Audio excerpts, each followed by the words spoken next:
Okay, so that's interesting. Okay, I don't want that microphone, I want this one. Properties.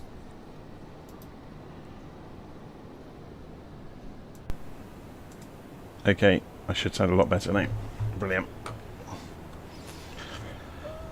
Okay, so today we are going to do a flight in the 737 from London Gatwick to Cairo in Egypt. And we are going to plan the whole thing. We're going to do the whole thing right from scratch in LittleNavMap.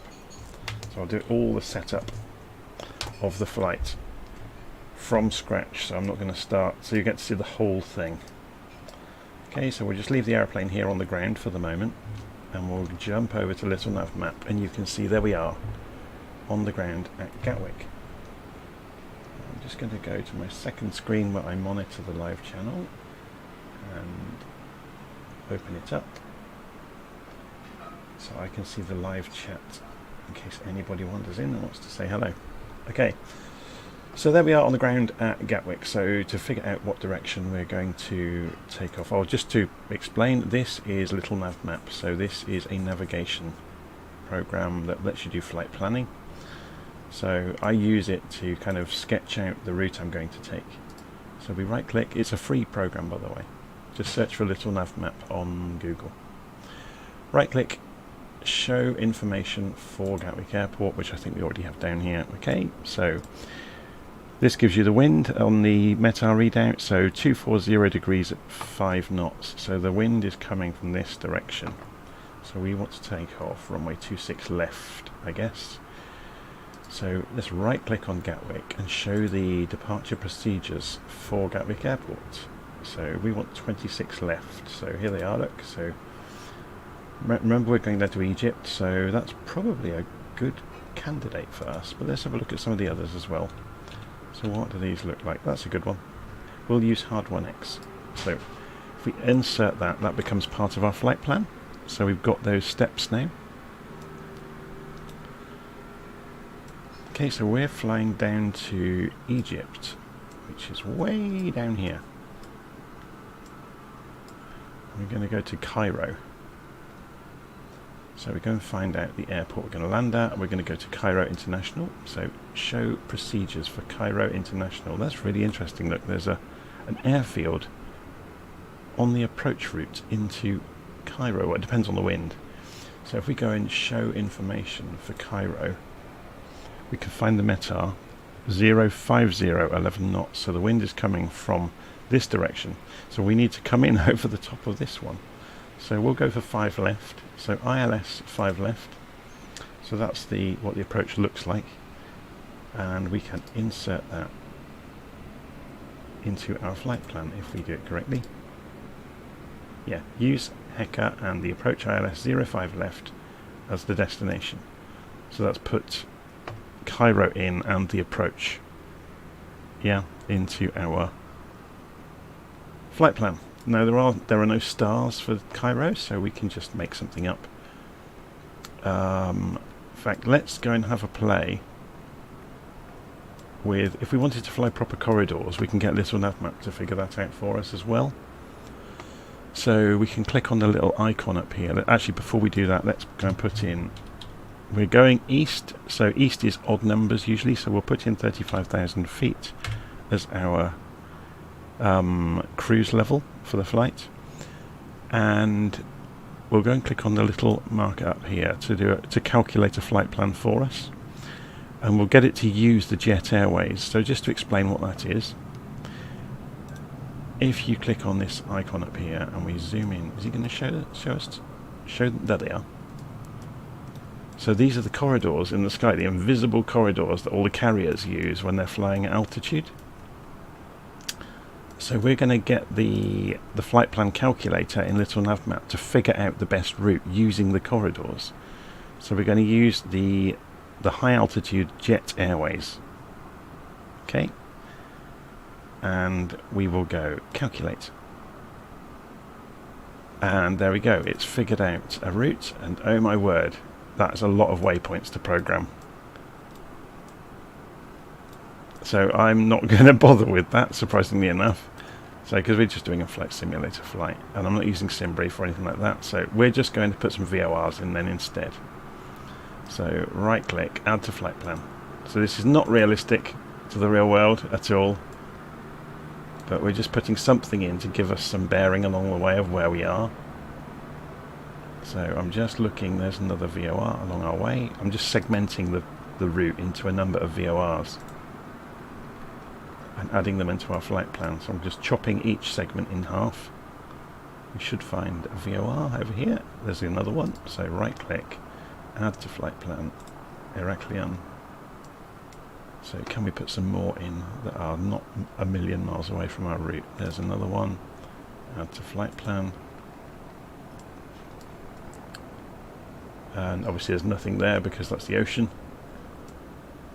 So we'll be 400 miles away when we get to there. So let's see if we can put something in that's fairly near the approach into...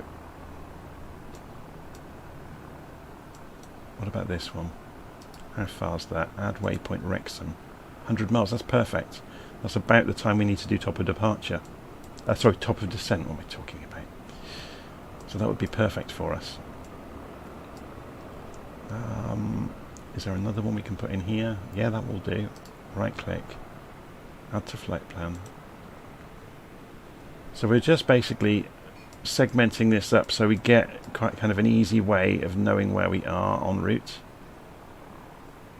So there's another one there. So right click, add to flight plan, the VOR at Bologna. And we'll put another one in at this end. So which one should we go for?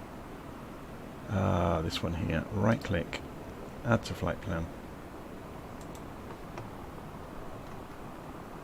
Okay, so it's looking pretty good.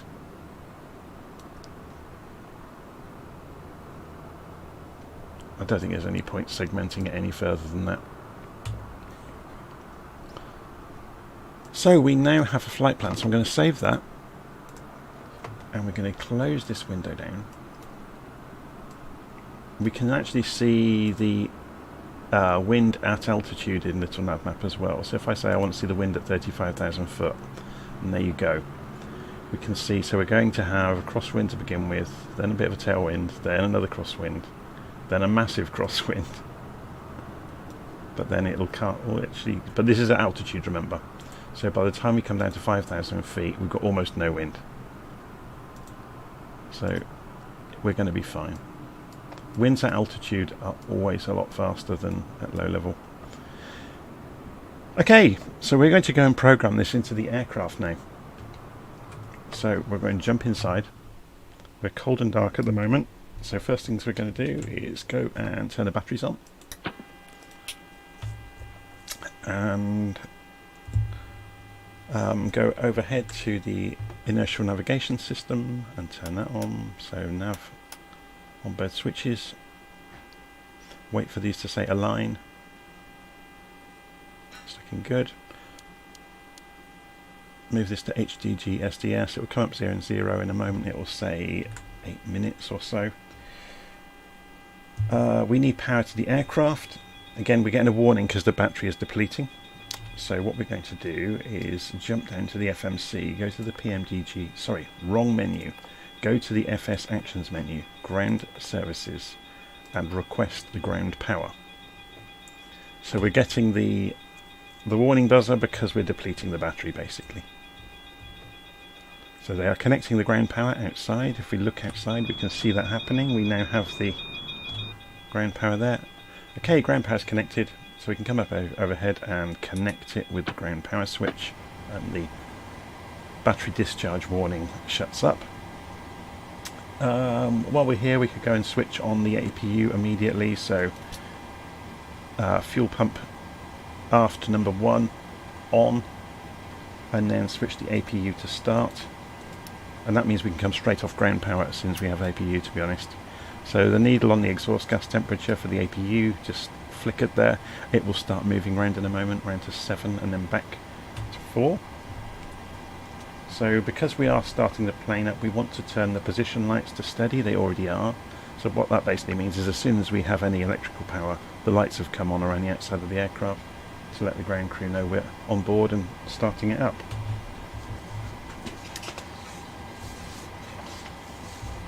Okay, so overhead we are going to, whoops, wrong key, go and set the emergency lights to armed, go and turn the window heats on. We're just waiting at the moment for the APU to, it's just dropping back down on the exhaust gas temperature. The power will become available from the APU any moment. There it goes. So now we can cross feed across to use the APU instead of the external power. So at this point we can go back down to the ground power and release it, because we're not using it anymore, we're using the auxiliary power unit. So if we go and jump outside and we go and sit around the back, you can hear the noise. So you can see the heat pouring out the back of the plane. That's the auxiliary power unit. Okay, we've done the window heats. We need to do the probe heats as well. And we can go and program the flight plan now. So we go back to the menu page, into FMC, position initialization, then go to next page. We pick up the GPS location from one of the GPS systems on the aircraft, that puts it in the scratch pad. Go back to the previous page and we drop that into set IRS position. So this is calibrating the inertial navigation system. I can't talk today. Reference airport, this is where we are in the world. EGKK is the ICAO code for London Gatwick, so we will put that in. We will then go to the route page and key it in again for the departure airport, and we are going to Cairo. So go and find out. HECA is the ICAO code for Cairo. Hotel Echo. Is it K? It's C, not K. Hotel Echo Charlie Alpha. Okay, and what runway are we leaving Gatwick on? We're leaving on runway 26L. 26L. And we have a comment in the live chat. Good morning, Jonathan. Great channel. Well, thank you very much. And we are not going to bother with the flight number. And next thing we would do, we've put the basics of the route in. We can set our departure up from Gatwick. So departure, it's already got 26 left selected. So we need to go and check which standard instrument departure we're using. Hard 1X. So obviously it's not there. We go next page. There's hard 1X. So chosen. Route, activate, execute. We can go back into the departure arrival page, go into arrivals for Cairo, and we are just going to be picking that ILS for runway 05 left. So next page, 05 right, 05 left localizer. That's interesting then. So it's not got a glide slope by the look of it. Oh no, there it is. 05 right has. Oh, should we change our plans then? I didn't actually check that when we were looking earlier. That's interesting. So maybe we go for 05 right instead. So right click, show arrival procedures.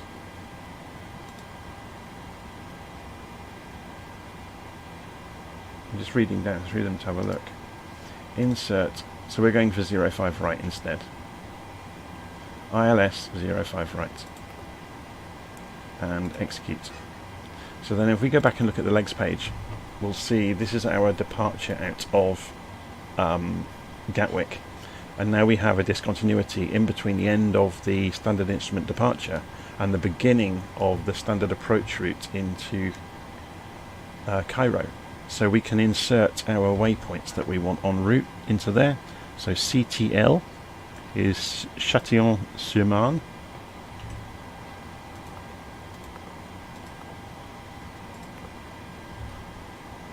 GRE is Gretchen.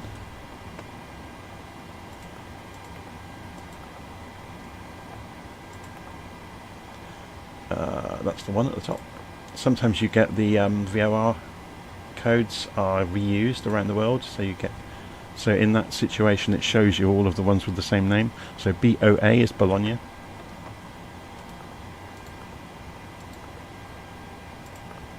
Again, there's two with the same name, so we go for the top one. VIE is Viesta. VIE. And again, you get the names, but there are two here that are slightly different. One's a VOR, the other's an NDB. So we're going for the VOR. KRK is Kerkira. KRK. Kerkira. TRL is Tripoli. TRL. And again, we've got the names, which helps us. Not all the aircraft have the names in the FMC. IRA is Heraklion. IRA Heraklion. Next page, and then the final one is Wrexham, which is the extra waypoint we put in to make a marker that's, you know, 100 miles out. Wrexham. REXUM.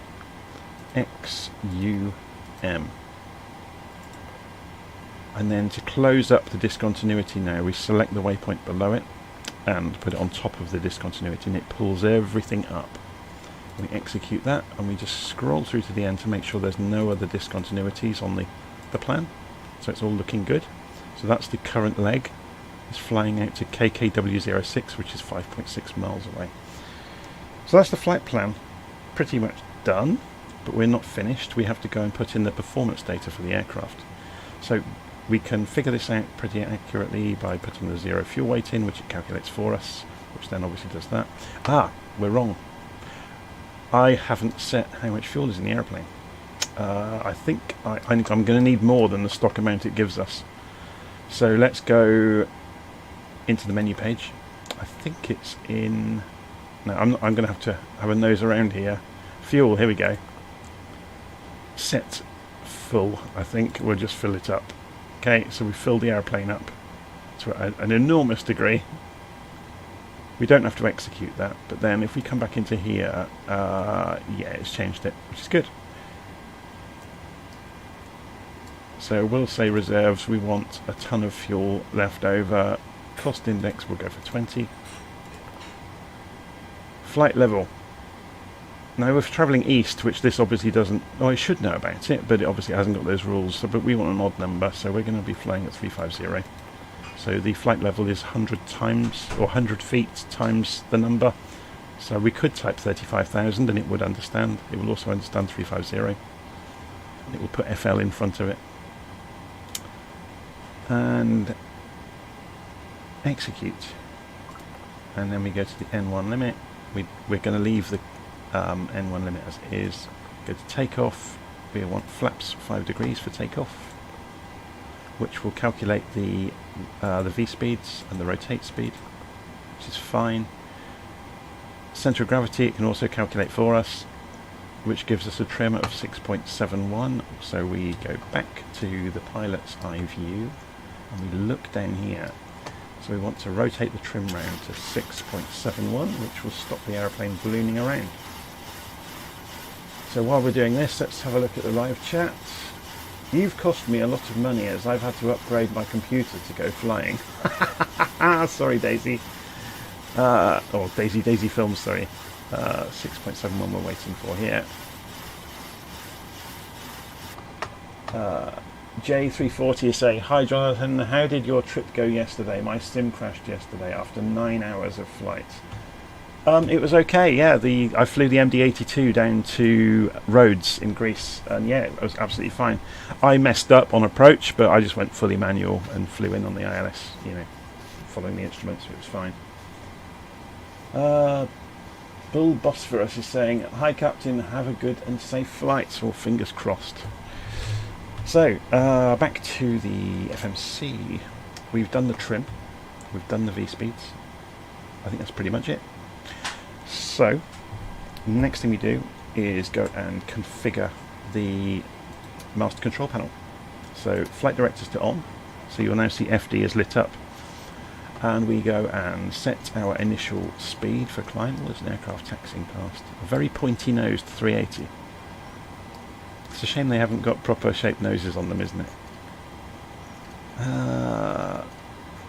So we'll climb out at 200. We'll set the heading as a safety precaution to our runway heading, which is 260 degrees. So turn this to 260. We'll do the same with the course knobs, so spin them back round to 260 on both sides.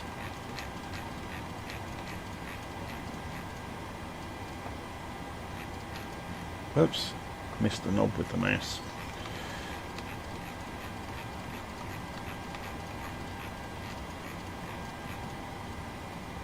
When we do engage the autopilot, we will be using LNAV mode. We will be doing a level change to climb up to 36,000 feet. We're not going to follow the altitude restrictions on the standard instrument departure. We're just going to climb straight to altitude. Mostly because I want to go make a coffee. If we were doing this by the book, we would be observing the restrictions on the way out. So if you notice on... let's go and shorten this up so we can see it. There are restrictions, look, during the... So we have to be above 2,000 feet, below 220 knots.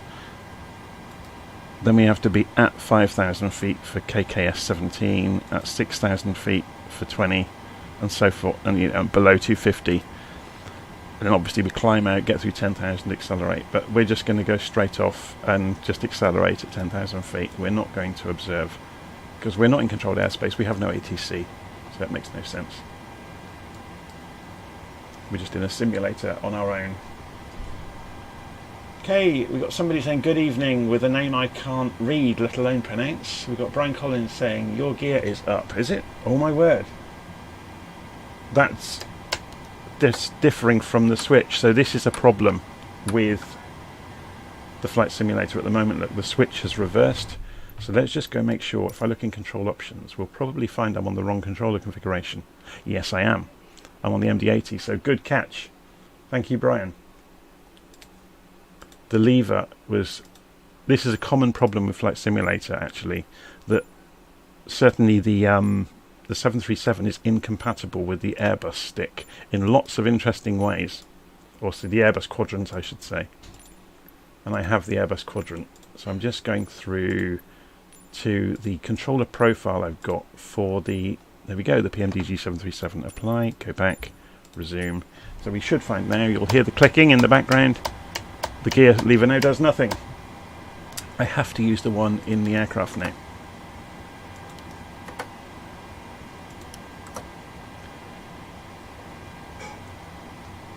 Okay. And by the same token, we have a parking brake lever down here that my parking brake is not going to affect. But although it is, you can kind of see the pedals flickering around. So we're going to ignore my controller and just use the parking brake in the aircraft for exactly the same reason. I have got the throttles working correctly though, but I need to remove the stops on them so they have a full range of movement before we do anything with them. So really good catch, Brian, thank you for that. Yeah, so a lot of the Airbus quadrant you have to wipe out its bindings because... And you have to very specifically configure the axes to use reverse thrust properly. So I'm using the holder button down for reverse thrust, which then gives me the full range of access. Obviously we're going to hear a nightmare from the aircraft doing that. Anyway. So, where were we on the plan? Flight directors to on. We've configured the master control panel for the climb out. So we're going to go overhead, we're going to start getting ready to start the engines in a moment. So yaw dampers to on, fuel pumps to on. We are going to be using the centre fuel tanks today.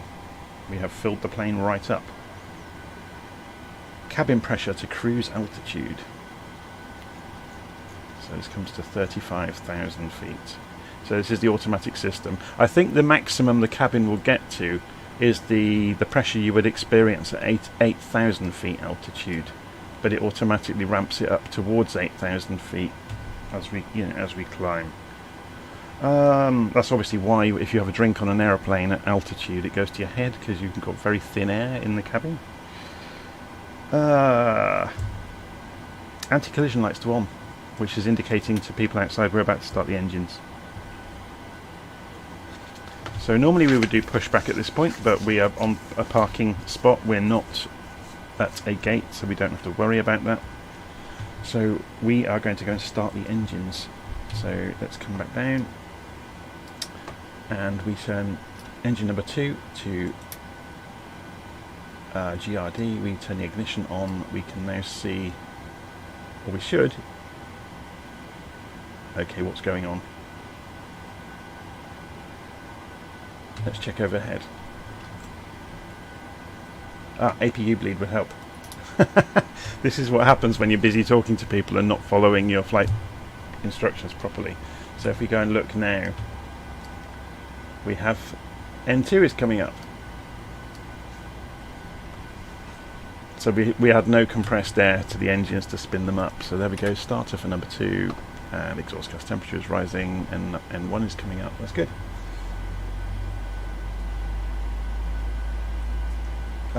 Good morning, Ronnie from Brisbane.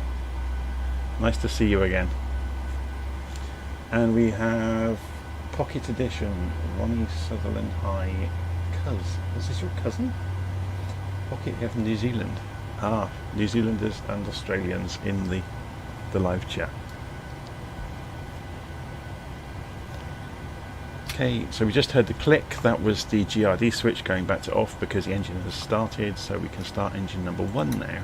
The reason you start engine number 2 first is because it pressurizes some of the hydraulics, like the wheel brakes, are in the aircraft, which engine number 1 does not.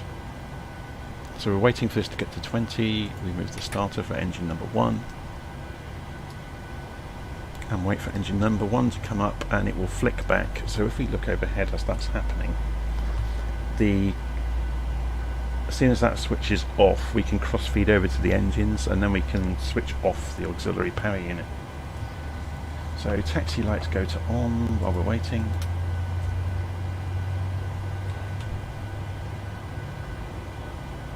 As soon as the engines are up and running as well, we can turn the packs to auto.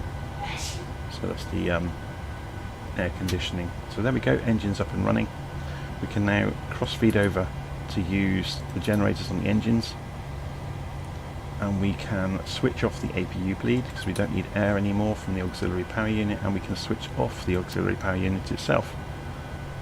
Aircraft is humming nicely. So there we go, packs to on, or auto I should say.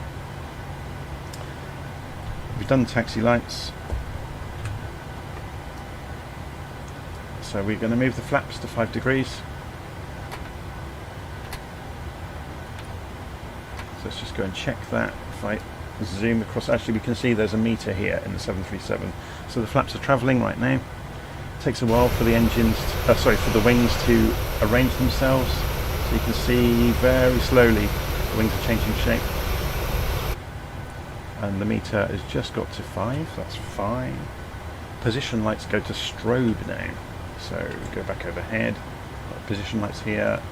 Normally you do this on the runway, but I'm going to do it here. We're nowhere near any other aircraft.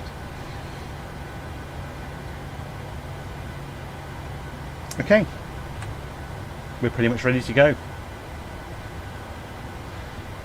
So let's have a quick look at LittleNavMap. Normally you'd have a chart of the airfield, but we're going to say, have a look here, and you'd be instructed by air traffic control as well, to be honest. So if we taxi straight ahead and then go left and go round the end, so we go round and then straight back down until we get to the junction and go left and right. Actually, we're going to this runway, aren't we? Oh, we'll figure it out when we get there. So straight ahead, left, and left again. Cool. Okay, off the parking brake.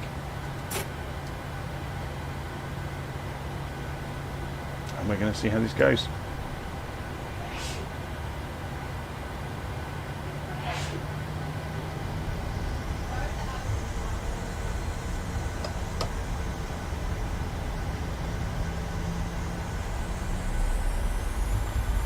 We just put the parking brake on?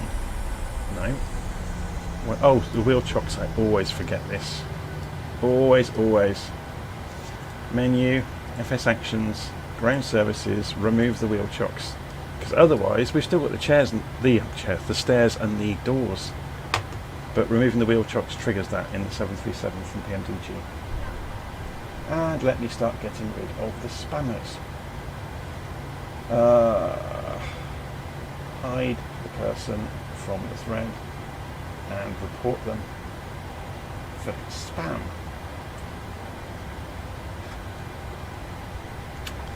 It's one of the only problems with YouTube. Okay. There we go. So the chocks have been removed and the stairs have retracted and pulled away from us.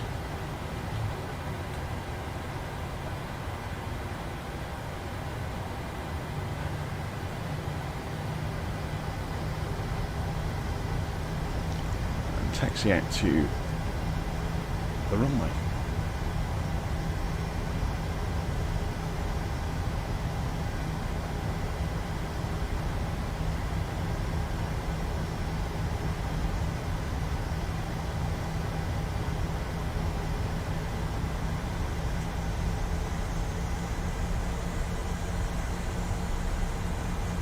So Rocco's asking, what does the course knob do on the autopilot panel? I've been learning over the past few days, but I haven't figured that out yet. You use it for both ILS and the VOR radios, or sorry, nav radios. So say you tune a nav radio into a VOR station, you can choose the course you want to be flying into that VOR station on. So the angle you want to fly to it on or from it, and then the symbology on the EFIS display down here, if you switch it to VOR, it will look a bit like an ILS. So if we do that now, you'll see it. There's this line, so that reflects the course. So obviously the runway is across the front of me, so that is the course relative to me. Does that make sense? And there will be a bar. If you're tuned into a VOR, you will see a bar that's offset to the left or right, and it's whether you are to the left or the right of that course into that VOR.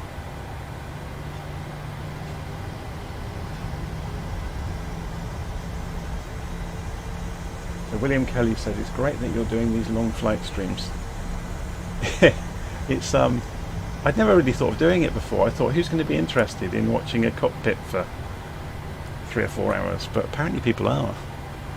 So, you know, it makes no difference to me. I just like flying. And it's great fun with the live chat as well.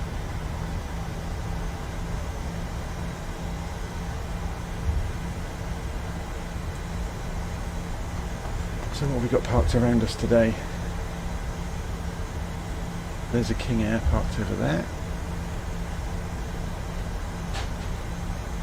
Looks like an Airbus on the stand over there by the... So we carry on straight down until we get to the junction that we talked about.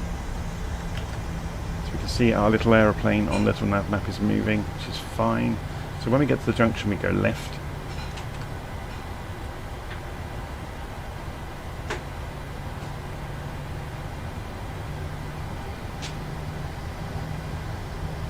No, course isn't automated on the Airbus. It's still available.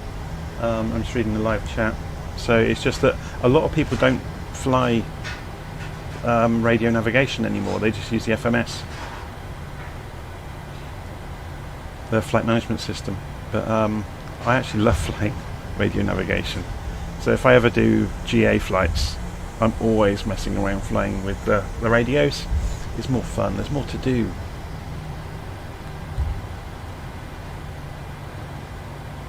So we're not going directly onto the runway.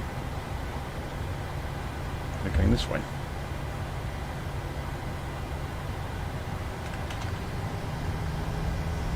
Except we're on the wrong... Yeah. Okay, we're in a good place. Yeah, brilliant. Or are we? Is it 26 left? Or yes, it is. He looks a bit high and fast to be coming in.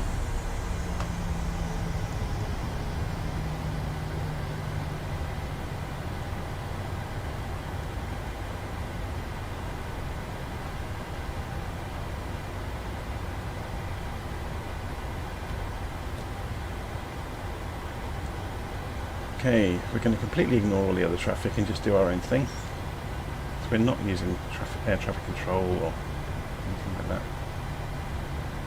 So you'll see our flight plan is going to appear as we rotate round onto the runway.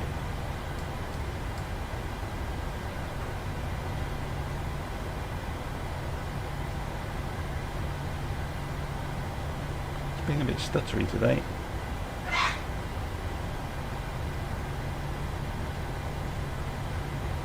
Okay, there's no reason to go slowly here. Let's just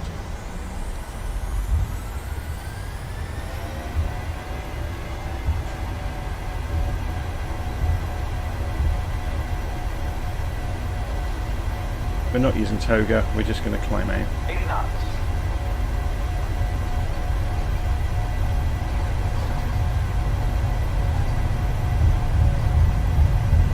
It's quite a crosswind. V1, rotate.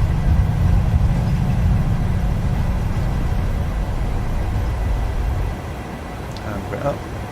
Positive rate of climb. Gear up.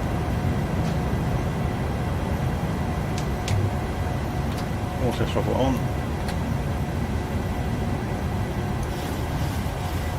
We didn't set the barometric pressure, I've just done it. I should have done that a lot earlier. Coming up to 1,000 feet. And autopilot on. And we let go.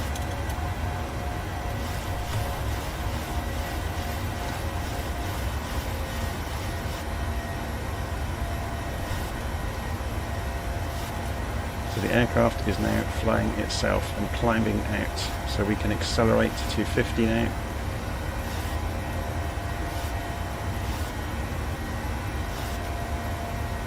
So we pull the screen down a bit so we see this a bit more accurately.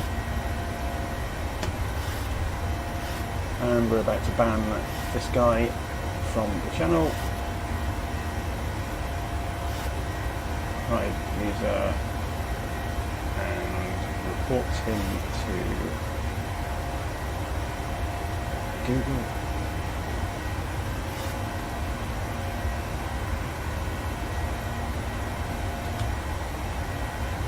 Wrong reading in Europe, we use hectopascals. Yes, we know all about that.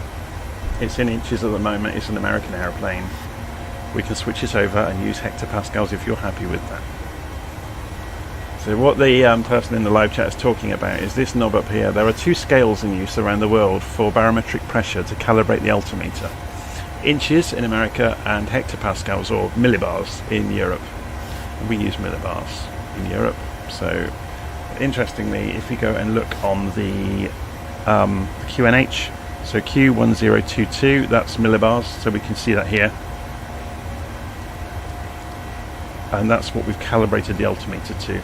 So you have to, the altimeter works by measuring air pressure, so you have to calibrate it on the ground to the air pressure on the day, basically the weather, to make it accurate, so you get your accurate height above sea level.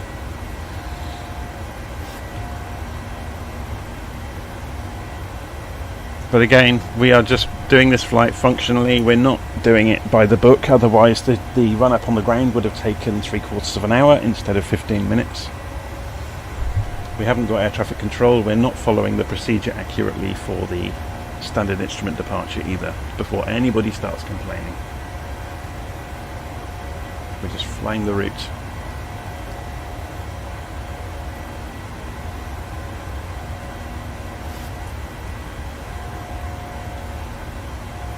It's lovely scenery, isn't it? Weather is absolutely clear today. You can see a few wispy bits of cloud in the distance. It's blue skies. The other side isn't quite so good. Have a look from outside. So we've just got the house colours for PMDG. I've not gone with an airline.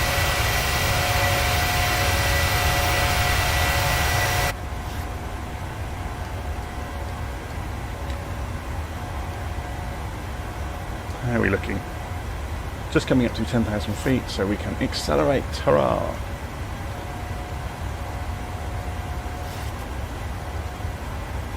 So it's generally accepted you stay below 250 knots until you get to 10,000 feet.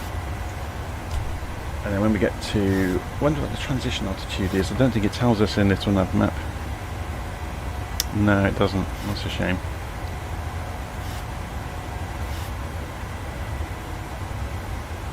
In America, it's 18,000 feet. So the transition altitude is where you switch over your barometric pressure to standard. In the USA, it's 18,000 feet across the whole country, but across Europe, it's all over the place. It can be just 6,000-7,000 feet even. So we'll go and do it anyway now. And you can see the reason for doing it is so all of the aircraft at altitude are sharing the same settings for their flight levels. Again, you don't use flight level instead of feet until you get to about 28,000. Oh no, sorry, that's Mach number, isn't it? But yeah, flight levels, again, there's more rules around when you start to use flight levels over feet. Yeah, there's an interesting discussion I had yesterday actually about when you switch over to talking about the Mach number instead of indicated airspeed in knots. Because you can see here you've got both referenced, and once you get above about 28,000 feet, the controllers will start talking about Mach level instead of indicated airspeed. Because the problem is indicated airspeed becomes more and more inaccurate the higher you get. So if you compare it against our ground speed, which you can see over here, look, we're doing 320 knots indicated, but over the ground we're doing 381 knots. And we have a wind, a crosswind as well. We've got true airspeed and ground speed.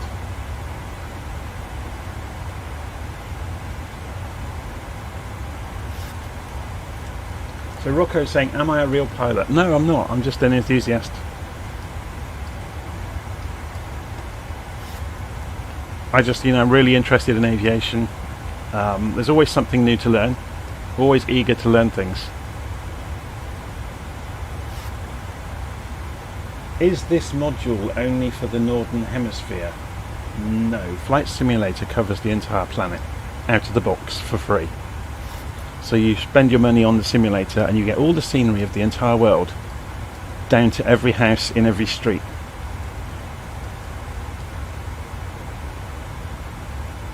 It's stunning. It really is. But if you're doing VFR flight, every tree even is there. It's nuts. And the weather is modelled. You can't see it today because it's a clear day. The weather modelling is just unbelievably good as well. So they suck data in from several companies that prepare it for them, that predict the weather about an hour in advance or so. And they model it into the simulator live, so you're getting the live weather all the way over the whole globe as well. So if you see a storm system somewhere, you go visit it in the simulator, it will be there. Where is the cruise level entered? It's over here. You can put it, you can put it in, so I'm not flying VNav, I'm just flying it by hand. So if you go into FMC, I'm sure we programmed flaps. What's going on? Oh, we changed the fuel, didn't we? How odd. Has that wiped everything out?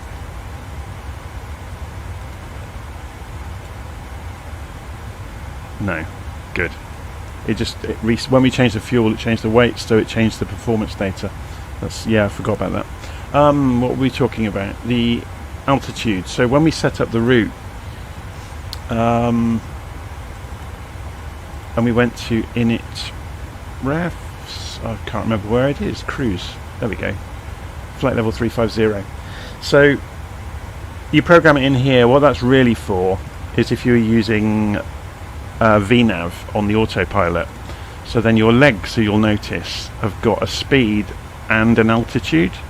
So because we put 350 in, it's saying when we get to CTL, so if we were to switch VNav on, the aircraft would climb up and down to follow the heights in the flight plan all on its own.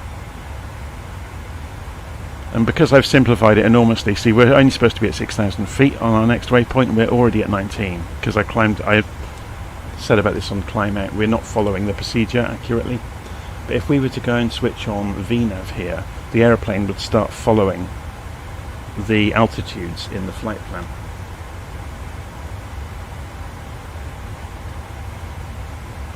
Do I use the We Love VFR add-ons? I did try them for a while and I ended up removing them because I suspected they were causing crash to desktops now and again with like overloading the sim with scenery. But it was okay. You know, it was cool seeing telegraph wires and things like that.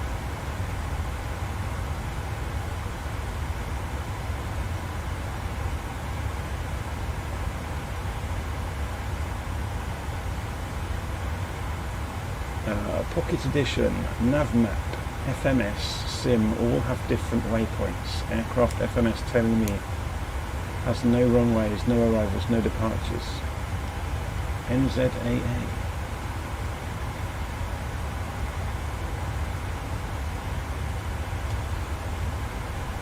So if we were to go and have a look at that, so I'm just going to zoom out on LittleNavMap here. So you can see us following the route that we programmed in, or the aircraft is following the route, I should say. So let's go and search for NZAA, see what he's talking about. Airports, NZAA, Auckland International. Show procedures. Well, I've got procedures for Auckland, loads of them. And those are, the way LittleNavMap works, you may not be aware of this, you have to go to the scenery library and you select the simulator. See, I've still got remnants of having X-Plane. You select the simulator and you load the scenery library. Okay? Because you can have multiple scenery databases. So the LittleNavMap reads its data from the simulator itself. So this, after you have a world update, for example, you have to go into the scenery library and load it, and it will reload its database and tidy up. So anything new that's appeared in the scenery of the simulator will appear. So then you can use it. Hopefully that makes sense. So Pocket Edition saying he's done that. But it should reflect it directly. If not, then the aircraft you were using, you'll need to go and reinstall it. And if you've got it from anywhere other than the people that bought it, I would go back to the people that bought it and let them know and say, you know, I've done this. And I have heard one story of somebody that had loaded the 737 and the database hadn't populated properly on launch of the aeroplane, and they had to uninstall it and reinstall it. But they had to go, I think they had to go into their profile directory and wipe out, you know, any of the cached files from there as well.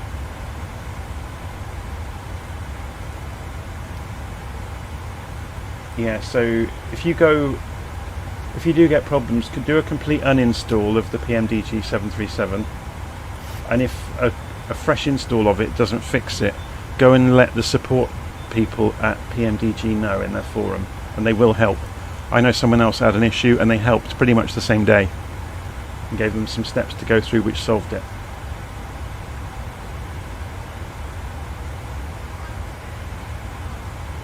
Rocco saying you forgot to turn off gear hydraulics, by the way. So let's go and have a look. Control 6. So we actually didn't even switch them on.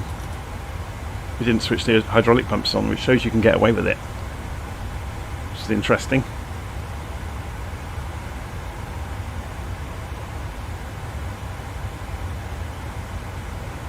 Have I got that missing off of my... No, I just missed it. I skipped over the hydraulic pumps on my checklist. This is one of the things I've said repeatedly on live streams. When you're busy talking to people and following the chat, you get distracted, which is why they don't do that in a real aeroplane, and they focus on the job in hand. You mean the gear lever? Gear lever's up.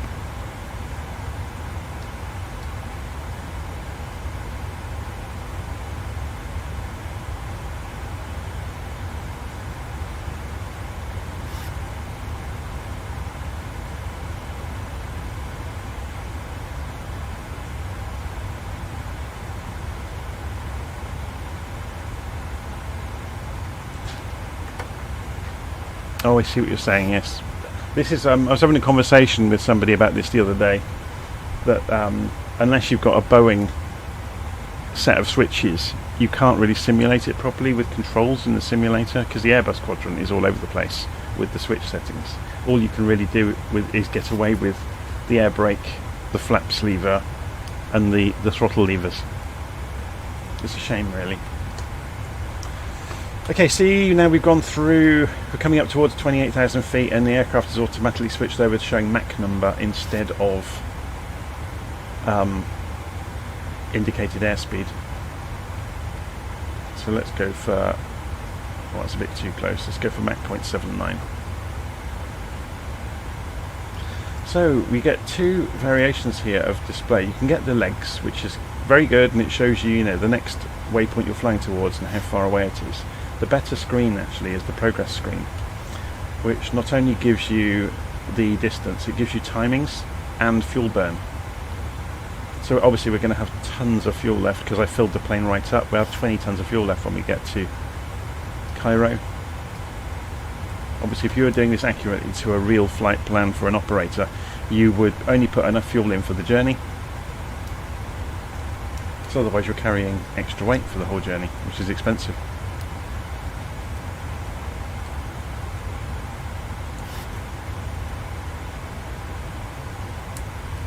Yeah, I just missed the landing gear off of my checklist. I ought to put that on it actually, make a specific note about it.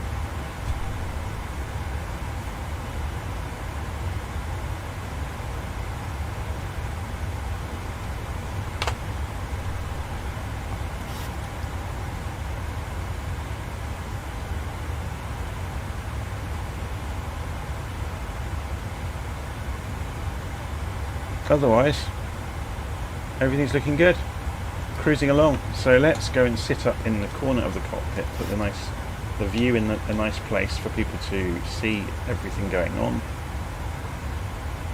and to see out the window. And let's go and bung LittleNavMap into how do we do this? Open window layout, minimal. That'll close all the rubbish on the outside. We will zoom out. Of course we're at the other side of the world from our route because we were looking at Auckland there. And make this window smaller. Can we do this? Yeah, we can.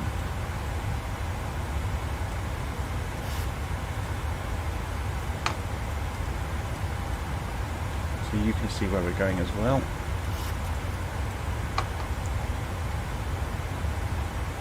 And get rid of the taskbar. Taskbar settings, behaviours, automatically hide, close it, and there we go.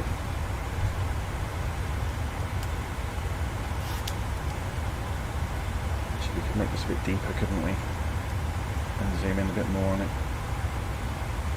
Make it a little bit bigger. So you can see where we're going. Oh, it's a shame. I don't think you can hide that.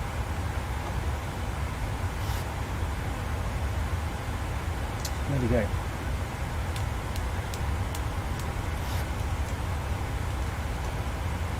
Right, I'm going to go make a coffee. I'll be back in a few minutes. I'll check in a bit.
Okay, I'm back.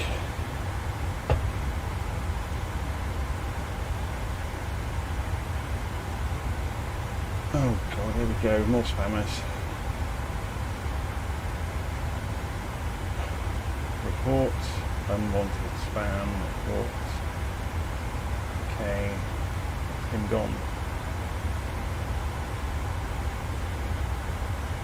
Report, unwanted spam, report. Okay. Hide the user on the channel. Done.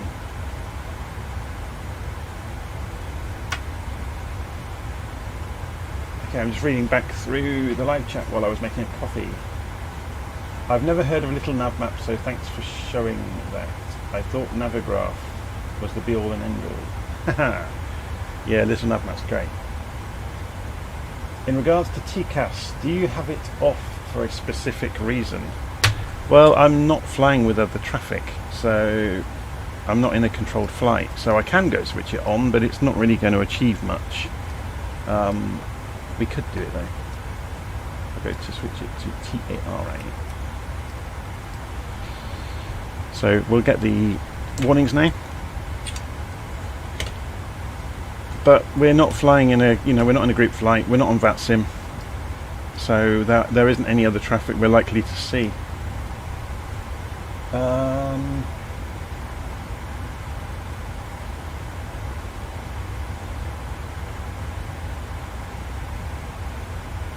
Steve G saying about the hydraulic pressure on the undercarriage when you set it to off. Yeah, it makes sense.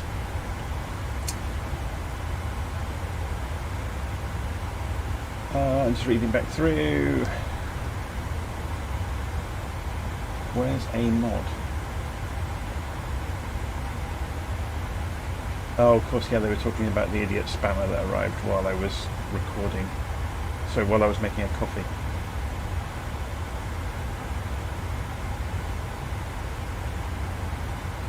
How to uninstall module?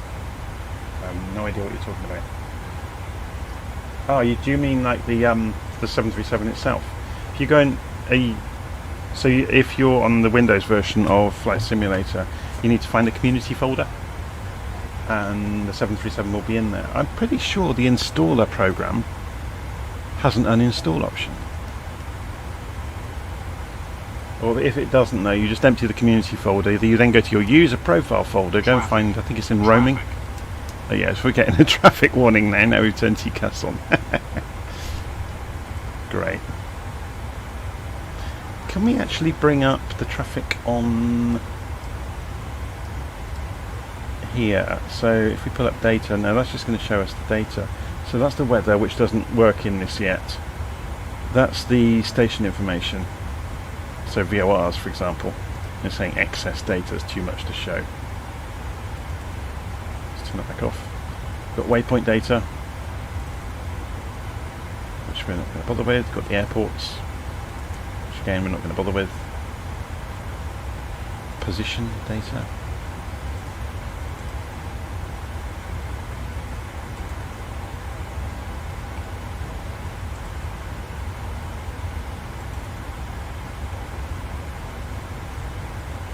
And obviously terrain.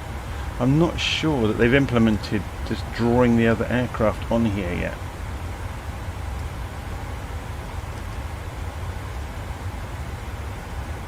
Why didn't you use the attendant button to get you a coffee? Can you imagine how nuts my other half would go if I did that? Have a light and a bell in the living room. I press the button in here and it wires up to it. That would be so funny, wouldn't it? Ding dong.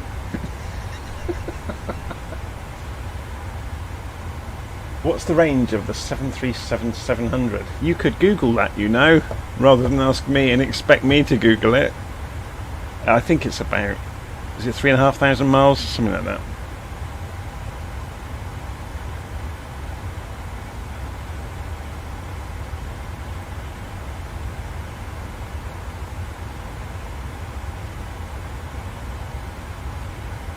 Oh yeah, so Steve G said 3,200 he thinks. I think the various models might vary a little bit. Paul Noble said, I just had traffic up before, no idea how I did it. Yeah, I'm sure it's possible.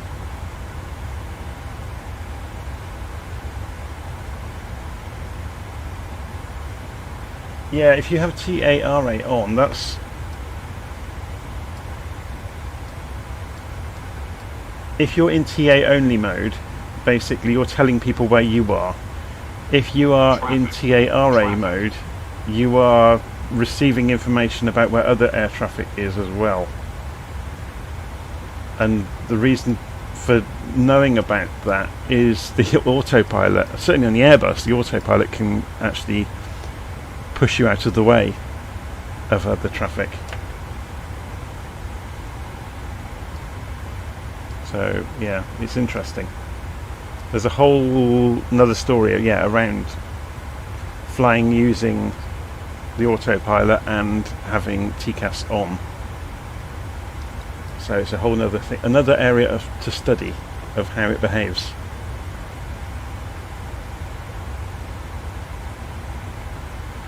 So yeah, it'll probably be one of the buttons. I've not really investigated that yet. I've been more focused on just operating the aeroplane rather than getting all the information up on the screens. I don't know if anybody's noticed, if you go into the menu screen and you go to PMDG setup, you can go to aircraft, I think it is, and equipment. There's 15 pages of options to change the way the aeroplane looks. I'm not going to do it while we're in flight, but everything about the plane that is, you might say, is a factory option can be configured. So everything from these being glass, the quarter lights at the top, where you might do astral navigation from, whether there's a head-up display fitted. So all of the kind of the factory options that an operator might have chosen for their fleet, they're pre-configured per livery. So when you choose a livery when you launch into the simulator, they are all pre-configured to have the accurate options for the exact aeroplanes that are being depicted. But you can go into those settings and you can invent your own configuration of aeroplane, and then you can save it.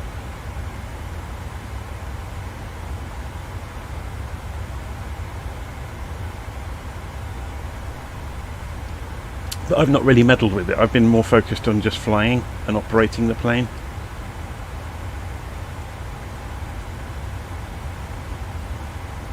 So while we're flying today, I'm going to go and have a look and see if I can figure out how to do this to get the air traffic to appear.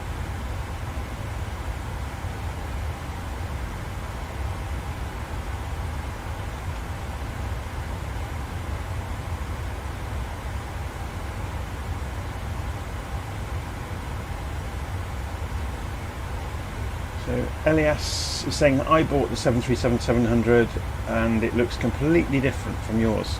Yeah, it may do, because I said that you can change out the controls. So there's two makes, there's Honeywell and somebody else who I can't remember the name of just now. So based on the configuration of the operator, you may have completely different switchgear around the cockpit. Things might be painted a different colour. You know, all the it's a marked difference when you do it. And obviously, yeah, you can get a completely different livery outside, obviously, but yeah, different operators pay for different things for Boeing to fit.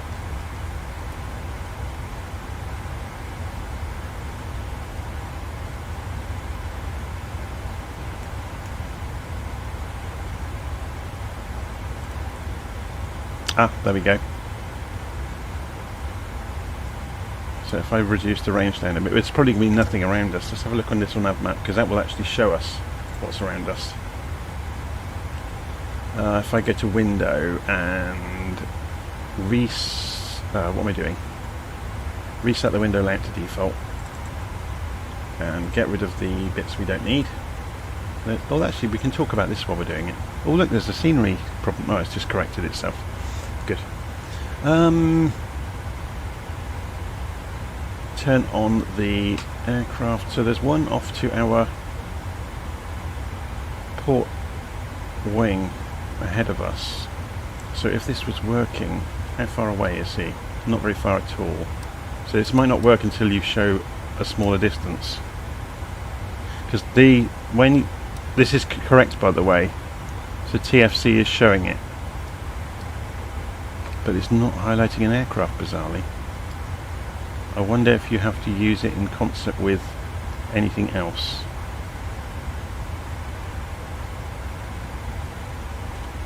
Because they are at 32,000 feet, so they're 4,000 feet below us.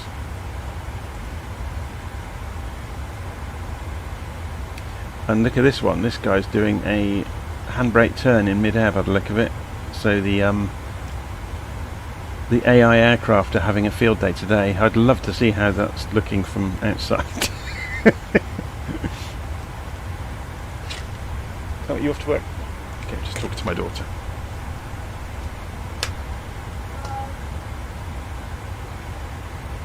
Yes, oh look, we are getting them showing up. It just took a while. But bizarrely, that's showing somebody... Oh yeah, BAW 565 is just coming across our path. Ah, so if we go out to 40 miles, do we get to see the other one? Is it just going to take a while? Yeah, so it is working. Kind of. So the dotted line around us is the TCAS warning region.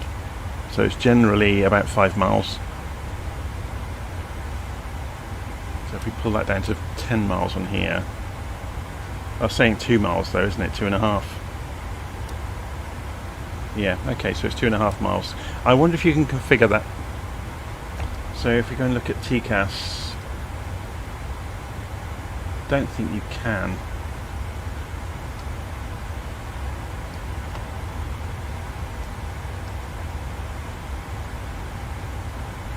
So Steve G saying, did you program the FMS? Yes, I did. Yep. So the whole flight is programmed in.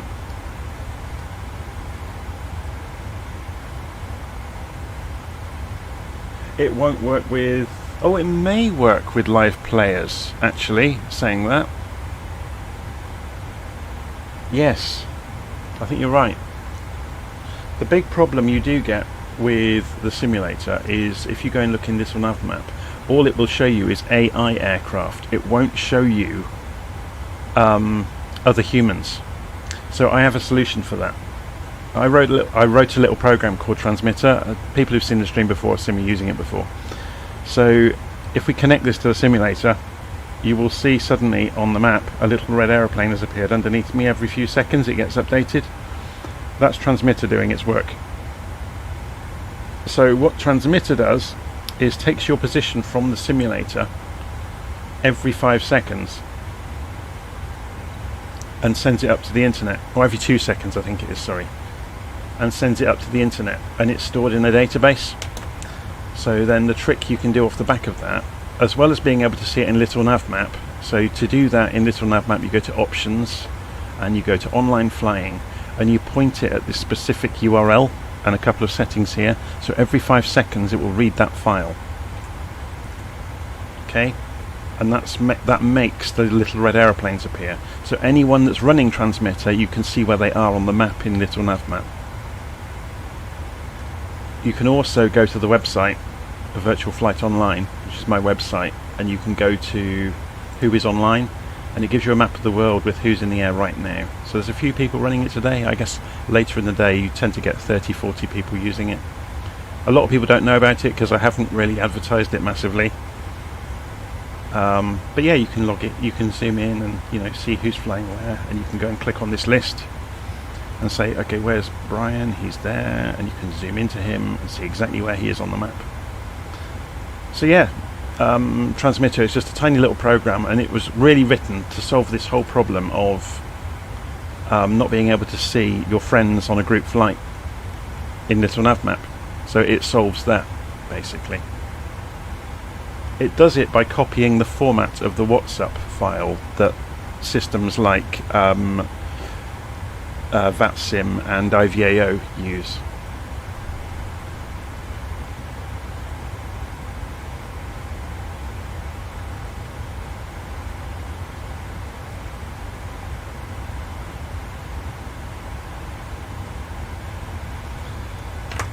Okay, so whereabouts are we on the route? We're about a fifth of the way, maybe? on our way anyway. So let's have a look at the progress page. We will be over GRE at 10:59. We're looking at about 2:30 Zulu time into Cairo.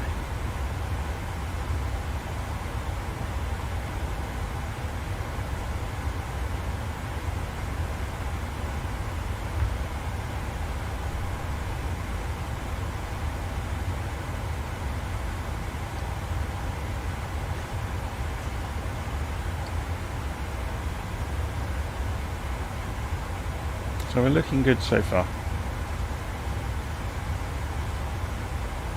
It'll be interesting to see if the simulator survives a long flight, because when they did the transatlantic crossing the other day, we got to about 5.5 hours in and it suddenly went very stuttery and choppy, and I had to actually restart and respawn at a nearby airfield to where I was in the route. Luckily I'd made landfall already, so I was over the northeastern corner of Canada, and we respawned in and completed the route down to New York. It was a shame.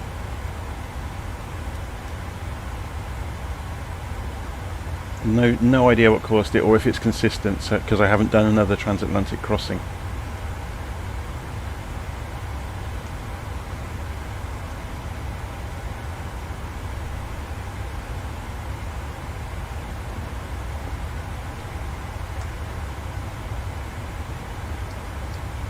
So there is actually an option, rather than using LittleNavMap for the display, although it's very cool. I wonder if you can hide this. I wonder if it's in the options somewhere. Window.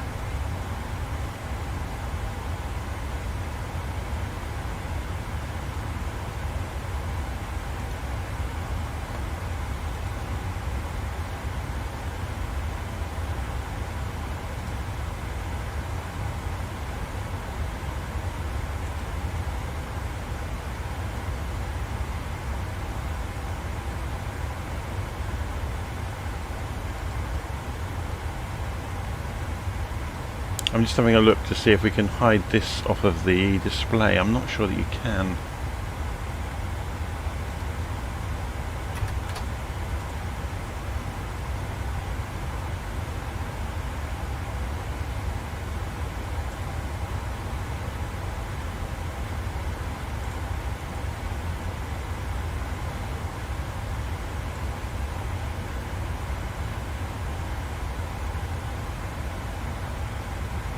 Yeah, I think that's fixed, the zoom controls for the map. It's a shame. Only because we're trying to kind of hijack LittleNavMap and use it for our own purposes. So if we open the window layout and go back to the minimal one and open it and respawn this and zoom out,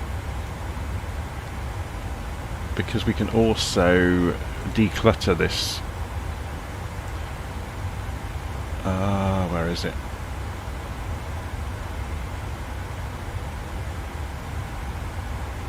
It appears the option is only in the toolbars to do it, which is a shame. You can increase and decrease the detail.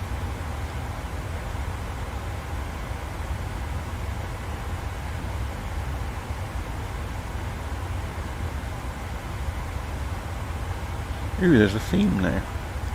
That's new. Oh, that's the data being used for the map.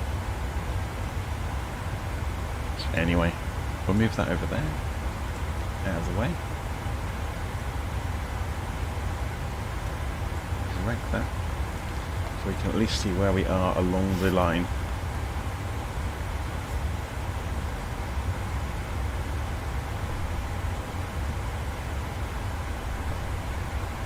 Oh, can we just use plus and minus? No, plus and minus does zoom.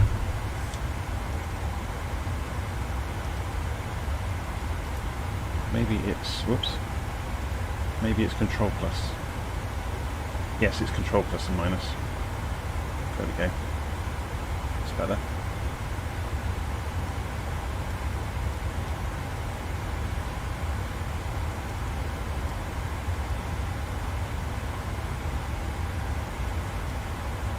Perfect.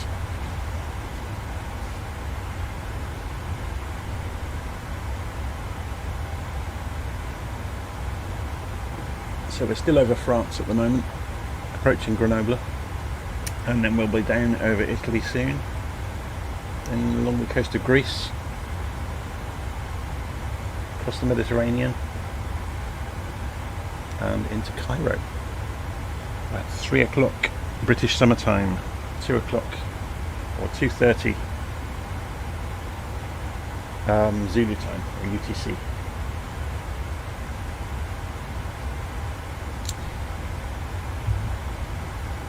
Oh, I should really, I never think about marketing this channel at all.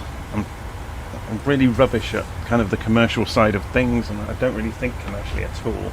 But there's a little icon on YouTube of just, they've copied the functionality from Twitch, I think.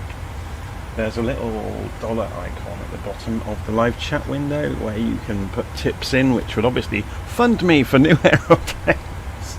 So I'm just going to write a little message about what we're doing today in the live chat, and inviting people to just throw donations in if they've not done recently.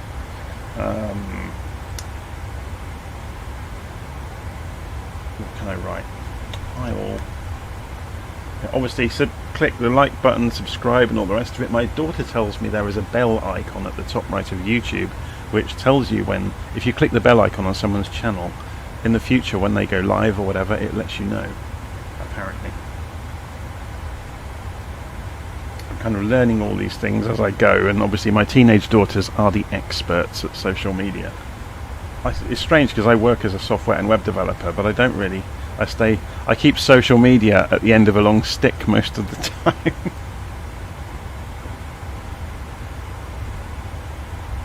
The one social platform I really have been looking into recently and really liking is Mastodon, which is a federated social network. It's part of the Fediverse, as people are calling it, a federated internet. It's kind of like Twitter, but with no central authority. So anybody can start a Mastodon server, and anybody can join any of the servers and follow anybody from any of the other servers. So it's essentially a deregulated version of something like Twitter, and it actually works really, really well.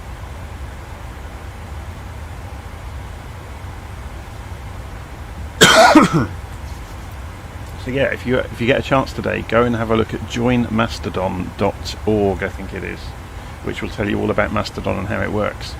There's a really lovely mobile app they've got now as well. If you've read anything about the Truth Social debacle that happened on the internet with Trump's pretend social network that he kind of tried to advertise to his followers, that was actually Mastodon, but they removed all of the federated aspects from it, so they made their own little private island, and they crippled it when they did it. It took away all the benefits of having a federated network, so they made it like a single point instance of it, which was rebranded, and they didn't share the source code. And seeing as Mastodon is open source, that broke lots of rules. And they were staring a court case in the face over it, and they eventually relented and gave away the Mastodon source code and admitted that it was based completely upon it, and they had just lifted the project and rebranded it. So Jim has just said, "Hi Jonathan, love your stream. What yoke and throttle quadrant do you use? Greetings from Rotterdam." I have got the Thrustmaster Airbus stick and throttle quadrant, which doesn't work very well at all with the Boeing 737. So I've got the major axes mapped, but I've had to actually disable the switches because none of them really apply to anything, which is only natural because on the Airbus the throttle throws go from 100% back to full reverse thrust in the one axis, whereas you will notice on the Boeing the throttles are actually throttles and the reversers are two axes, two completely separate axes, so you can't actually map it very easily. So I've ended up having to use, did a video about it, about using hold for reverse thrust on a button. So I'm using the red button on the side of the Airbus throttles. So when I hold that on, the axis becomes the reverse axis.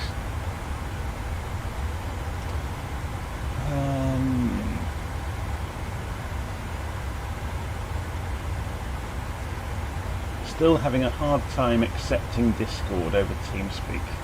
Yeah, I used to use TeamSpeak.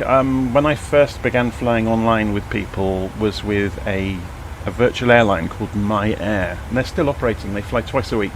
I quite often make it to their flights, and they do kind of a very relaxed version of air traffic control, so it's not as strict as VATSIM. They have a couple of, if you imagine you have a group chat room, and they have several channels to simulate different sectors, for example, and they'll have a couple of people that fly with a group flight. They'll have a couple of people assigned to be air traffic control. So in each channel within Discord, in the same way that people used to do it with TeamSpeak, they control the aircraft. So you just call in, and it's actually a really, really nice way of learning air traffic control. You're not going to be reprimanded as you might be with VATSIM for doing things wrong. You will be educated along the way.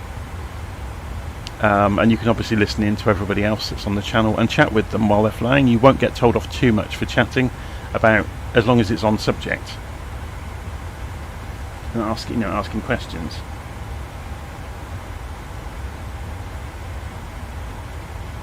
So Jim is saying, thanks, I will give honeycomb a try.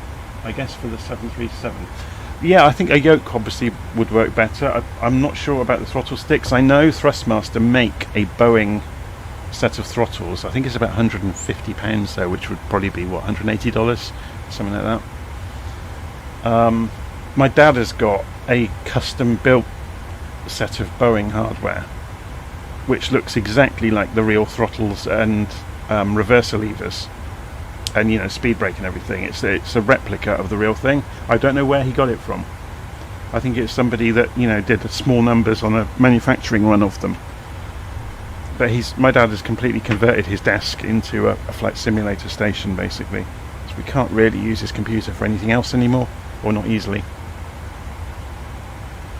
And he's got multiple screens and the whole bit. I've only got the one screen. It might surprise people to learn.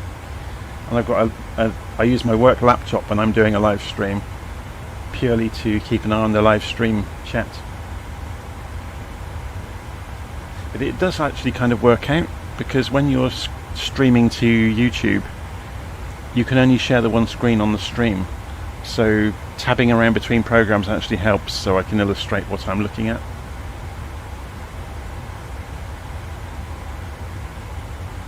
My dad had the honeycomb yoke, so it's worth pointing that one out. He sold it quite recently. He went back to a joystick.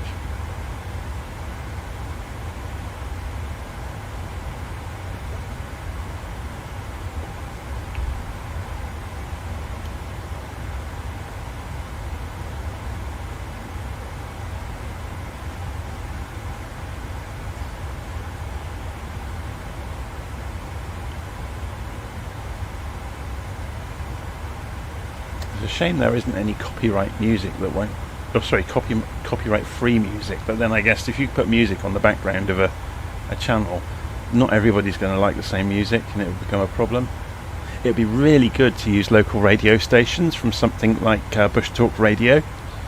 But again, you'll get a copyright strike almost instantly if you go playing a radio station, because they're obviously not making the money off their own advertisements if they're not broadcasting it at the time. It becomes really problematic.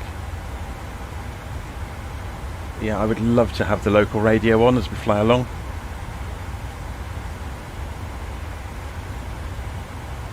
So, listening to French radio stations and the Italian ones and the Greek ones, it would be fantastic.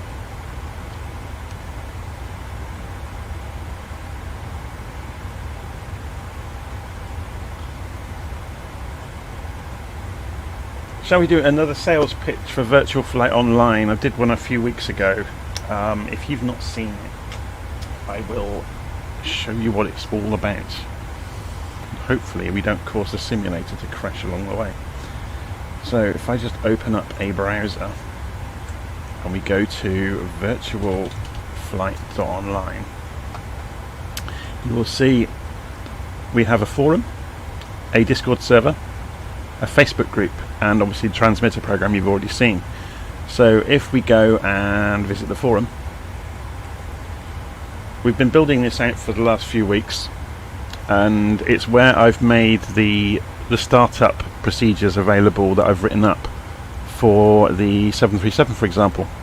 So you can see in here you've got the download for the PDF and the video of me doing the startup procedure. The forum is growing every day. We've got people introducing themselves that are flying the simulator, so we're trying to build a community of flight sim enthusiasts, free of all the spammers and the idiots. So obviously this is moderated. We won't let idiots in, or we'll ban them pretty quickly if they start being idiots. Yeah, so it's a community of people flying the simulators. There's a resource of information, and more importantly, we do regular flying events. So if you go and look in the events, you can see all the flight plans for them. There's one coming up for we need to I'll do this while we're here. So that was run on Wednesday evening this week. So I need to go into moderate and unsticky that one. And the one coming up this evening is the tomorrow evening is the Tasmania Radio Challenge. So that needs to be stuck to the top of the board. So we'll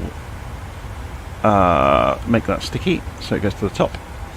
So yeah, tomorrow evening, British summertime or UTC, we are flying across Tasmania, and we're doing it with radio navigation. We're going to fly from Wynyard over via Launceston down to Cambridge or Hobart. There's a typo there. Oh my word, it should say Hobart. Let's go and change that. Helps if I can type. So it's 150 miles. We usually get anywhere between 20-30 people taking part. We all fly along in GA aeroplanes, about 120 knots typically. And yeah, conversation en route on Discord. It's usually great fun. We have kind of lifted the bar a little bit of aiming towards not having a downloadable flight plan and using radio navigation, because it tends to get rid of people that just want to arse about in the group flight. So turning it up to a little bit more realistic and doing things like radio navigation challenges helps to focus it down to just the people who actually want to fly and not just be an idiot. Anyway, so we do regular events. If you go and look in the calendar, you've got the Wednesdays are the IFR, the big jet flights, and Sundays are the GA flights. So we've got another one coming up next Wednesday. We're flying from Vanta to Ivalo in Finland in the big jets. And again, no flight plan to download. There's a description and to make your own navigation between the places. So we all arrive in Discord a little bit early, and we have a talk between ourselves, looking at the wind at the airfields, looking at the SIDS and stars, and figure it out. And you can fly any of the big jets or the business jets, and it's great fun. We usually get anywhere from 10 to 15 people all flying together. And I need to go and get rid of some more spammers. So this guy's obviously got a script which is building new user accounts every few minutes.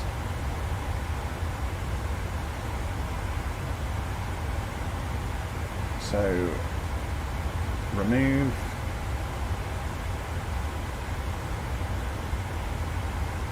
report, unwanted, spam. Okay.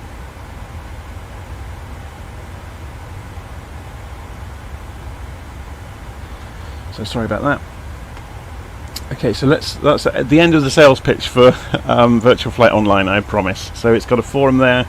It's got a Discord server where we do the live flights, where you can chat in the chat room while we're flying.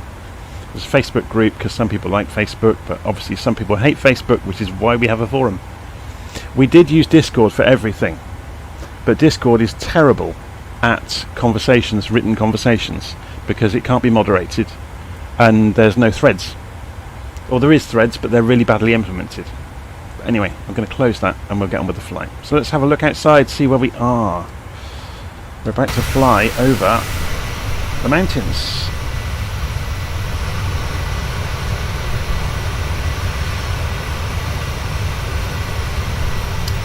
There we go.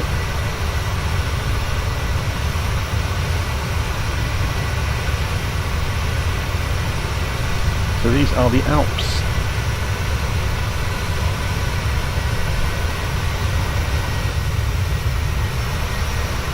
It's a bit snowy down there, isn't it?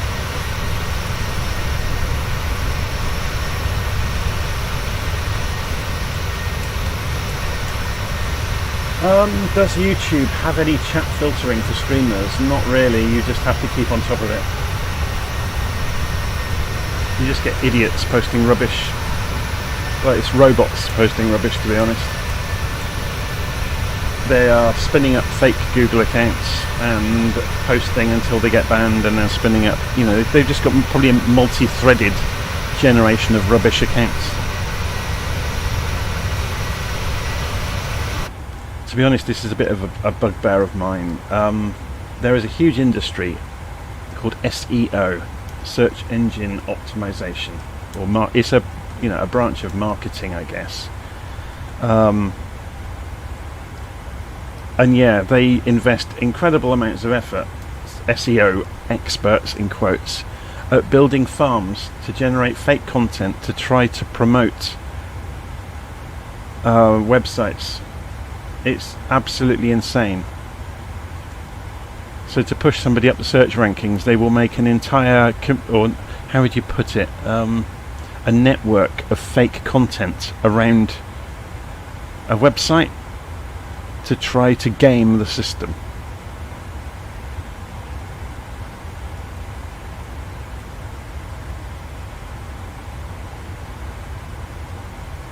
Dane just said, just found your videos, really nice, simple instructions, thank you. Where are we flying to today? We are on our way to Cairo. So if we pull the map up, we can see where we are at the moment. So we left Gatwick this morning, and we are en route over, we're probably over, are we over Switzerland? Yes, we're over Switzerland now. And we'll be crossing over into Italy very soon, and then flying along the Adriatic, and then along the edge of the Ionian Sea, then across the Mediterranean, and landing mid-afternoon in Cairo in Egypt. So it's going to be good fun.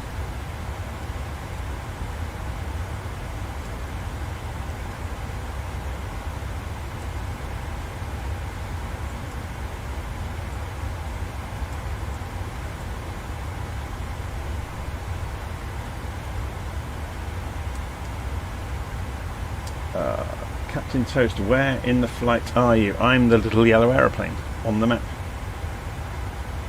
So if we look on the FMC down here, we are approaching VOR station BOA. We are between GRE, which is Grenoble, and BOA, which is, if we go and have a look at LittleNavMap properly, if we go to Window and reset the window layout. I ought to configure this one as well, didn't I, and save it. Get rid of the information. BOA is Bologna, so we're halfway between, oh no, it's not Grenoble, it's Gretchen, sorry. We're halfway between Gretchen and Bologna, and we can actually see that if we zoom in. So we're over the top of the Alps, and we'll be crossing into Italian airspace very soon. There's the border. It's difficult to see the border on this map. It comes down further south, doesn't it? If we turn to a different terrain mapping, let's go for street map. Will that show it any easier? Yeah, so we're just about to cross the border into Italy.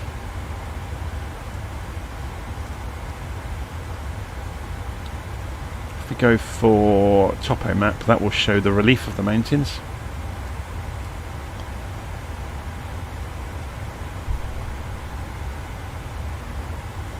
Are you using external software to calculate your landing ref speeds? The A320, you could put the destination weather and the VREF would work out perfectly. No, I'm not. I'm gonna go in manually because I like flying the aeroplane. So we'll do the approach. You know, we'll get into the ballpark for the approach, and I won't be using Autoland or anything like that. I'll just go in and follow the ILS in. I prefer actually flying. So let's go, and while we're doing this, let's go Windows, save window layout as normal. Normal. Save. So then if I go then and open the window layout back to minimal, we've got that, which is good. Zoom that back out. Oh, we'll change the theme back to one that we like. So Google Maps terrain view is quite a nice one.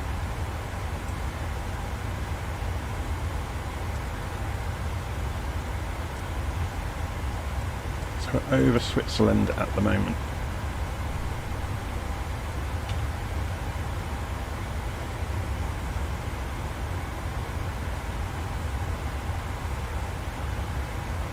Also, without a flight pad, what are you using to get destination at it? So I'm using LittleNavMap, which is the program you can see here. So LittleNavMap lets me do things like, let's go and zoom in on Cairo, and you can right click on the airfield, show information for, actually that's not much help. If I zoom out a bit more, because it's drawn everything over the top of Cairo, we can't see the icon for the airfield. There it is, it's under there. Right click, show information for Cairo. We could have done this via this panel here as well actually. Let's go to the normal window layout, open window layout, normal. Okay, so now we've got the flight plan showing up, so we can do it here. Right click on Cairo, show information, and it pops up the information panel. And if you scroll down, you get the meta. Yeah? And you also get everything else, so you get all the nav aids, airspaces if there are any, runway information, comm radio frequencies, the whole lot. So, but it gives you this summary, which is really nice. So we can see winds at Cairo 340 degrees 12 knots.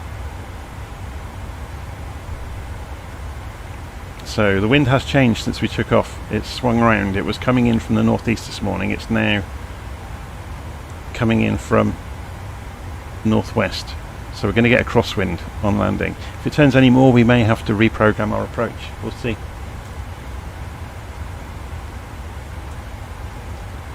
So Steve G says, during cruise I usually have the progress page up on the main FMC and the legs up on the second. Yeah, it's a common way of configuring it, so for anyone that's not done that, so you can have prog on this side, and over on the other side you go to FMC, and you can, if you can get to it, you can go and put the legs page up.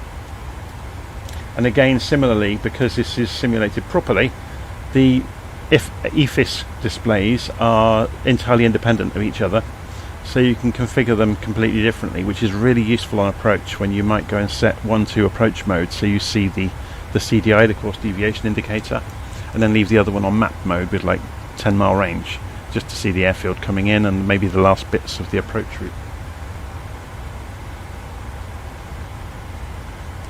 But again, so everything's mirrored in the cockpit, so the controls for this screen are here, the controls for the one on the other side are over to the right, you know, in the co-pilot seat. So yeah, you get to take advantage of both, or to take advantage of using both, I should say.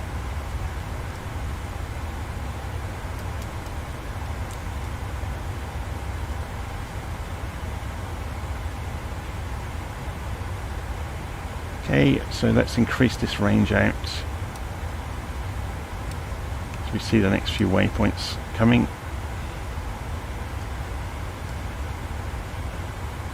So by the same token, we should be able to put this down and show the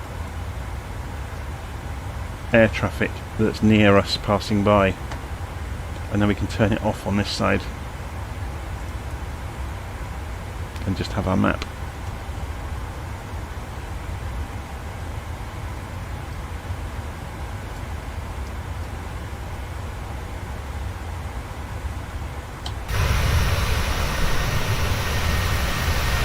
We've left the mountains behind. We are now over Italy. So I imagine we've just flown over the top of that. Looks like Locarno or somewhere like that. Let's have a quick look at the map and see where we are.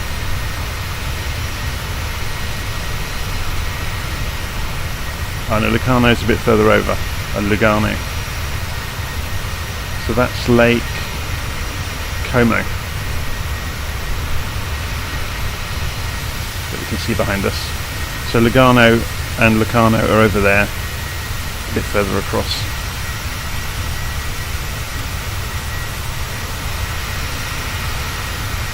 Gorgeous looking aeroplane, isn't it?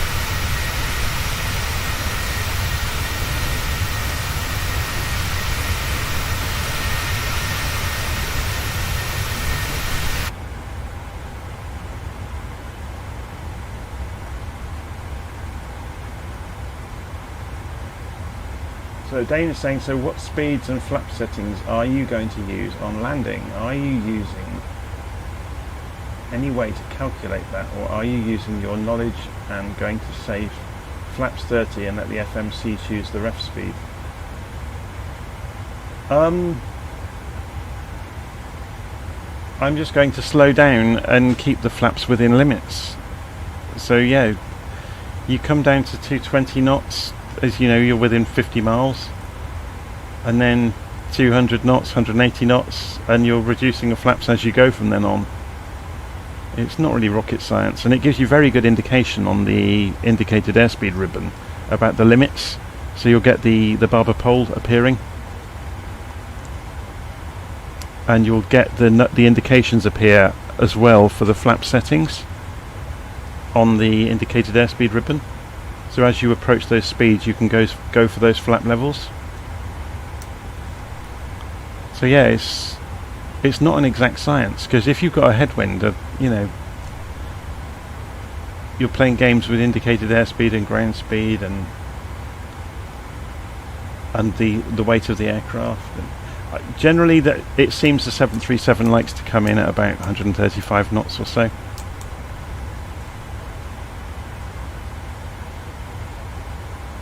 Yeah, I don't overthink it.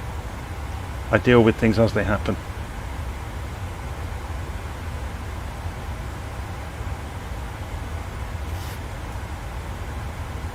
And again, because I've got the experience of flying with ATC, quite often you might have late instructions that throw any plans out the window, so it's very much more a case of reacting during the last sort of 20 minutes of the flight. You might be put into a hold, you know, at the last moment, and then finally thrown in on a vector to ILS, ignoring the standard approach route. Depends how busy the airspace is. We had a good flight last week actually, where exactly that happened.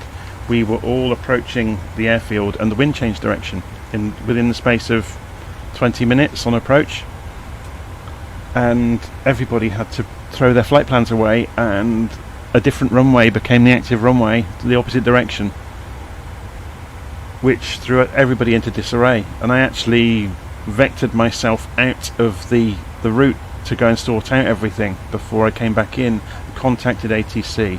You know, I informed them what I was doing, that I was turning away from the flight plan, and went into a hold while I had a look at the maps and figured things out.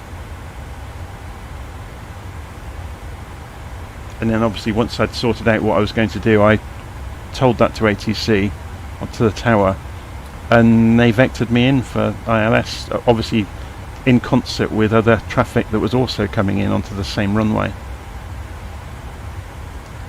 So they gave me the speeds to fly at to avoid any sequencing problems with other aircraft.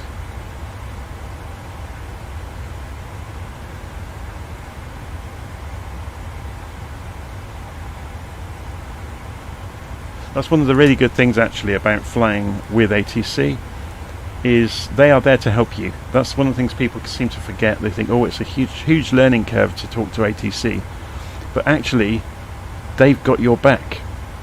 It's the other way round. It's not that you're trying to do things right by them, they're trying to get you down safely and to avoid you getting into a situation that's dangerous.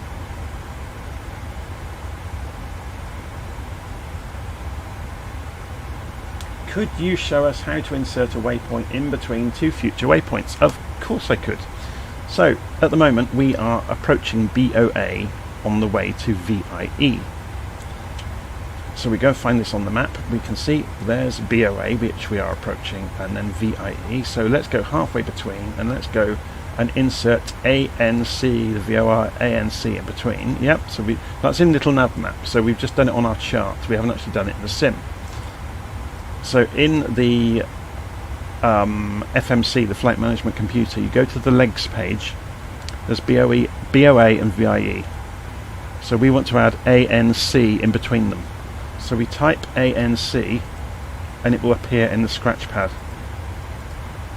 Okay, then you select the leg that you want it to go in front of. In that case, VIE. It's pushed VIE down and it's made a discontinuity in between the two. So it's expecting we might want to put some more in, but we don't want to. So to close that gap back up, we select VIE and then select the discontinuity, which will pull everything back up. Now it's saying now we've got a modified route, and these are the modifications. So then we can say execute that change, and we've now got that in the route. Hopefully that made sense. So to insert a waypoint, you key it in and select an existing waypoint on the legs page, and it will put it in front of it. And then to get rid of the discontinuity that appears, you pull the waypoint up from underneath the discontinuity on top of it, and then you execute your changes.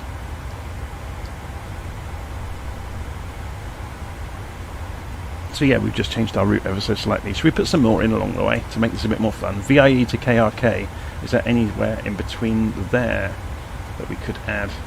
Yes, there is. BRD, so add to flight plan Brindisi before KRK, after VIE. So BRD. We'll do it again then. So BRD before KRK. Now there are two of them. This is good that this has happened. So when there are two with the same name, you get to see they're actually in the same place as each other. One of them is an NDB, the other one is a VOR, so you need to read this and actually make sure you're choosing the right thing. We want the VOR. Yep.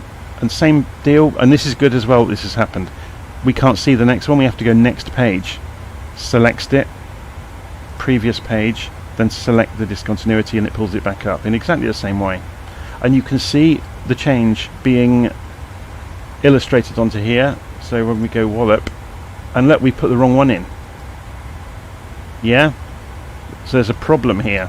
So now we need to delete something. So I must have, did I miskey that? BRD, I'm sure I didn't. BRD after VIE. Let's zoom out and see where that's gone. Or is it just a rendering issue? Oh, we can't see it. We can't see far enough to see it. So we need to get rid, because look at the leg distances. It's gone 2,000 miles away to BRD.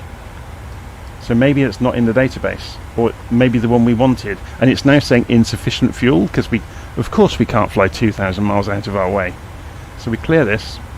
We've clicked on delete, which says that, and then we can just delete that BRD back out. Yeah, which introduces a discontinuity. Then we can pull KRK back up and execute, and suddenly our leg distances all look normal again. So hopefully that helped.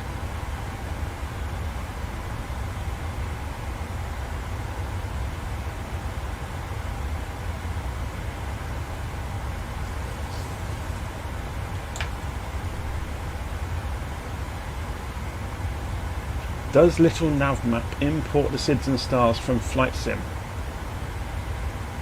Yes, it does. It always has. That's how it works.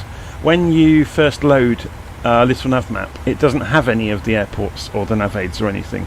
So you have to, and you have to do this after a world update as well. You go into the scenery library menu and you load the scenery library, and it automatically knows where Flight Simulator is. And you just click on load. I'm not going to do it because it will sit here for 10 minutes reading the database. But you can see it loaded the data, and so the things you're seeing on the map are from Flight Simulator. They don't come with LittleNavMap. So LittleNavMap reads the data from the simulator. So after a world update, it's important you redo it, because there may have been an AIRAC update, which is the navigation data, or there may be new airfields that weren't there before. Used to require Navigraph. Yeah, you don't need to anymore. You can use Navigraph with this, so you can see in here, if I go into Scenery Library, I have got an old AIRAC cycle still hanging around on the computer from ages ago. So that becomes an option as well. You can use it or not. I'm saying do not use the Navigraph stuff, because the only one I've got is really old. It's from January 2018. But if you've got Navigraph, it will work with LittleNavMap. My problem with Navigraph, and it's kind of the reason I don't use it mostly, is because if you've got a group flight and some people have got it and some people haven't, you're all going to be talking at cross purposes in terms of what SIDs and stars are available, because the Navigraph data may be slightly more up to date than the AIRAC data in the simulator. Even though Asobo do update it every time they do a sim update, it may not be the latest up to date data.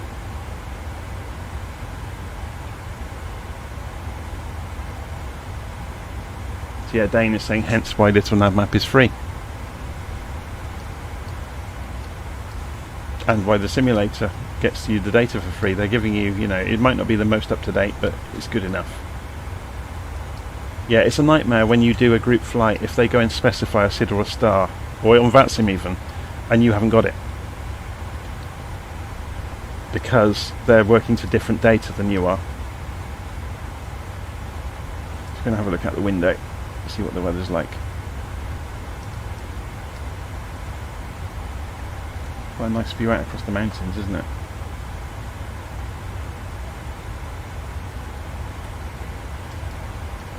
Okay, let's just center the cockpit view and leave it alone for a while. Probably fed up of me jumping around the cockpit.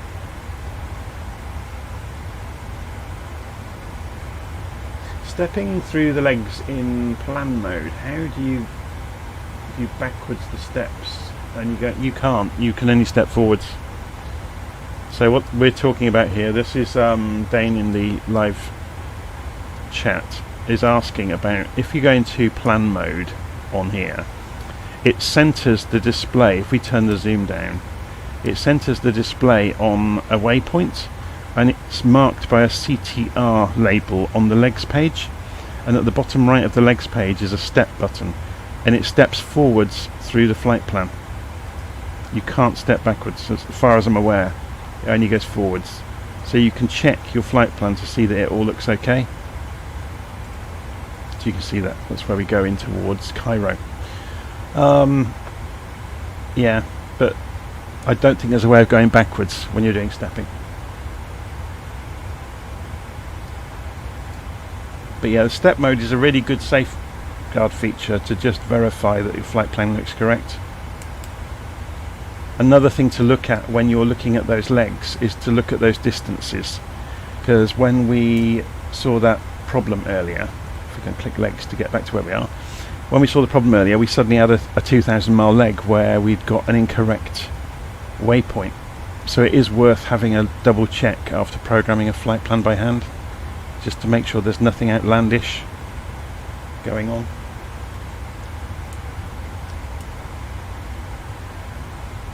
Can you paste the flight plan from LittleNavMap to the FMC without having some sort of online account?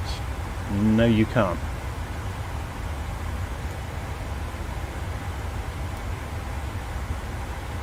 So what we're talking about there is in the flight plan, you can say copy the flight plan to the clipboard. So if I went and opened Notepad, for example, okay, where did Notepad go then? It's gone behind the screen. Oh, don't say the sim's crashing. Here it comes. So there's our flight plan.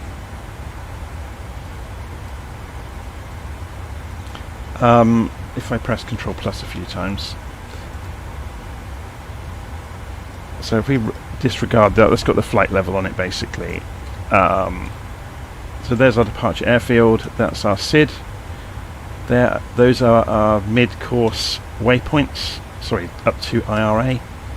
Oh, Wrexham was one as well, isn't it? Interesting. There was no star. We're going straight on approach into the ILS, aren't we?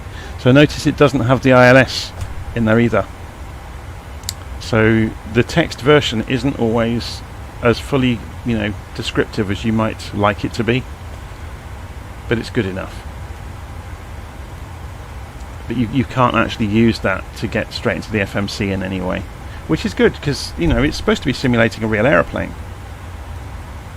and the real aeroplane doesn't let you do that sort of thing. The fact it's got SimBrief is kind of copying the data load that you can do in modern airliners. So we actually did a project at work with EasyJet a few years ago, which was part of their document management system, where they held their flight packs, which included, the data that could be uploaded into the FMCs of the aircraft.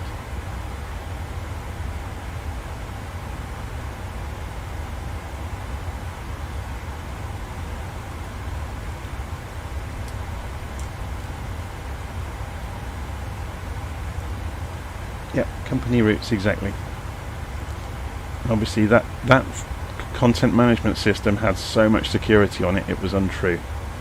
And the approval chain as well around managing those flight plans.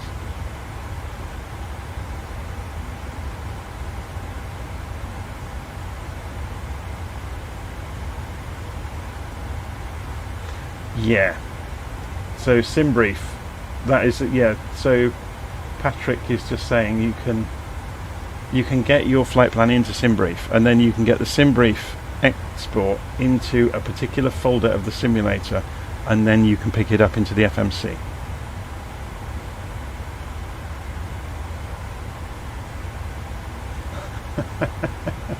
Hi Patrick.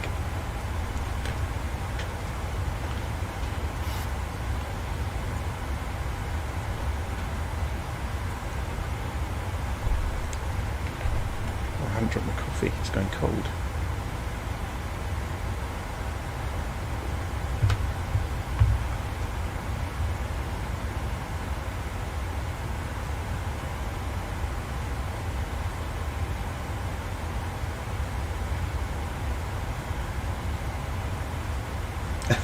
Patrick's been in the sun too long.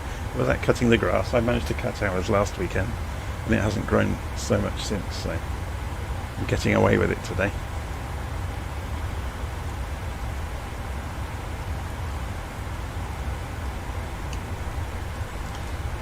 So let's pull the map back up over the top of the cockpit and go to open the window layer in minimal, which will switch everything off. And we can zoom out a little bit and see where we are in the world, which is quite useful. So we're just coming down the side of Italy.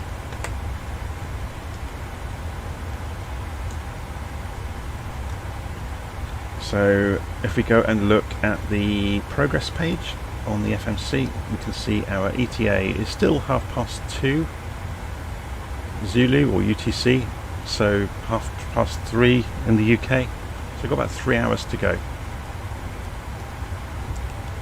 We're cruising along. We've got way more fuel than we need. Based on the burn down, when we land we'll have 22 tons left. That's a good point actually. Shall we check and see? You can configure the flight management computer to display the quantities in either kilograms or pounds. So if you go into the PMDG setup options, I think it is it on the aircraft?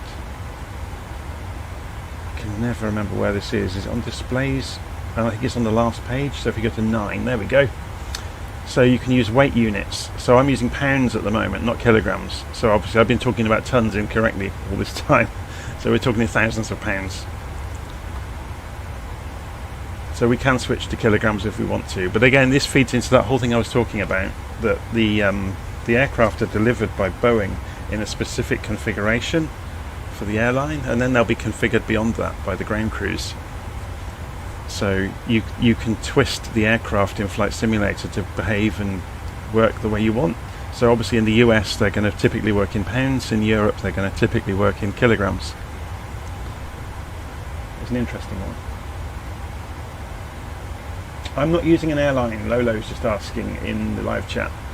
I'm just using the factory PMDG livery. Main reason for that is because I used it the other day and I knew it would be quicker to load in. I wouldn't get the kind of 15-minute wait with a new airframe. Steve G saying I should be in a Ryanair. Well, then I have to charge myself for a cup of coffee and to use the toilet and to do everything else.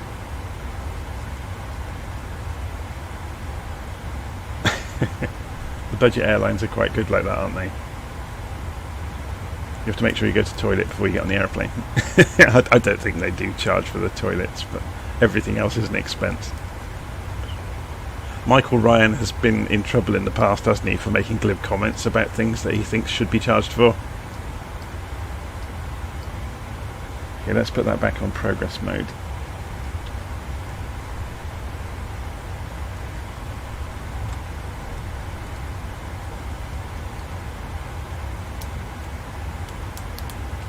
Lolo saying 50p for the toilet. Well, it depends what you want to go and do in there.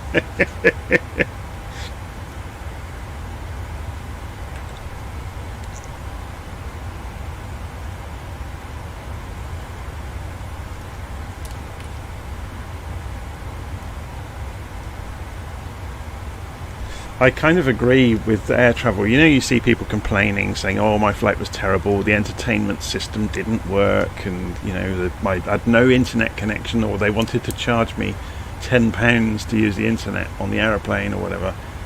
I kind of agree with.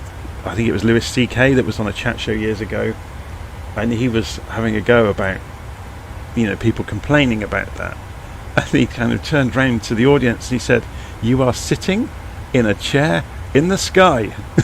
Can you not see how amazing that is?"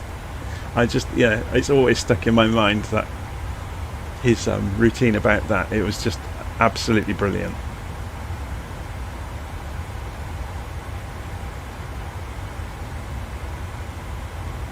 So Dane's saying, am I using a throttle and yoke? I'm using the Airbus Thrustmaster kit, so I've got the stick and the throttle quadrant. Which the stick works fine, the throttle quadrant is for the Airbus obviously, so it doesn't match the controls for the Boeing, so all I'm using it for is the air brakes, the throttles and the flap lever, which doesn't work on the same detents even, so I'm having to, you know, fiddle that a little bit as well. But the switches obviously are not compatible with the way the things work in the Boeing. So the parking brake switch doesn't work properly, the gear switch doesn't work properly. So I've unbound them and I'm using the keyboard for those things. Or clicking on things in the cockpit even.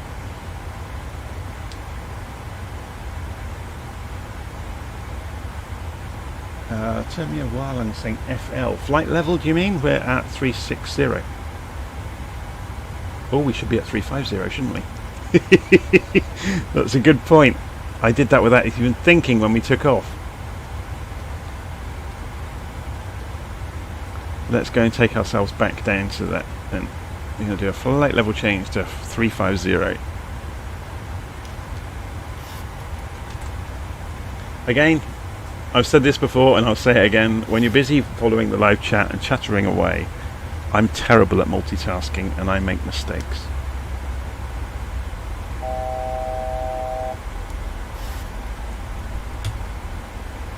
So Loritis is saying, can you help me please? I hope I haven't mangled your name too badly there. My FMC on the 737 says that the data link config is invalid. Why and how do I fix it? Have you got Navigraph by any chance?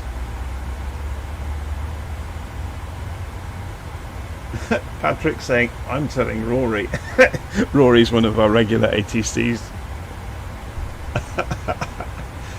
Telling Rory that I was on an even altitude when I should have been on the nod. Have I managed to program any keys for lights yet? No, I haven't. I just used the switches around the cockpit with the mouse. What's the biggest plane you've been on? I went on a Continental Airlines A340 once. I haven't been... when I was young I went on a 747-400. There was a famous Virgin 747-400 that had a woman, like a Varga girl, painted on the nose. And I went on that aircraft many years ago, flew to San Francisco. Actually, I think I've been on it twice.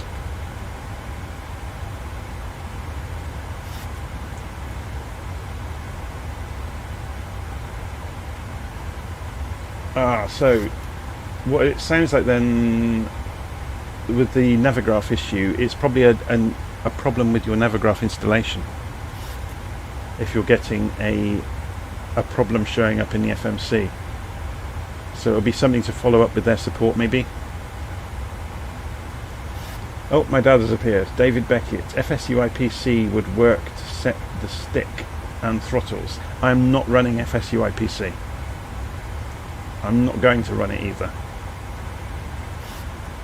It's just one more thing to break, in my view.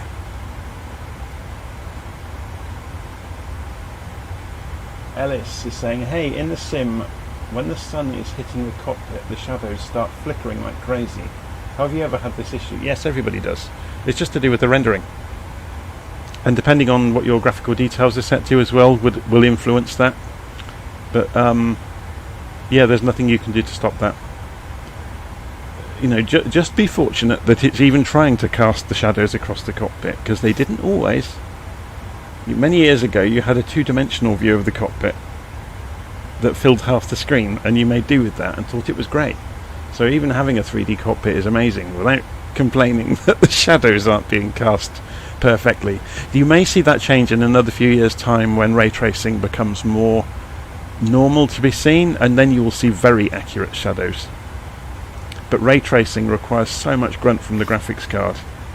It's really, you know, they've been trying it, and I think in alpha with Flight Simulator, so it is coming, but I wouldn't expect to see ray tracing anytime soon, and you'll see an enormous hit in your frame rate purely to make a little bit prettier shadows and reflections.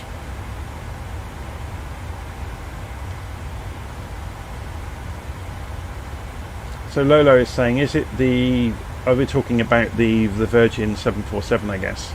The woman holding the Union Jack. I can't remember. I guess she must have been. But it's kind of one of the famous 747s, isn't it? It was only retired a few years ago.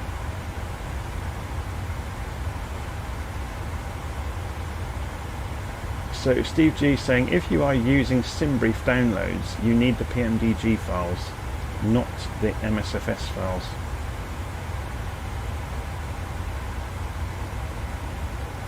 Yeah, that's probably a good point. Would the Navigraph program identify the 737? It may be that it's slightly behind the curve. I'm not sure if Navigraph will have got there on the same day that the 737 came out. So Loritis is saying, I just bought Navigraph yesterday evening.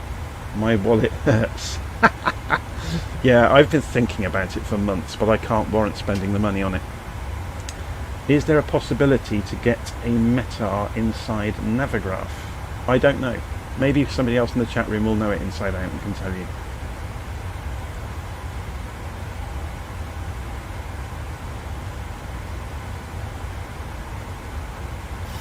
Okay, so the PMDG needs specific data.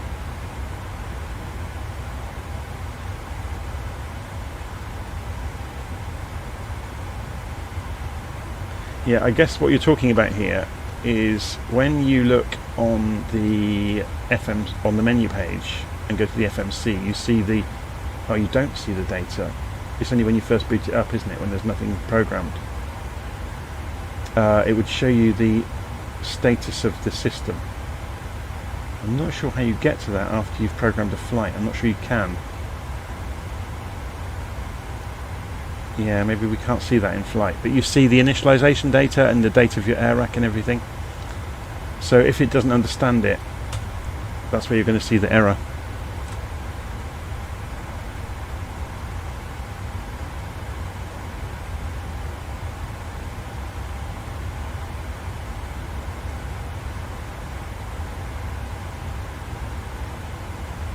Do I have the very grainy and noisy sheepskin chair texture? I thought it was really good. You can't complain about that. It looks real. It does look like somebody went to, a car shop and bought these Ford Escort covers for the 1975 Ford Escort. We should have some furry dice as well, shouldn't we? And maybe some of those bean seat covers as well.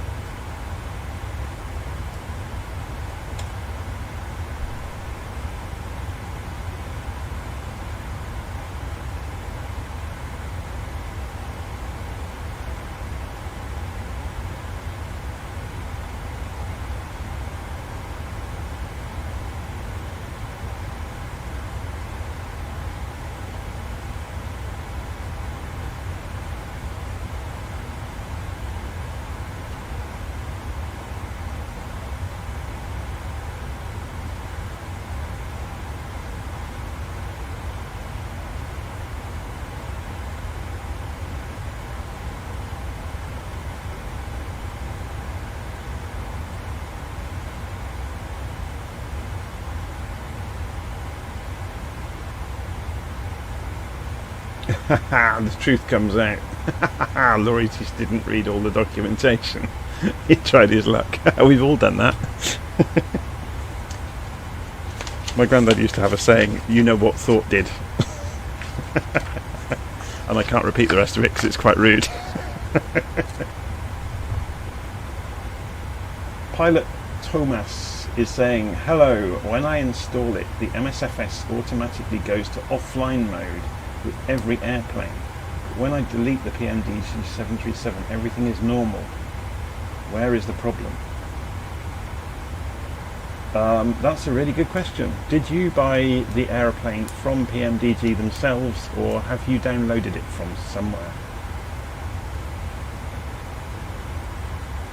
So Dane is saying the textures on the seats are better than his. I'm running an Ultra, so that obviously makes a difference with things like the seat textures.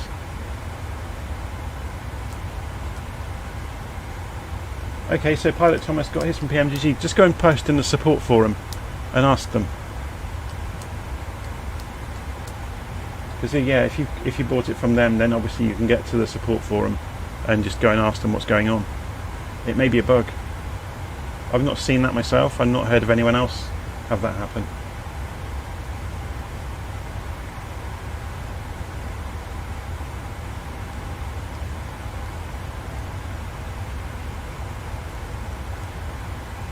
It's a bit odd to have it go offline if you're using the 737.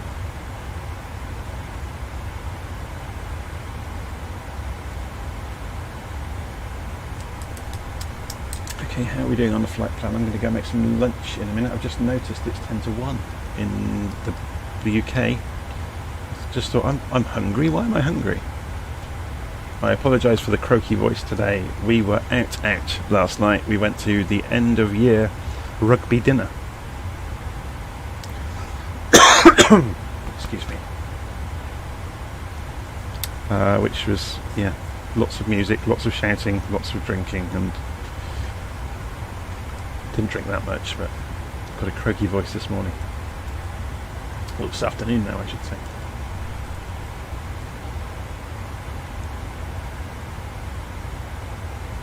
So we've got 94 miles to go until we get to the VIE VOR. And if we hover over it in LittleNavMap, it will tell us all about it. Viesta. The winds aren't too bad today, are they? 17 knots. It's not unusual to see 90 knot winds at altitude.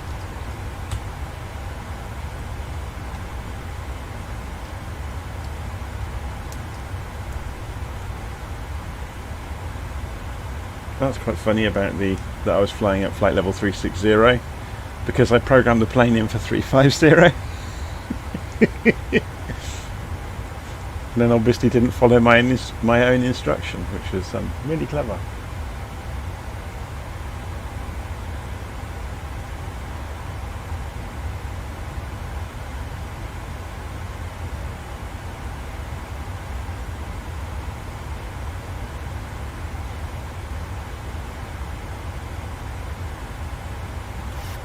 So Alice is saying, I understand everybody has the shadow issue, but I have everything on Ultra and it's so bad compared to everybody else's game. I don't know why.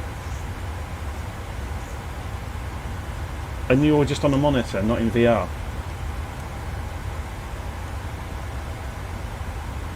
Because if you run Flight Sim in VR, it introduces an awful lot of savings for efficiency of drawing the graphics. Yeah, I'm on the same 1440p monitor. Yeah, I think this is this is higher than that. This is a 4K monitor, and I downgrade it to 1080p through OBS to go out to YouTube at 1080p. You dropped your computer on the floor. Yeah, I don't know what would cause flickering on the shadows. A livery issue, maybe? It's not unheard of.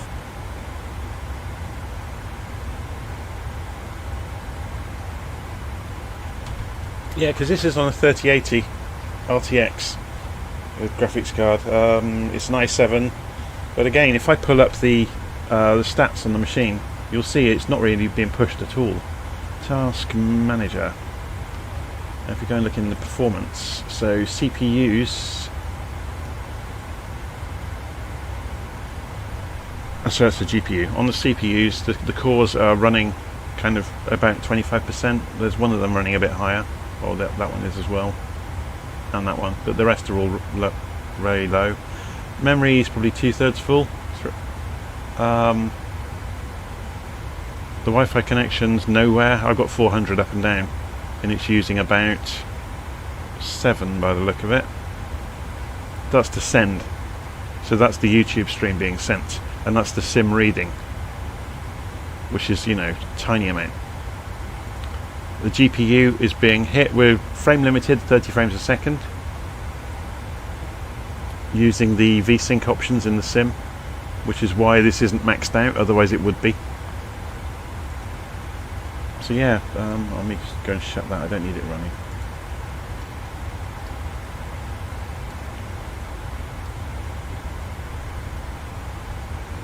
Landing gear is not down, it is off. The Boeing has 3 positions, and I forgot about this on takeoff. I've added it to my notes now. I'll reissue the checklist later. If you leave the stick in the up position all the time, you're essentially charging the hydraulics all the time, whereas in the off means the hydraulics sit at rest.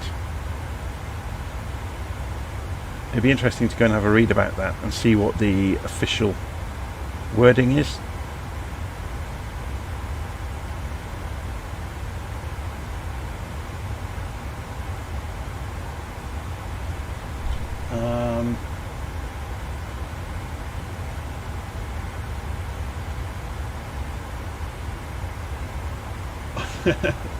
Someone's saying, I like how this stream has become a PMDG 737-700 problem support chat.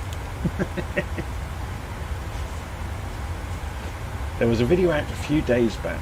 Massive performance increase really helped. He guided how to uninstall the NVIDIA drivers completely and just did a bare driver install. It helped me massively. Yeah, in the GeForce Experience program, when you do an NVIDIA driver update, always do the custom option or the advanced option, I forget what it calls it, and when you get the advanced installation options for the driver, there's a tick box to do a clean install, and what that does is completely removes the NVIDIA driver before reinstalling it, instead of installing it straight over the top. And you should always do that. You should always tick the clean install option. Can I see the exterior? Of course you can. And there it is. The PMDG 737.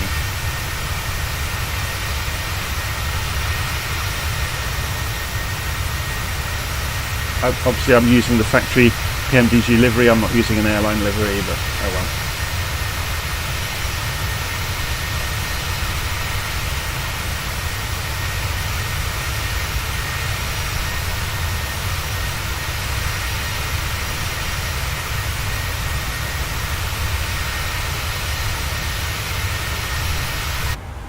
Okay, so saying goodbye to a couple of the people that have been following along. Thank you very much for following so far. Do go click like and subscribe if you haven't done so, and click the bell icon. Apparently it all helps.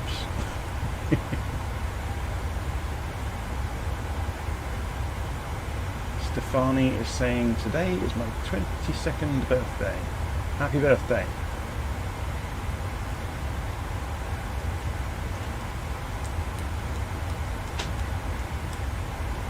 Right, I am going to step away for a few minutes to go and make some sandwiches. I will be back. I'm going to mute the microphone while I am away. So I'm going to go and I'll be back in about 5 or 10 minutes, probably to remove some Russian spammers from the feed, or whoever is creating the robots. I shouldn't really denigrate particular people, but yeah, I'll have to clear out the spam when I get back. I'll be back in a minute.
Okay, I've just stopped eating my sandwich for a moment. Someone's asked a question.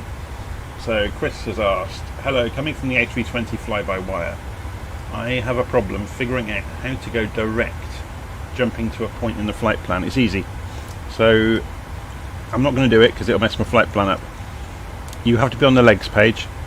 You select the waypoint you want to go to directly to. So in this point, Wrexham, for example. And then you click at the top. And it will pull Wrexham up to the top, deleting everything underneath along the way. And then you have to execute that change. It will say there's a mod route immediately after you've done it. So let's do it. I should be able to cancel back out. So I've selected Wrexham. I say KRK. See, so everything's been pulled up. Yeah. And see, if I don't want to do that, I can just erase the mod and it goes back to as it was. If I'd have executed it, it would have happened. So hopefully that covers that. It's also asked, could you explain also how are the SPD INTV and Alt INTV used? What's the INTV? Are you on about in the on the right hand side of the flight plan, you mean? If you're in auto throttle and VNAV mode, they will be followed. If you're not, then you're just using them as reference.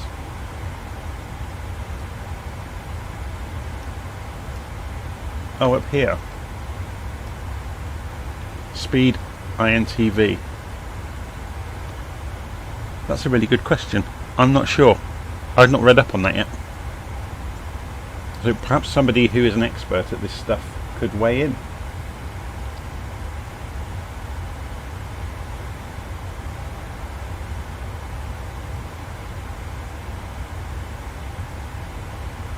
Yeah, I know what the buttons are, but I'm not sure what the correct procedure is for using them, or you know how you, if it's a toggle, or I've never played with them. I presume they're a toggle, so you can. Yeah, I'm not going to do it in flight. But yeah, I don't know if anybody knows exactly how they work. I'm sure you can read the documentation. If you're not aware of this, if you go to your file explorer and go to your community folder for Flight Sim and find the where is it? Not fly-by-wire. Who makes it again? PMDG 737. And if you go into the documentation subfolder, there's all the books on how the aircraft works. But they're not fully, you know, there's a tutorial, an introduction. What you actually need is the real documentation for a 737-700. I bet if you Google it, I bet it's publicly available documentation that you can download. And then it will tell you exactly what that button does.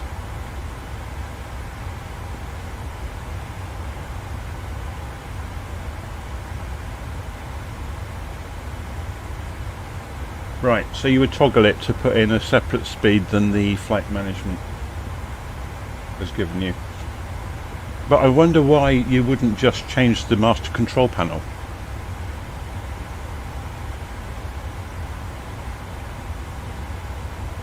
Like I said, you have to go and find the real 737 book and have a read.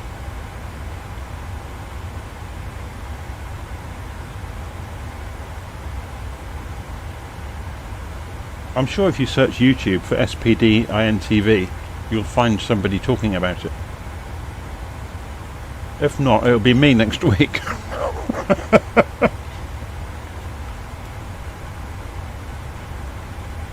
I'm just writing it down now. Because anything I don't know about, I tend to go and find out about. Because it's curiosity killed the cat, isn't it? I'm sorry for the sounds of eating in the background. I'm trying to be as quiet as possible.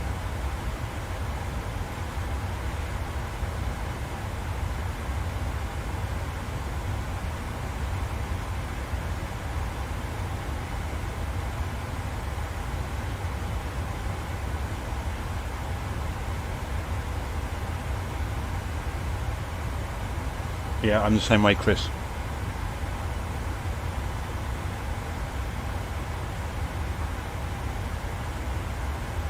Danny Simmer, hello there. How do you get smooth performance? I use NVIDIA control panel settings. Does that work? I've left everything on stock. I've not meddled with the NVIDIA panel, and I'm loath to do so because it tends to just work straight out of the box. I know people are obsessed with frame rates. I'm not. I've frame limited it to 30 frames a second using the VSync settings in the graphics settings of Flight Simulator, and I've just left the NVIDIA card absolutely on stock. So all the settings are defaults.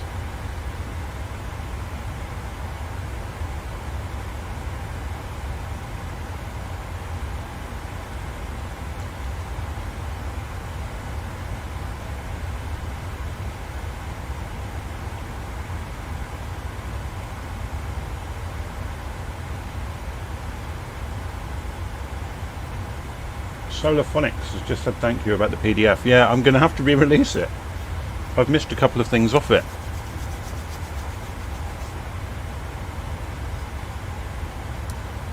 One of them being the landing lever, not putting it to off during the climb out. And the other one, oh no, I added on the emergency light arming, didn't I, recently? But every time I spot something that... Trouble is, I tried to do it as a functional startup that doesn't cover everything, and bit by bit I keep rethinking and thinking, oh, I actually should have that in there really. And so the the startup procedure has got longer and longer. I'm trying not to have all the checks and balances on it though, like testing all the fire alarms and all the rest of it. There are lots and lots of checks you can do around the cockpit. The trouble is, they take a checklist that takes 15 minutes suddenly becomes 3/4 of an hour if you do the full workup. And yeah, life's too short. It's a simulator. It's supposed to be fun. We're not protecting the lives of 300 people behind us.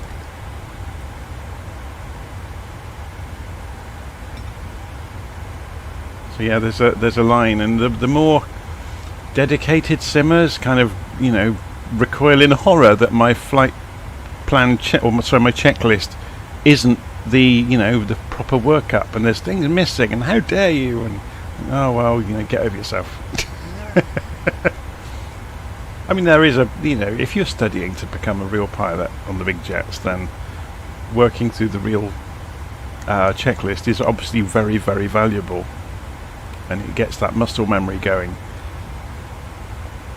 about things to and problem solving as well. If you know where all the test buttons are to test things, if you're trying to test for failures, but I've got failures switched off, so it's not really a concern.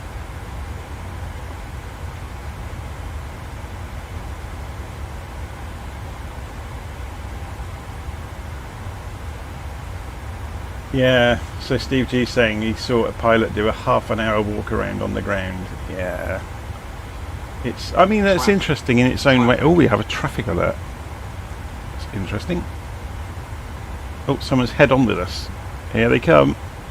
You can look on the second display over there on the right-hand side of the cockpit. You can see them just passing by. If we look on LittleNavMap, we'll see there is, or if we zoom in, we'll see them. Yeah, they've just gone past actually, haven't they? Or not. Okay. So either the aircraft was lying to us, or maybe we're going to see this guy coming in very close. So that's interesting. So the aircraft saw something that LittleNavMap hasn't. Unless it was that one. But that's...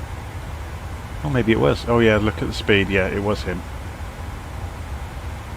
The AI aircraft are just bizarre, aren't they? That one's obviously Concorde, going at that speed, or it's a military jet and it's vanished. How strange. So I know a lot of people turn the AI aircraft off because they never make much sense.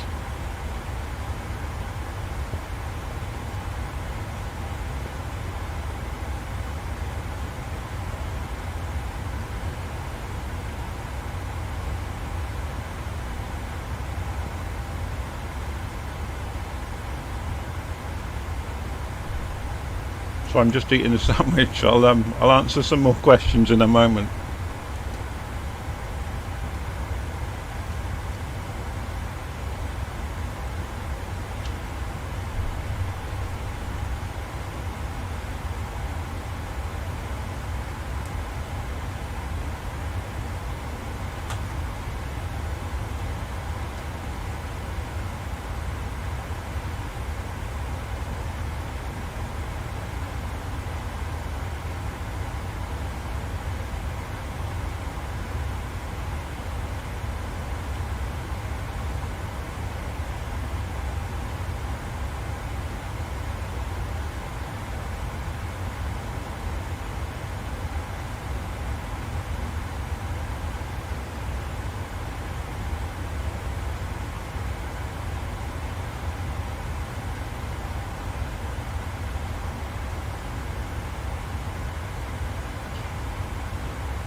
So Danny Simmer has asked, what graphics settings do you have?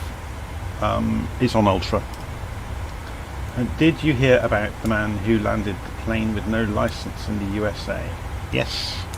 Yeah, last week. It was incredible, wasn't it? Passenger in the aircraft. Traffic. Oh, we got a head on. Oh my word. Are we going to see him outside the cockpit? I can't see him outside. Just coming into the 5-mile window. What's on LittleNavMap? Let's go and have a look.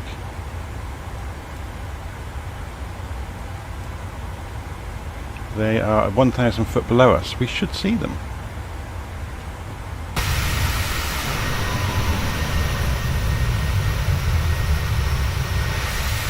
Although they were 1,000 foot above us. So we missed by 1,000 feet.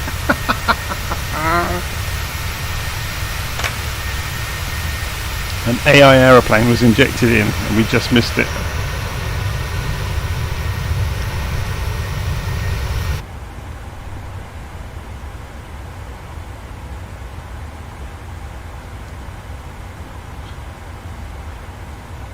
Wouldn't it be funny if the TCAS just, had a resigned enunciation that it does if it knows there's disaster about to happen, like if you're on collision course, and instead of just saying traffic, it just said, ah, crap.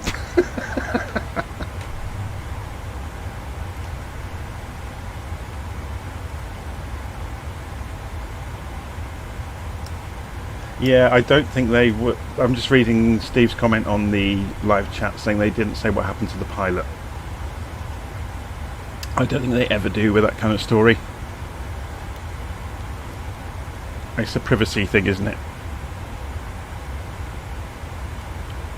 There was another story that I found on the internet that was suggested to me after reading that story.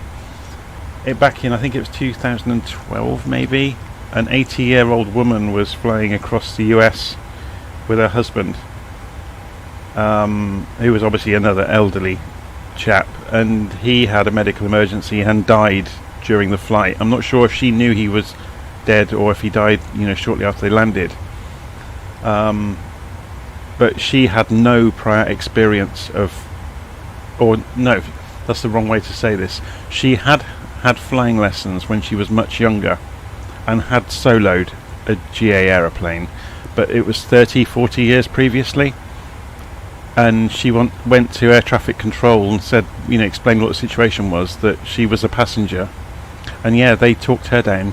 They took off another aircraft and flew on her wing.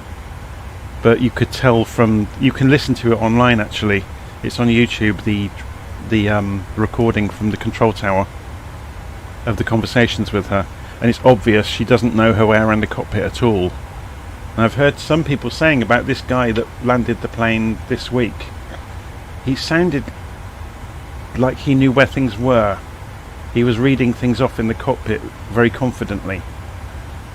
So whether he'd flown simulators in the past on a computer game, I don't know.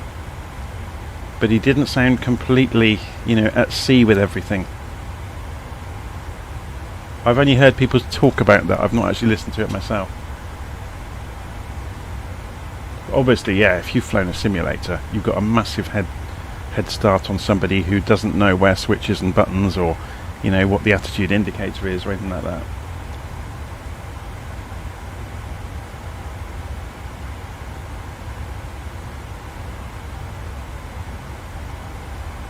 So Danny's saying, what's the best sensitivity settings?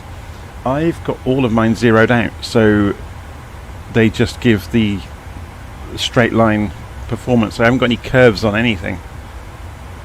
And I've got the Airbus stick.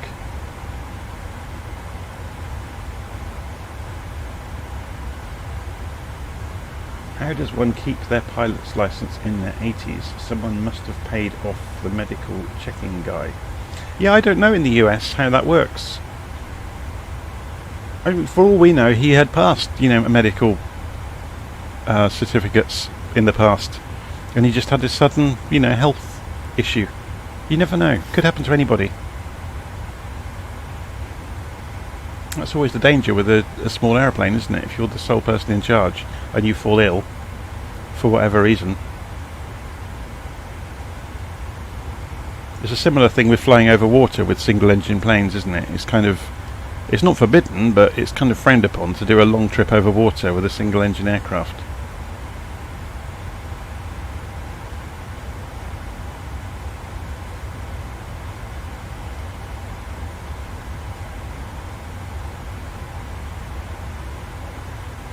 As for the same token, the big jets have a crew, pilot and a co-pilot. And of course, we're sat here doing all the jobs, which there aren't any much to speak of mid-flight. But obviously, in the real world, they would be, checking things throughout, checking the route, looking for air traffic, talking to the sectors, getting vectors potentially, being monitored by air traffic control along the way. So yeah, the pilots are busy. Like I said earlier, they're busy protecting the lives of the 300 people sat behind them. So they're going to do a lot more things than I do. They're not going to wander off and make a sandwich mid-flight. Or wander off and make a coffee. That's interesting that someone said in the live chat they don't think that pilot licenses in the US expire.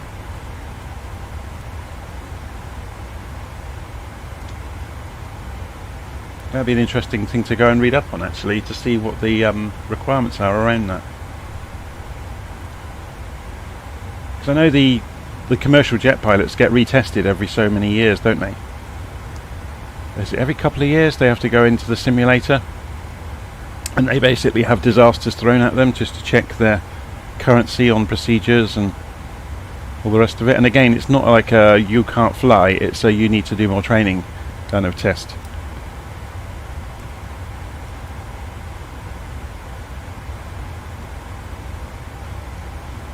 What's it? We have in my sphere of work, we have this idea of continual development. So whenever you're in between projects, you're expected to be learning, whatever's coming up, because obviously technology doesn't stand still.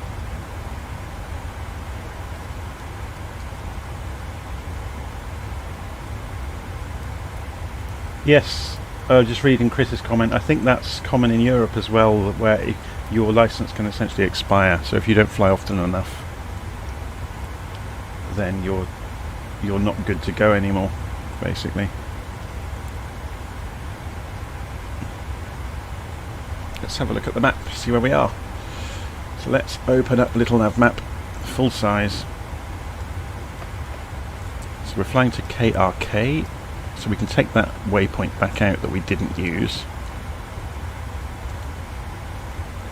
Flying to KRK and then down to TRL and IRA, then down to the waypoint we inserted to line us up with the approach somewhat for 05 right at Cairo, which should take us over. Now I'm not sure if it's marked on the map here. The Giza complex, we should see it directly below our flight path, hopefully.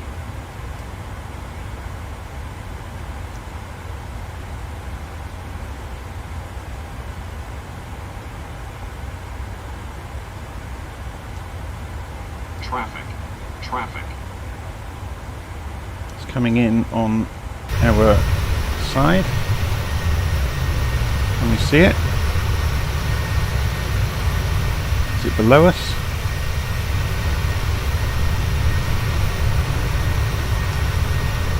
Oh.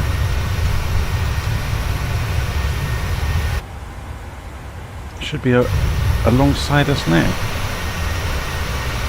Well, I'm not seeing anything.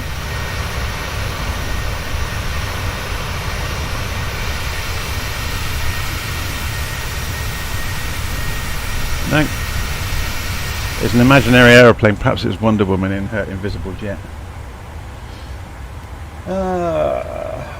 Biannual flight review. If you are below limit, you just take a flight with a flight instructor to validate or something.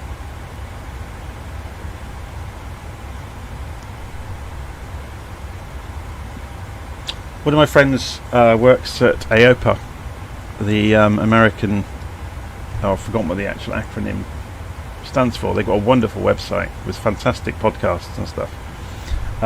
He works there as a web developer, but as part of working at AOPA, you get to you get flight training as part of your job. So he's become a fully qualified private pilot just through working there, and it's all paid for by the company. It's fantastic. And he gets to fly a 172 week in, week out. Absolutely brilliant.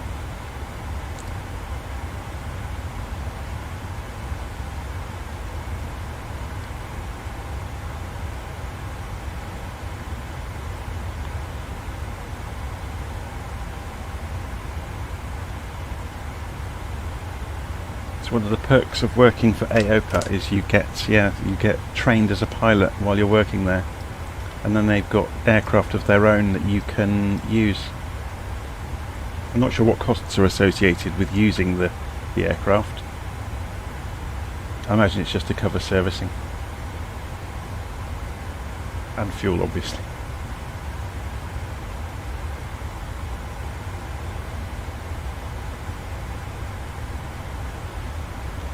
Something I'm going to try and organise fairly soon.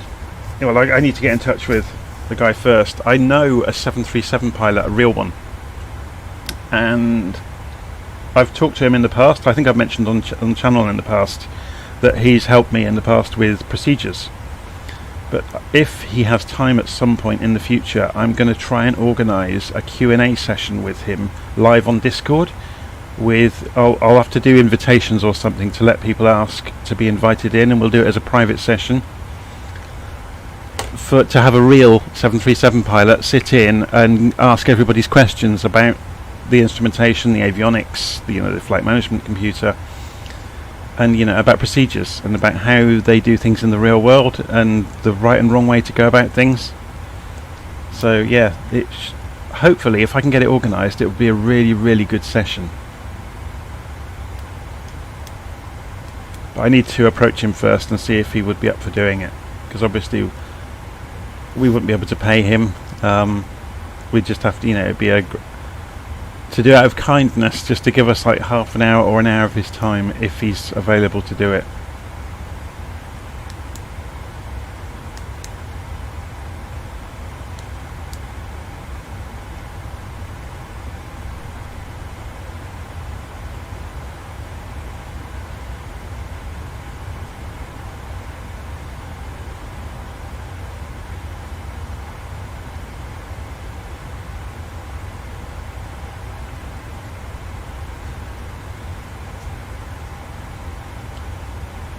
Okay, so we pull up the map display and zoom out to see where we are. Make this smaller, drag it into the corner here. So we're getting closer and closer. Just coming over the coast of Greece, flying across the edge of the Ionian Sea, is it? Let's just drag the map across to double check that. I think I'm right in saying that. Yes, the Ionian. And then out across the Mediterranean. We're getting closer. So how far do we have to go? Let's just double check down here.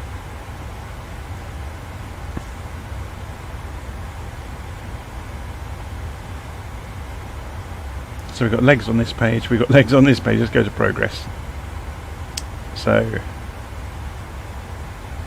distance to go, 830 miles left to go. We're still looking at 2:30 UTC for landing, 3:30 British summertime.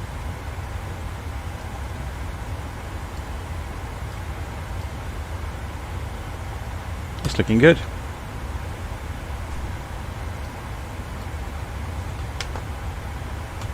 So we push the camera further over into the corner so we get more of the cockpit in shot while we're flying.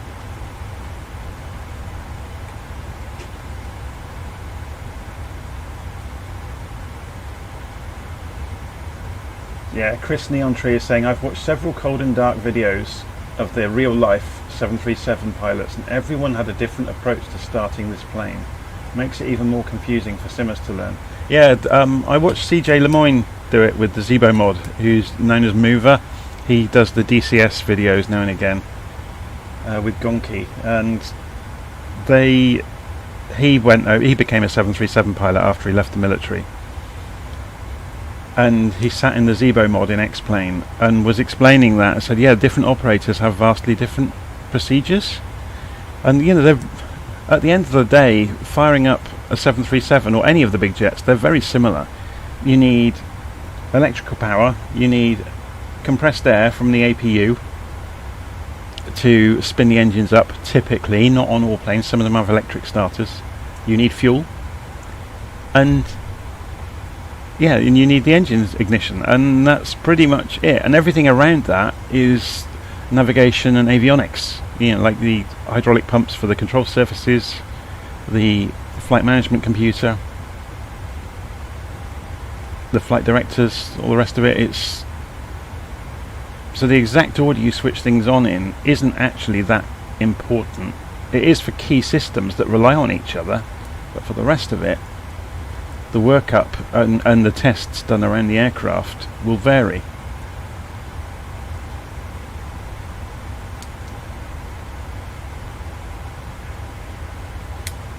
William Kelly is saying summertime is so much better than daylight time here in the US. They're on about scrapping it. I'm not sure if it will happen anytime soon, but in the UK we changed from GMT, which is Greenwich Mean Time, same as UTC. We changed to British summertime during the spring and summer months, and so our time is advanced by 1 hour beyond UTC. And I think it was instituted in the early part of the 1900s, or it may have been just after the First World War. But they're actually talking about removing it because the reasons for doing it have pretty much gone.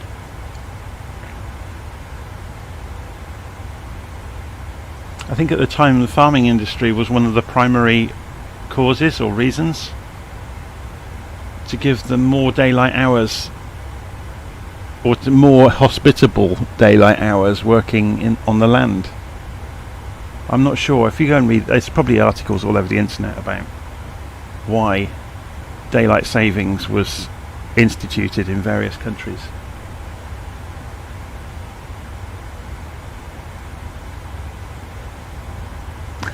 William said he just likes the sound of summertime better. Of course, yeah, it depends what part of the world you live in though, because our summer is an Australian winter, and obviously an Australian winter is, or their summer is our winter. Same for South Africa, I guess, although they're a bit further around. But it depends where on the globe you are as to what temperatures you're going to get at what point during the year.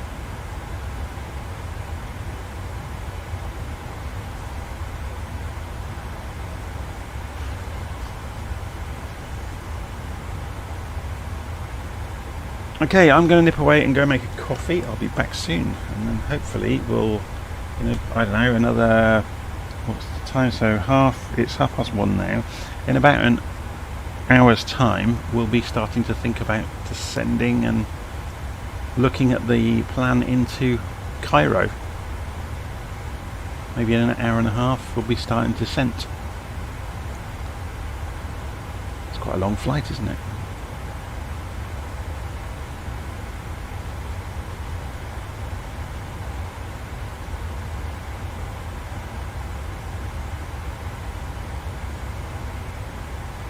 DEFCON 001. That's an interesting username. I forget which way round the DEFCONs work. Is DEFCON 1 nuclear war? And DEFCON 4 is the first alert level, or is it the other way round?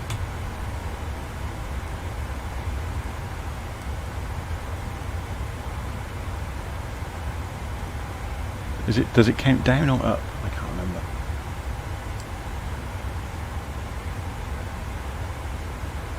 Anyway, I'm going to go and make that coffee. I'll be back in a few minutes.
I'm praying for a camera add-on. We need one desperately. From Captain Robbie. What sort of camera add-on? I mean, it's got the drone camera, which is quite cool. Now you can, if you plug an Xbox controller in, you get excellent control over the camera as well. You can obviously use fine-grained control. I'm just using the keys on the keyboard. I haven't adjusted the uniforms of the pilots recently, so we've got the co-pilot's actually got a leather jacket on. That's probably an offence in terms of the company procedures or guidelines. Anyway, but yeah, you can use the drone camera. It's quite cool. You can play with depth of field effects with it as well. If you go into the settings for it.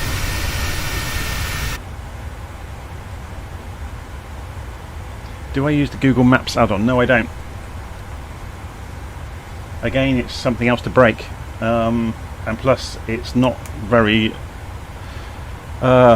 when you use the Google Maps API, you are using a user account to do that. So it's not very transparent about how that add-on uses a user account to do that.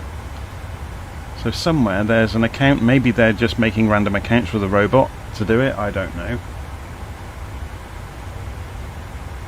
But there are data bandwidth limits on using the Google Maps API.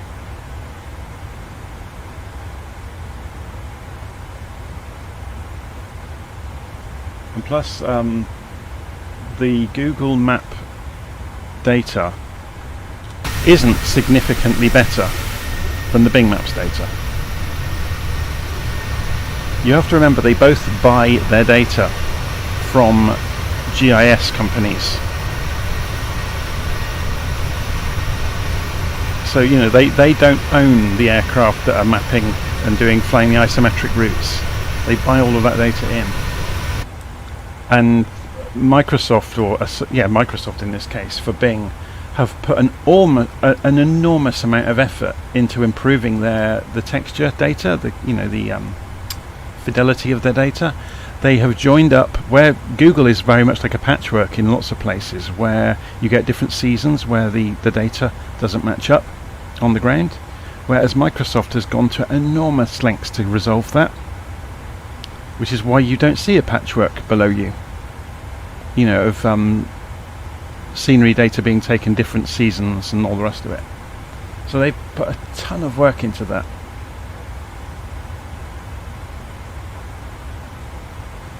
And also you don't get the Google logo appearing on the ground all over the place, which you do with the Google textures.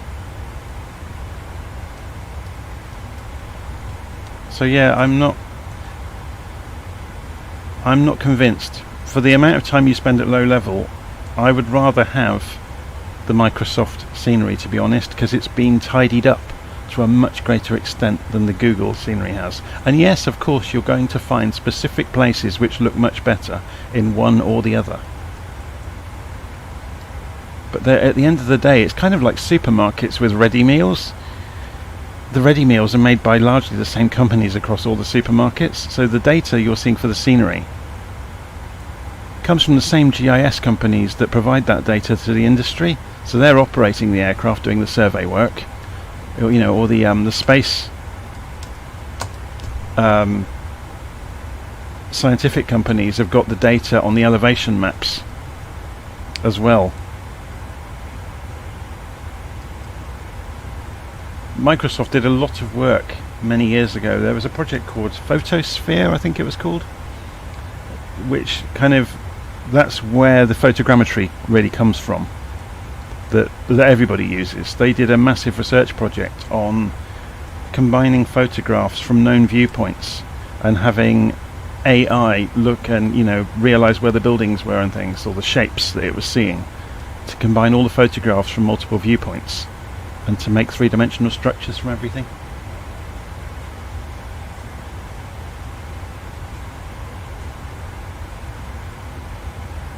Yeah, so William's saying the Bing data is generally newer but lower resolution. So Defcon's saying, I would like the ability to bind advanced controller inputs to the cameras or use adaptive input mappings, i.e. press the right once to look at the center console or press again to look at the co-pilot. So yeah, I can see what you're saying. This this comes down to a conversation I had not long ago about people not wanting, or people wanting things to work the way they want rather than the way they are designed to work, and it's the best way to break everything. I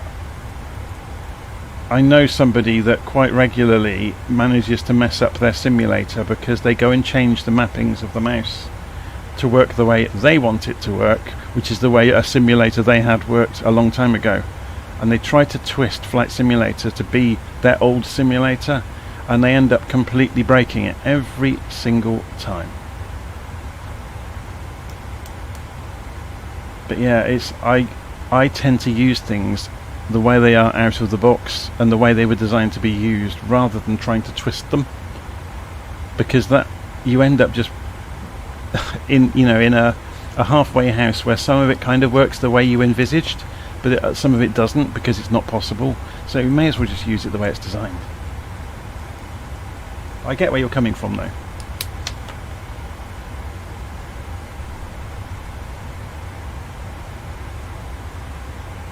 A really good example is on the Airbus stick. There's a black button at the top of the stick that would be great for push to talk. Only if you're in any of the menus, it's the cancel button. And there's no way of remapping that, as far as I've seen. So if you're in a menu and you try to talk to ATC with push to talk, you end up cancelling out of whatever you were doing in a menu. It's really frustrating. So you end up using a completely different button that's nowhere near as handy.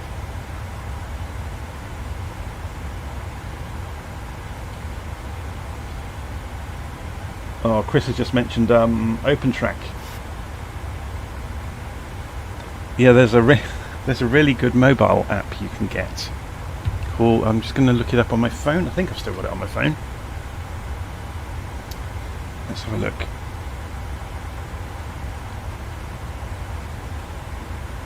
What was it called? Don't think I've got it. Oh, SmoothTrack. There's an app you can get for an Android phone called SmoothTrack that looks at your face using obviously the face recognition technology to figure out where you're looking. Sorry. And you can hook SmoothTrack up with OpenTrack. So you install OpenTrack on the PC, you use SmoothTrack on your phone, and you leave your phone on the desk pointing at you. And then it's the same as having Track IR, but it's using your face to figure out where you're looking. It's not as smooth as Track IR, but it's actually remarkably uncanny, so you can look around the cockpit. It works very well.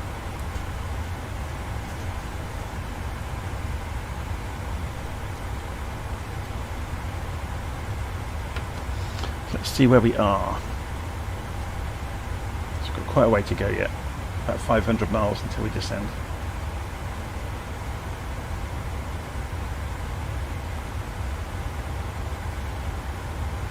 Some turbulence. We're being thrown around a little bit, aren't we?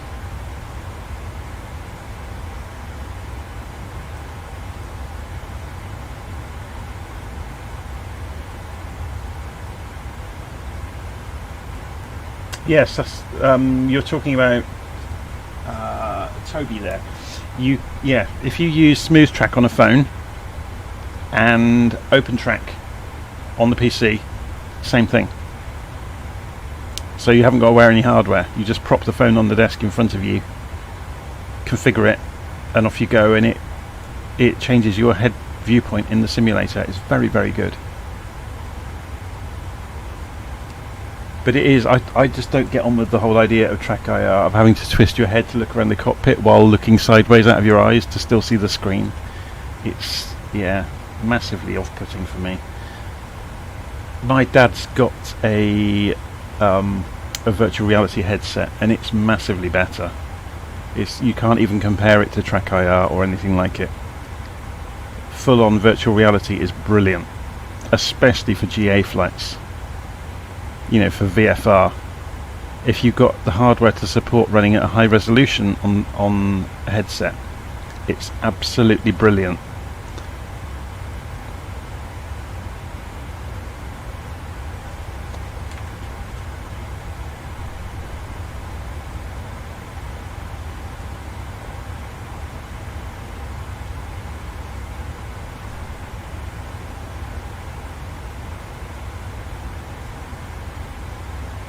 Yeah, so Stephen Howard has got Track IR.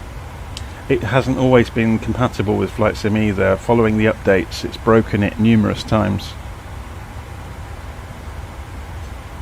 Andre has said hello, bro. I'm not aware I had another brother. Sorry about being facetious, I couldn't resist that.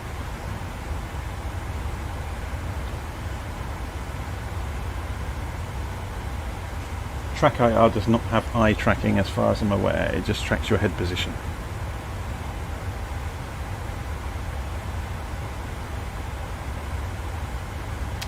As far as I know, the only one that uses eye tracking would be Magic Leap, possibly, which was only a research project at Google, wasn't it? I think it's been folded up now.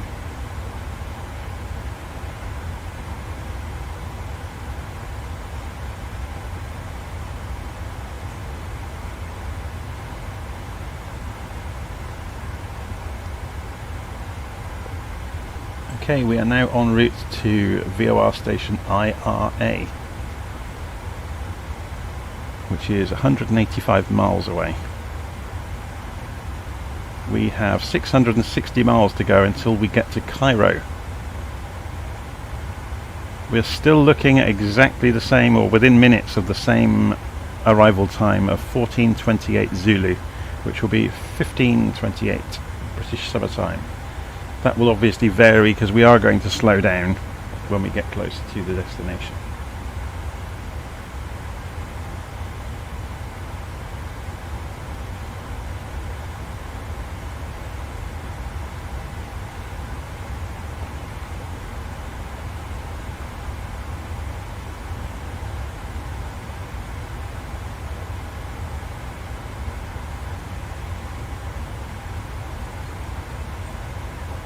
Oh, here we go. Here comes the spammers again.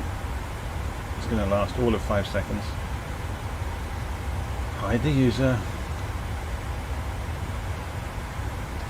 Report their posts. Unwanted comment or spam. And they've gone.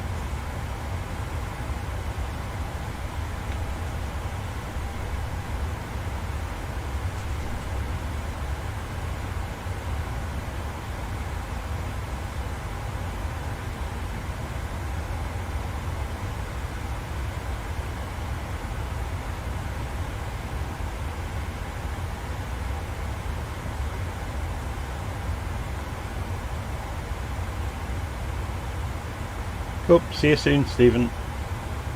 Thanks for watching, and thanks for helping out in the chat. It's great.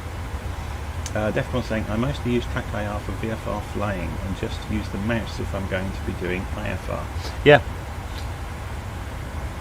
I just use the mouse to look around the keyboard, to look around the cockpit. So, when I'm doing the startup, I tend to use the keyboard shortcuts just to run around the panels because it's easy and quick. And on the checklists I've written up, I've written for each, major section which view you need to be on. And in some cases I've resequenced the steps to put things onto the same view as each other. So, to try and group things as much as possible.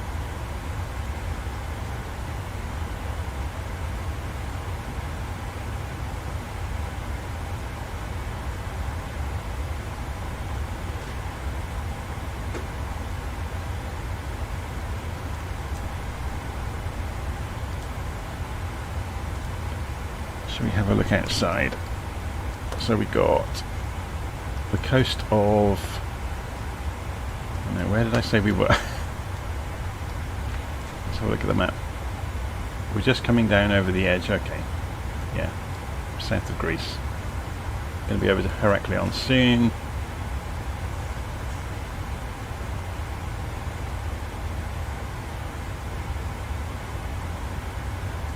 and then down to the north coast of Africa and Egypt.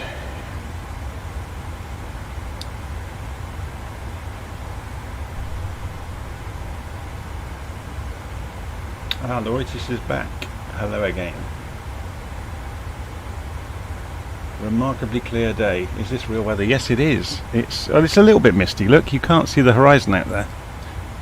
Although no, that's burnt out from the view actually. So, but yeah, it is a remarkably clear day. I haven't seen much weather since taking off from Gatwick. I'm looking outside here today. It's a little bit misty outside the window here in the UK, but it's actually quite clear. And we can back that up to see what the weather's doing. If we go to windy.com and we'll zoom down here to where we're going. So there we go, Heraklion. And if we put the cloud view on, yeah, there's a little bit of cloud maybe when we get closer to Egypt, but not much. It's looking good.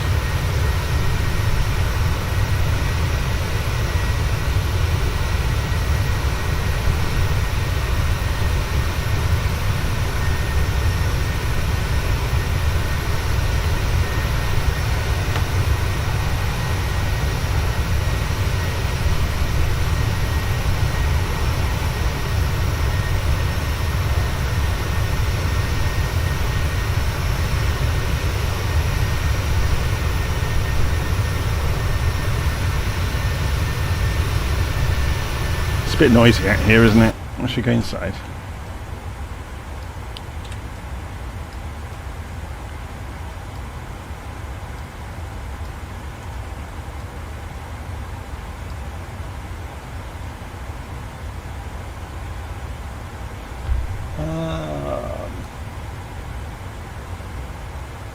Are SIDS and stars used for GA aircraft too?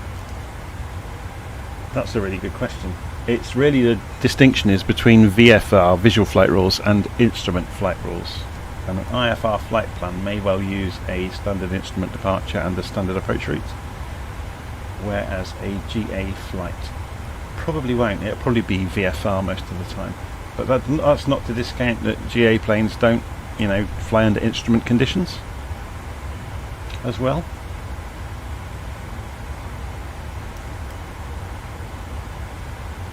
Lauritis is saying, I'm thinking about to start a YouTube channel about aviation and Flight Sim 2020, like streaming and making videos about flying. I just can't find a creative name though. Just use your name. You don't have to have a gimmicky name because you'll change your mind about that. Just use your name. I've just used my name. It's fine.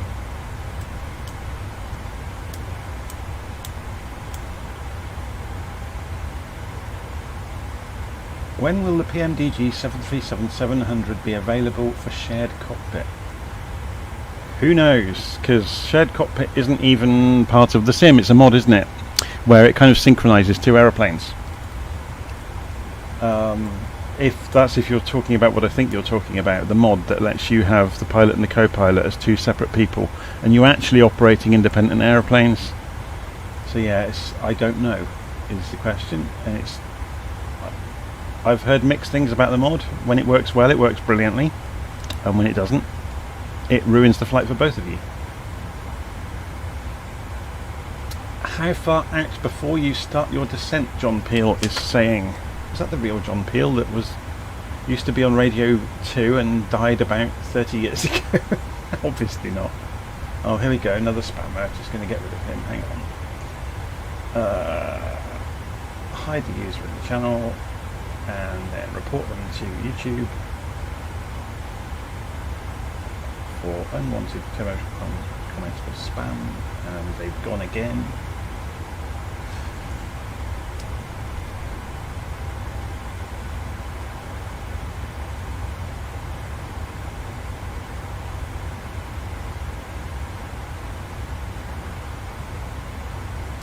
People would remember the channel more if I use it as some sort of unique channel name. Oh, I don't know. Let's put it to everybody watching then or listening in. Who can think of a good channel name for... Now, I'm going to murder your name. Loritz. Is it Loritz? Can you explain the difference between an arrival and an approach? I have Googled, but would like something a little more in layman's terms. Do you mean between the standard approach route and the approach?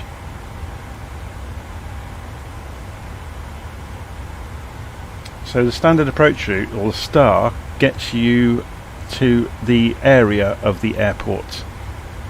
It doesn't get you to the runway. The approach gets you to the runway.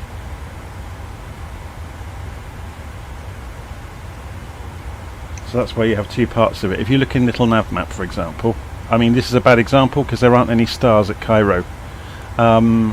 Let's have a look somewhere else while we're flying along. Let's go and pick a big airport. Say this one at Beirut International maybe. So if we go and show the procedures for Beirut, we want to say we'll show the arrival procedures, and you've got stars and approaches. So a star, if we zoom out, will get you near the airport, yeah? So you fly along here and you end up there. So you might be using that star, for example, to get into runway 16, which is there. So you add that, that's the star, standard approach route, and then the final approach for runway 16 might be ILS, which would be just that bit. And then there's a gap in between. So then you have vectors usually from ATC once you get to the end of the star, or just pilot's own navigation to get from the end of the star to the beginning of the approach. And the approach takes you all the way in to the runway. Okay? Hopefully that makes a little bit of sense.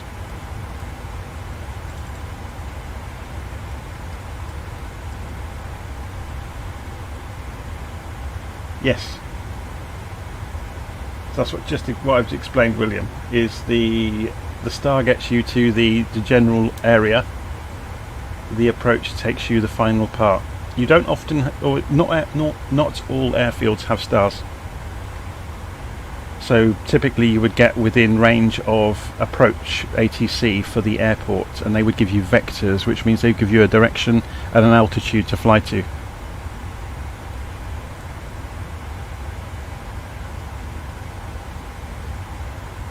Yes, correct. So I'm just reading you saying to add both a star and an approach if they are there. Yes, you would. That doesn't mean in the real world you would use them, even if they're available. The tower or the approach controller may give you vectors instead of instructing an approach route to take. But on a given day, they might be telling everybody coming from a certain direction to join the same approach route as each other. So then they can sequence them one behind another, like like buses coming in, which you often see if you look at somewhere like one of the big airports. If you go and sit in the lounge at Heathrow, for example, if you can see out of the windows the approach route for the airport, in the sky, you'll see the airplanes 4 or 5 deep in the sky coming in one behind the other, with a couple of minutes between each one. Adam has said, hello Captain Beckett, how's it going today? It's going very well. We should be landing in about an hour and a half at Cairo. So we took off from Gatwick this morning. We're 3/4 of the way there probably.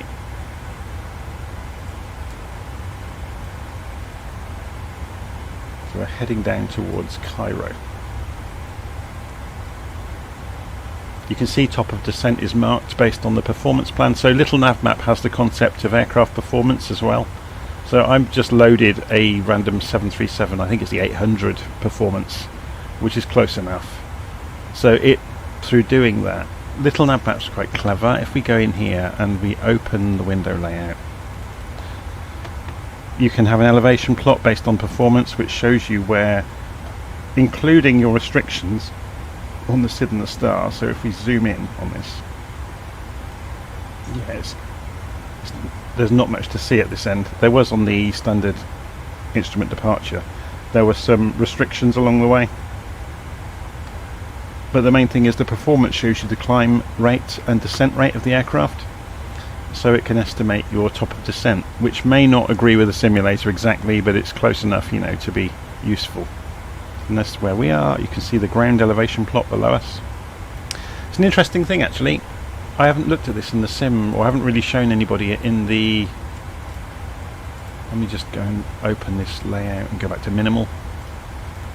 All of the dialogue's turned off. Something I haven't shown anybody really in the 737. It was new to me until the PMDG one came out.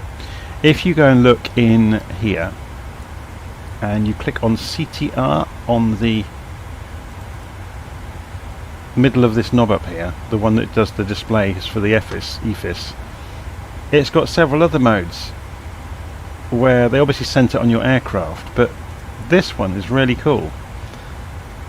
It gives you a sideways plot of your aircraft against altitude. So if you're climbing or descending, obviously, and it marks the waypoints on as well based on range. So you can say if you need to be at a given altitude at a given waypoint, you can see that projected line either going up or down if you're climbing or descending. But also it draws the ground on. So when we've got the ground in view on here, I'll do it when we're on approach, and you'll see the ground plot. So obviously if you're in a mountainous area, it becomes really useful. We'll turn that back off for the moment.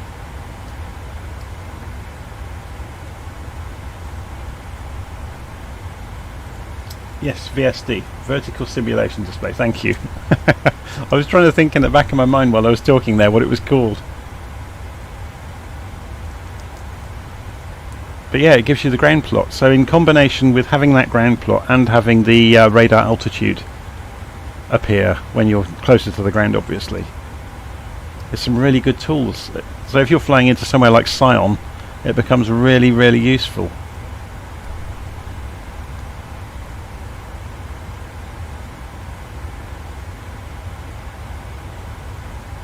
Captain Beckett, rather good name for a channel. Except I'm not a captain. This could be the final aircraft for me to change to Microsoft Flight Simulator from X-Plane. The only reason I've been keeping X-Plane 11 is the Zebo. Yeah, it's just as good as the Zebo, if not better.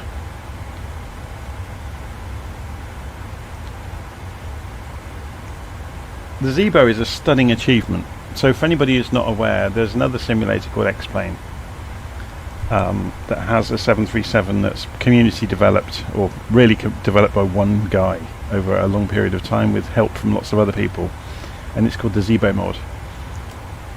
It modifies the stock 737 that comes with X-Plane and turns it into a study level 737 that works in very much the same manner that you see with the PMDG 737 in Flight Simulator.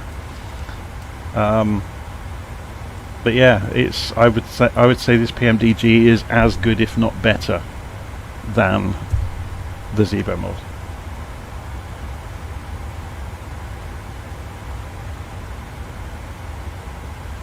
Have you messed around with the settings in the FMS about automatic time compression during cruise?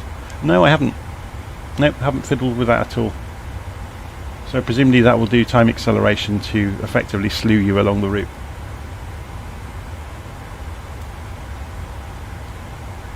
Yeah, I really haven't looked in the settings. I've just been flying the aeroplane as it's designed to work as an aeroplane.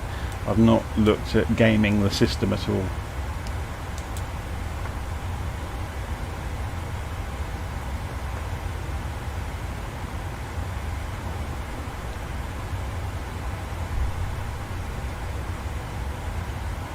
Yes. Well, I was just seeing the comment about the HUD being collimated.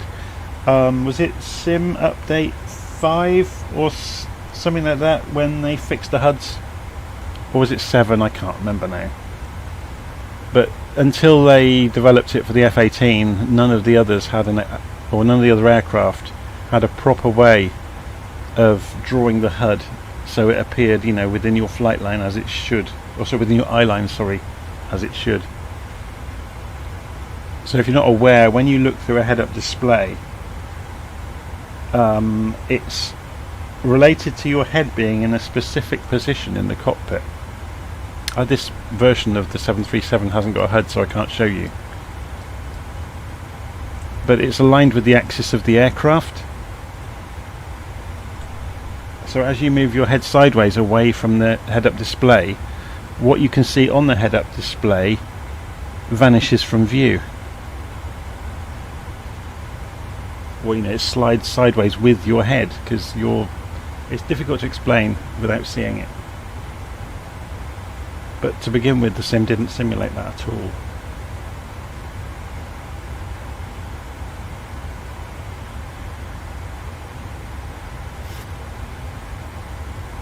Yeah, I'm not going to switch it on mid-flight. I don't want to tempt fate with the simulator braking. So, Debarkis is saying the 787 HUD is crappy. Oh, yeah. The CRJ HUD is very good, but the velocity vector isn't very accurate. So I've not actually played much with this one yet to know if the velocity vector is accurate. So what I mean by that, if anybody's not aware, on a head-up display, or on the head-up display in the 737 and the CRJ and various other ones, there's a little marker that floats around that is the direction the plane's actually travelling according to the sensors on the aircraft. So you can use it to judge, you know, flaring. So you can, even with the nose at quite a high alpha, or the wings at a high alpha, you can still see exactly what direction you're actually travelling versus what direction you're pointing. Adam is saying, by the way, Jonathan, I have a question about NavMap, LittleNavMap. Is there a way in LittleNavMap to show which runways are designated landing runways or not? No, because there's no ATC in LittleNavMap. But you can generally go by the wind. So if you go and show the information for an airport, so if we go and pull up the flight planning window and we pull up Cairo and say show information, and we zoom in on Cairo, for example, we can get the METAR, because that's what dictates the runway usually. We've got 010 degrees, 17 knots on the ground, so the wind is coming up. So the wind now is coming from 10 degrees at 17 knots, so we will be flying into the wind, so this runway is fine still. So the wind has been floating around all day over Cairo.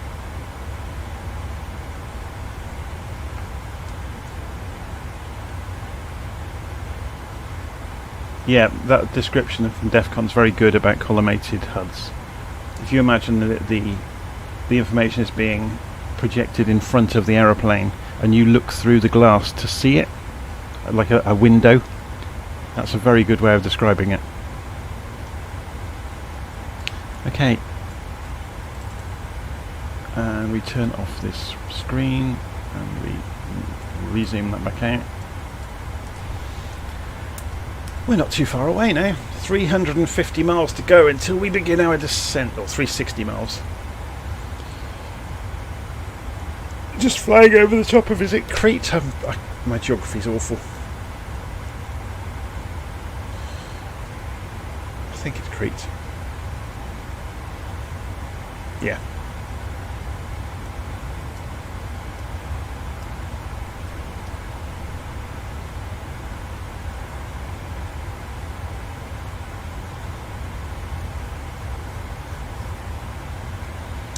Okay.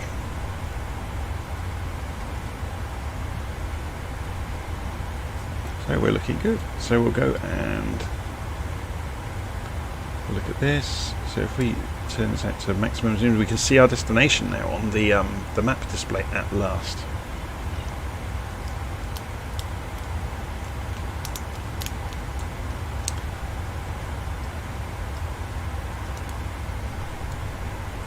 Still looking at 1427. I imagine that will stretch out as we slow down on approach.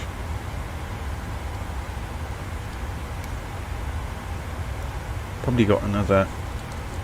What's the time now? Does the clock work in the aeroplane? 13:15. Yes, that's accurate, but that's UTC. So we can refer that to this. So, hour and 15 minutes to go.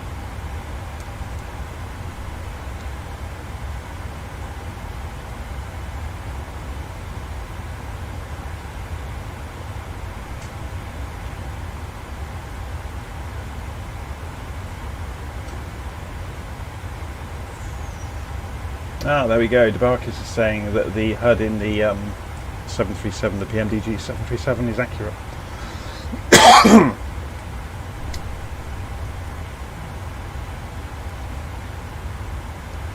But yeah, I'm going to do a manual landing anyway. We got perfect visibility. Oh, I've got a really tickly throat all of a sudden. I might have to go and get a glass of water.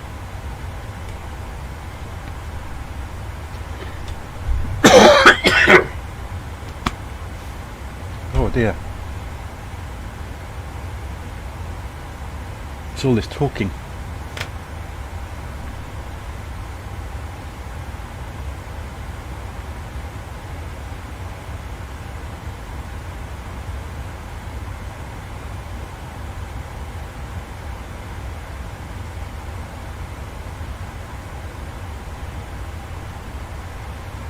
Wow, that's interesting. I didn't realise the head-up display would draw the runway outline.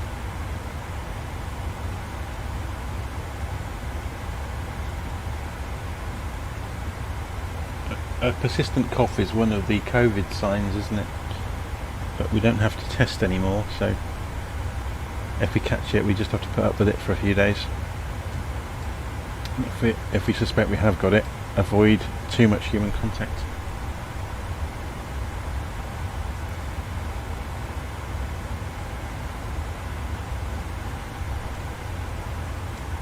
So we're just waiting for this data, for these waypoints to float into the 320 marker, and we'll start winding the range down on the map display.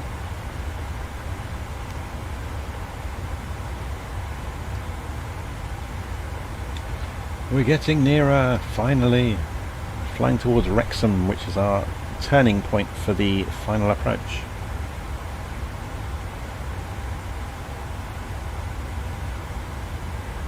If you remember, we added Wrexham because it was about 100 miles out, which gives us a good reference point for the top of descent.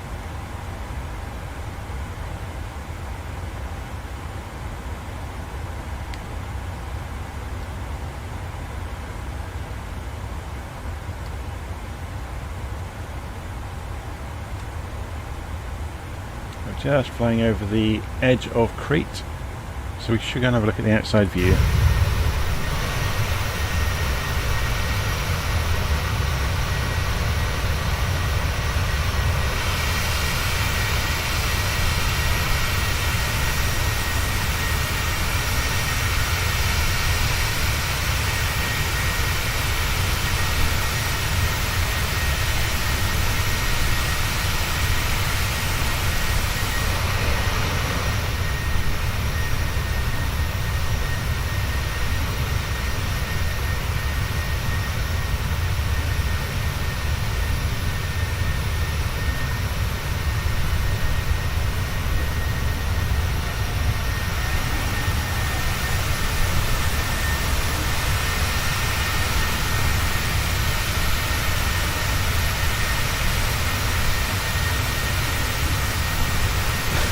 John feels to go and get the stewardesses to get me a drink.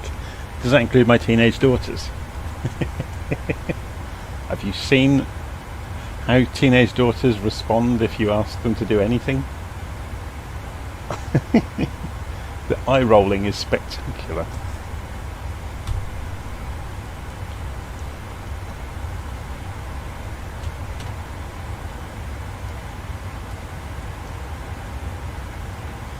No, I give them their due.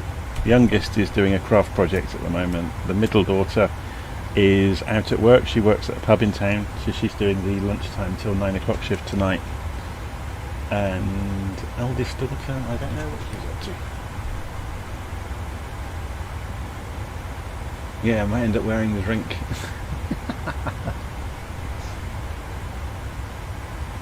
Right, so we're just coming up to the 320 mark, so if I move the zoom in there, we'll see the waypoint starting to appear within, and we'll keep winding that down back in now as we get closer, which will be quite useful.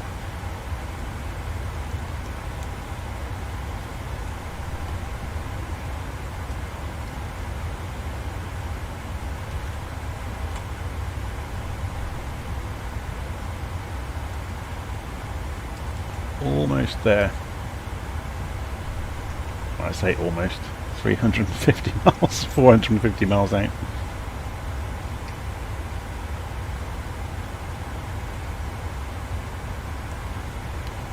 Yeah, if anybody watching this wants to come and do a flight tomorrow night, we are flying across Tasmania using radio navigation in GA aeroplanes over at virtualflight.online. So if you visit the website for Virtual Flight and then go and look in the Discord server, that's where we do the voice comms along the way, so everybody can have a chat while they're flying. We try to keep the chat about aviation topics and try to avoid, we're probably one of the more sensible servers, and as against the official Microsoft one, which seems to have just gone straight to hell on a very fast toboggan. We've had to start banning people if they want to go and start, telling dirty jokes or anything like that in the middle of the channel, so we just won't allow it. Everybody tends to be respectful, well-mannered. It's probably one of the most friendly communities you're going to find on the internet, because we police it. We won't allow idiots to ruin it for everybody.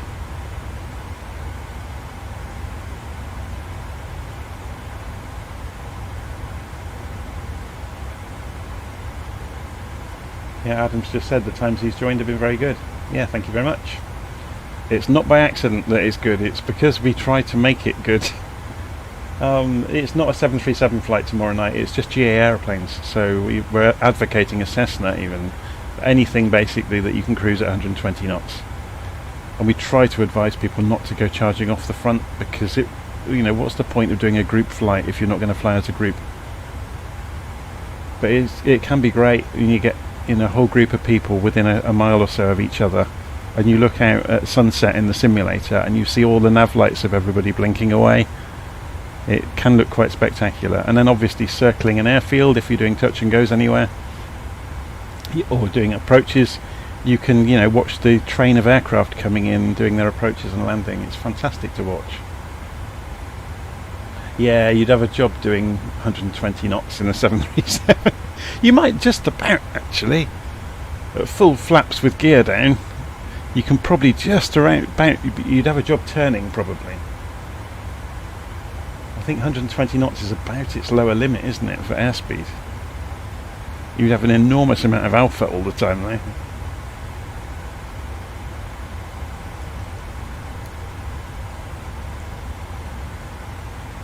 So last Sunday we flew around the south coast of England for the Sunday evening flight.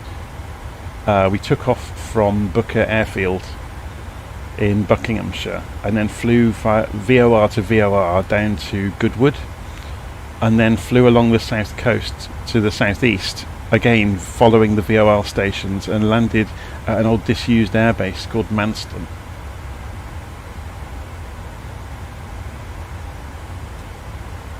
It's funny, DEFCON's just mentioned about the wake behind the a 737. They're implementing it, aren't they, in Flight Simulator? They're adding the wake turbulence. So at some point in the future, there will be the situation where if you try to cross the airstream of a big jet on approach or departure in a small aircraft, on your head be it, because you will probably end up flipped up the wrong way. And there have been several air crashes, haven't there, over the years, where small aircraft have been turned over by wake turbulence.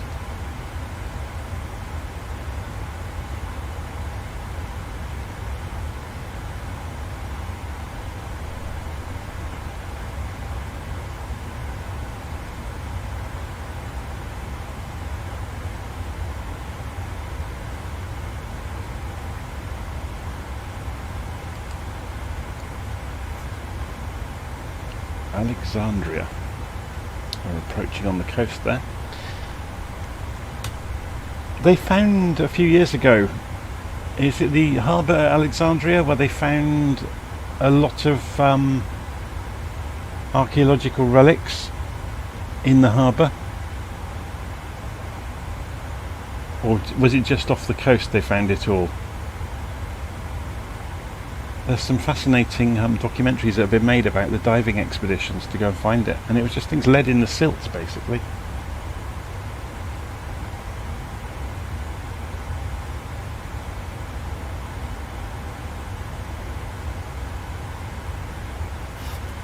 Adam said, what would happen if a small aircraft arrives directly after a heavy aircraft? Too much turbulence? Well, the problem you get, although you can't see it from your eyes, the wings of a big aircraft cause the air to enter like a circular pattern off the wingtip, like a huge vortex. And that vortex keeps spinning for quite a few minutes after that aircraft has passed through the air. And if you fly into that with a general aviation plane, it's enough to turn the aeroplane up the other way, to cause it to go with the vortex.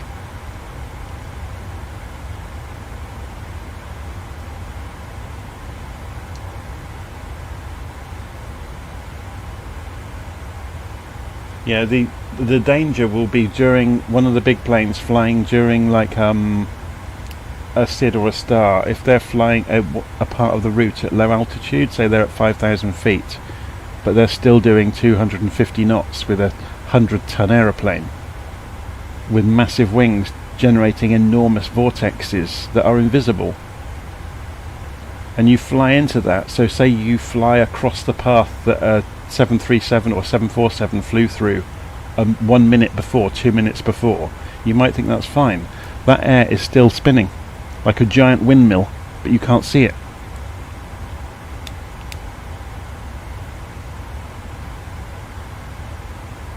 Yes.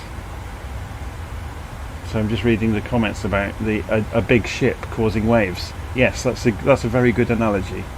But they're three-dimensional waves that are a circular vortex that comes off the wingtips.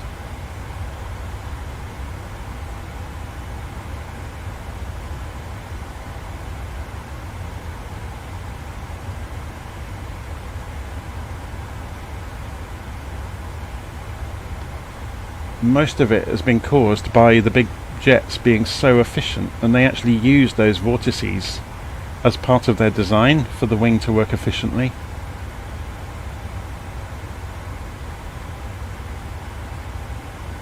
You'll notice on the shape of the wing of a 787, it's got that curved up turned end, and that is to generate those vortices, because it is a very good way of releasing the air off the wing. I mean, I'm not an aerodynamicist, but there are lots of efficiencies to be gained through encouraging the formation of the vortices in the right way.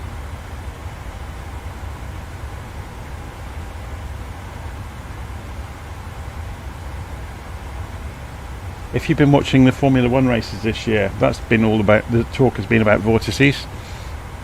They've got ground effect cars this year in Formula 1, which they haven't had for 30 years, I think, where they've got shaped underneath of the cars. It's not a flat bottom anymore, so the car is allowed to suck itself down to the floor. And to do that, the sides of the car don't touch the ground, but they generate vortices as part of the bodywork, and that vortices acts like an invisible wall along the edges of the car, so then they can create a vacuum underneath the car. Because obviously the air from outside can't get past the vortices to get in under the car, so then they can create an area of low pressure under the car and suck it down to the floor and increase the grip. And that's something that's been going on in Formula 1 this year. Some teams have done it better than others, and McLaren have spectacularly failed at it. Not McLaren, sorry, Mercedes. They've had this porpoising that everybody's been talking about, which is basically the underneath of the car is stalling at high speed. So the vortices are not forming. The car is then lifting because it's losing suction. Then it's reforming, sucking it back down, and the car bounces. Yeah, ATC have a set time to allow a smaller plane to take off after a big plane. Yeah. Separation, they typically call it.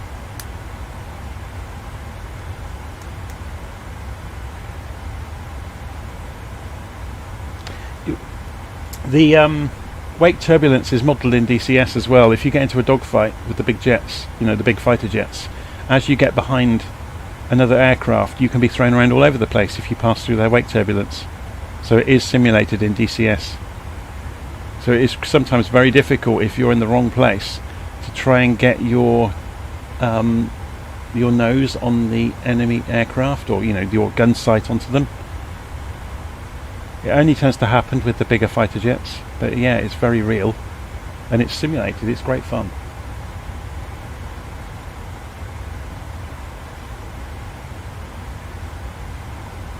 Maybe they should get big fans to move the air around. Maybe. Hey, we're getting closer.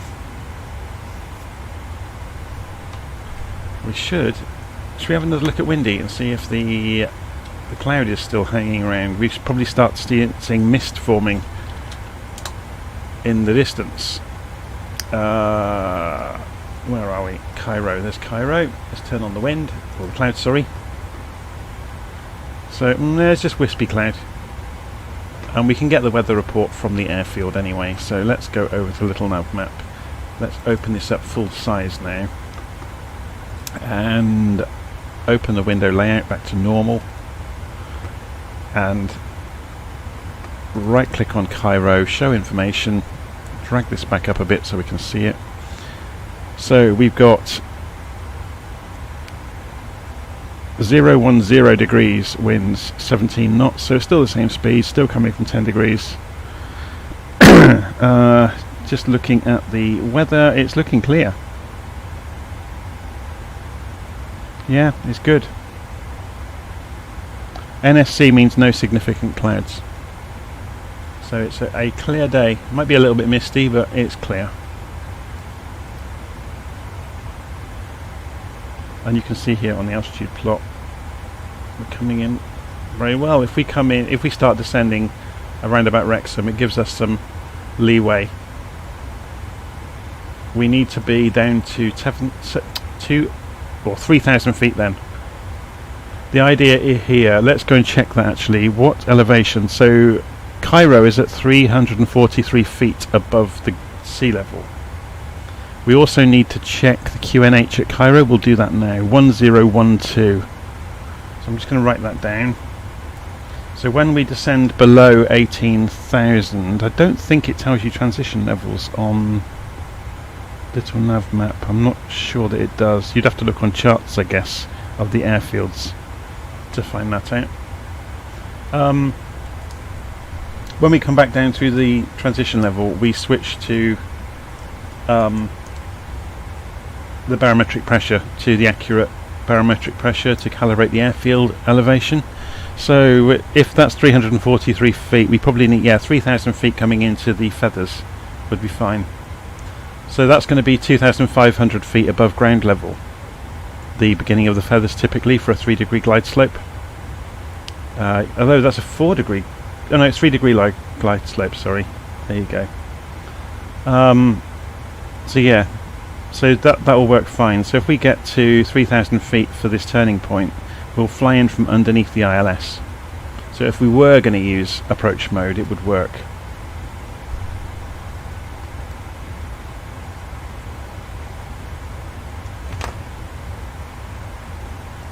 We're not far away now. Leave it on the screen. Something else we're going to do when we get closer to the airfield is turn the although we're going to fly manually in, so it's not a big problem. I was going to say we could turn the TCAS back to TA mode instead of TARA. But if you were on, fully automated approach, you would do this to stop the autopilot from reacting to other aircraft. Otherwise, people have seen it where the plane suddenly starts deviating from the course. It's because TCAS has seen aeroplanes nearby and is reacting to them. So DEFCON's saying someone should make an add-on that shows good hotels and restaurants around airports in the sim. It's called Google Maps.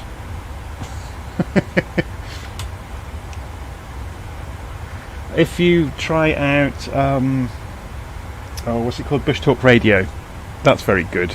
That does. It doesn't really show hotels and cinemas and stuff, but it does give you local radio stations, and it gives you points of interest on the map, and you can actually hear like a museum quality narration as you're flying, which is really cool.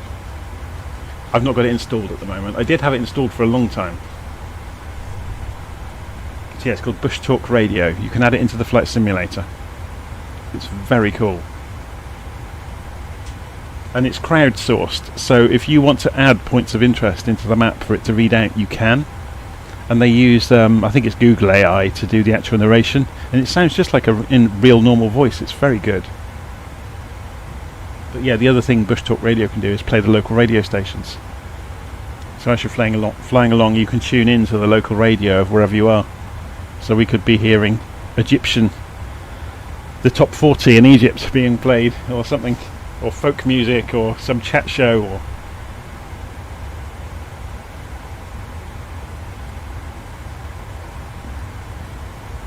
But yeah, I love, when I'm not doing these live streams, I love flying along with the local radio on, even if you just do it in a browser window alongside, because it just gives you that immersion of, you know, this is what the people that live here are hearing from their local stations.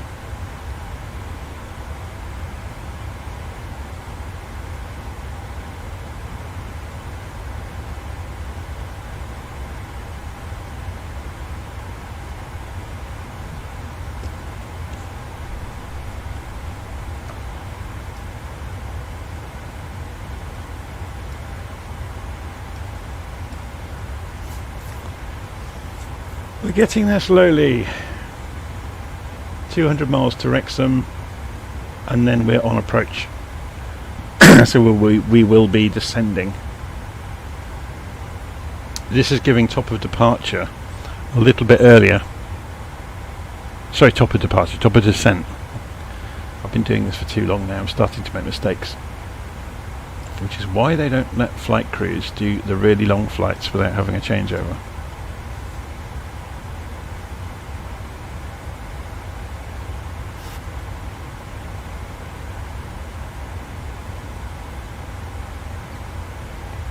It will be interesting on approach if we are going to fly it over.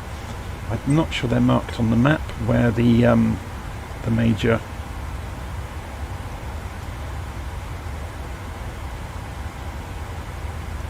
archaeological sites are.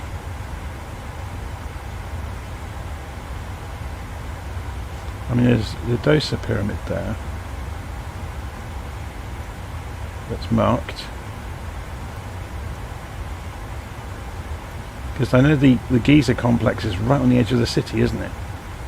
But I'm not seeing it on the map, which is interesting in its own right.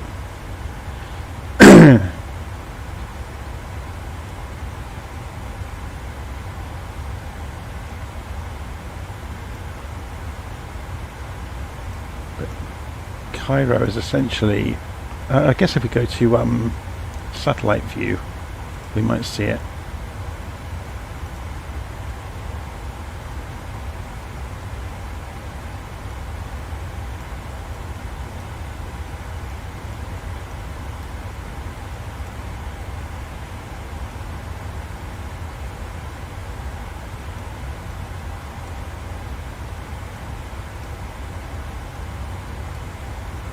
Not obvious until you zoom right in on top of it, usually.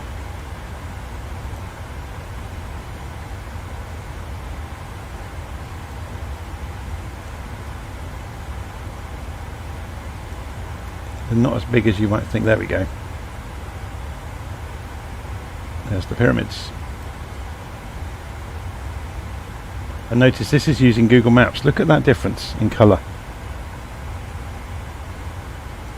Because obviously if you use Bing data to do that, it doesn't happen. So where's our flight plan? Okay, we're going to pass within 3 miles of the pyramids, so we will see them on approach. Just before we turn for the ILS, we will see the pyramids. So we will be only a few thousand feet as well. So we'll get a great view of them on approach. That's fantastic. I totally didn't plan that. So you've got the Sphinx and the pyramids. There's so many conspiracy theories about the pyramids, aren't there? I think one of the most interesting stories I've read about over the years is it's become more and more obvious that the pharaohs didn't build the Sphinx. Maybe that it maybe predates the pyramids themselves, and the way that the cartouches are done or not on the stones outside some of the Egyptian monuments points towards that the Egyptians didn't build all of it. That their pharaohs, things were dedicated to the pharaohs but not built for them.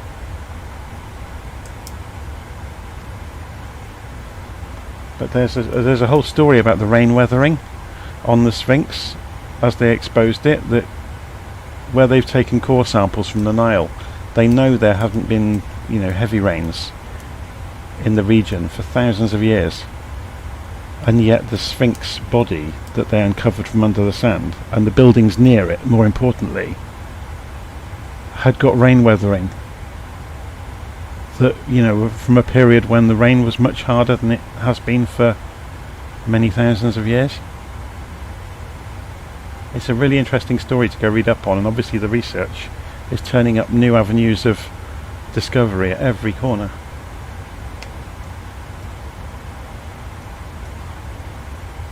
So I guess you have to remember that the Egyptian language, or the written language of hieroglyphics, was lost.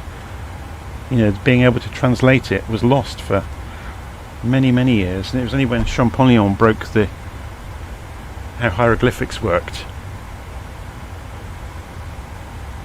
which is only a couple of hundred years ago now, that they uncovered any of the history of Egypt. So our knowledge is very recent.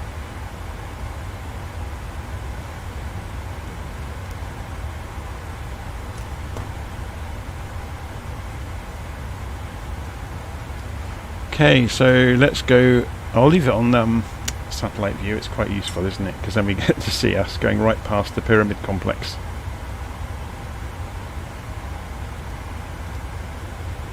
My other half visited Egypt years ago, and yeah, the classic photograph you get to see of the pyramids is taken from over by the cemetery, typically, because people take that view, so you get the desert in the background. Or it's over here, sorry.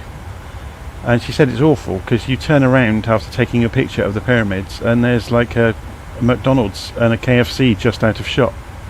So there's a very narrow angle to get the desert in the background without the built up area, so you can see Cairo is slowly surrounding and absorbing the area. And literally you take your photo, you look sideways a little bit, and you've got a shopping centre and fast food restaurants right on the doorstep of the pyramids.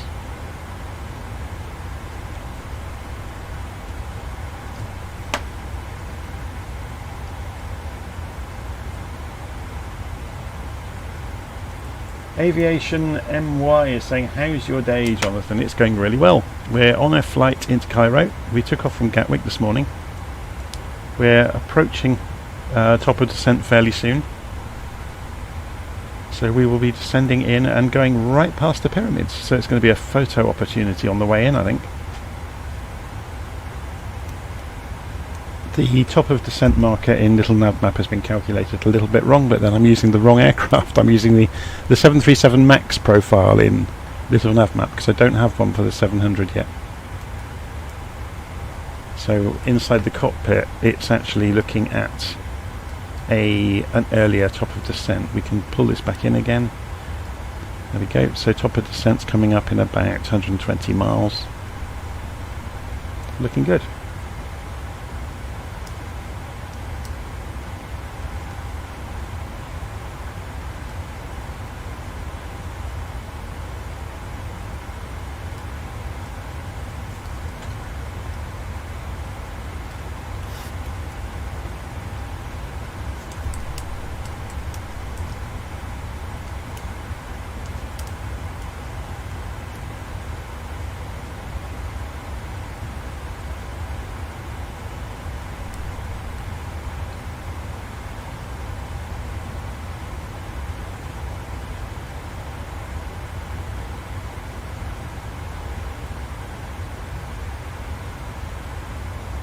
Okay, we can see the Wrexham turn is just arriving on the flight display now.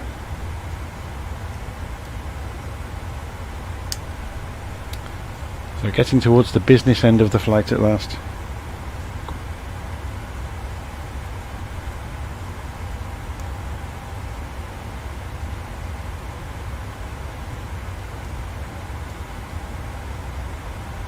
So as I said, we'll do the descent fairly manually. We might even use vertical speed mode, I guess, just to see how that works. Obviously we could use VNav, but that leaves us with nothing to do, which is tremendously boring. Nothing to talk about along the way. We could go and tune the ILS in, I guess, before we get there. So let's go and look at Cairo, and let's turn the mapping back to terrain view. So we now know that the pyramid complex is right here.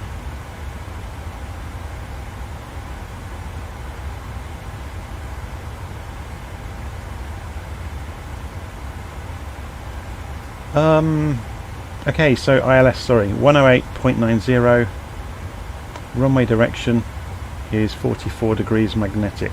So 108.90 and 44 degrees. So we'll change the course now to 44 degrees on both of the... It would have been easier to go that way, wouldn't it?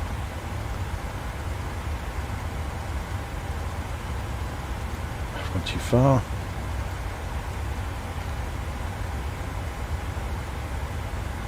So 44 degrees, and same on the other side.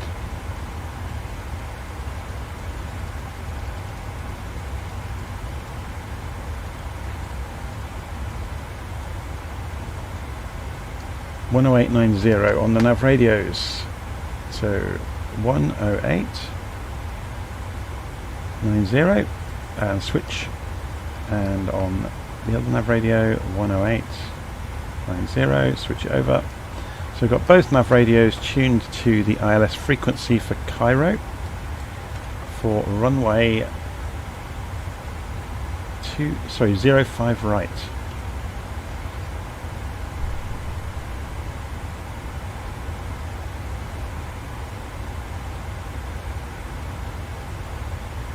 Yep, I completely agree with DEFCON in the live chat about the fully automated systems make for a very, very boring flight.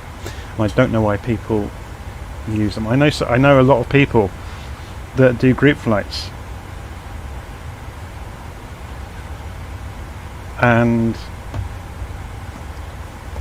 they will program the plane to do the entire flight on fully automatic. So why are they even taking part? You know, their input into the aircraft to controlling it is absolutely minimal. It just makes... oh, I don't know. I know some people like to do that. That's the thing they like to do, and that's up to them. But it's not the thing I like. I would much prefer to have things to do en route, to have problems to solve, you know, route changes to make. That's what makes it fun for me.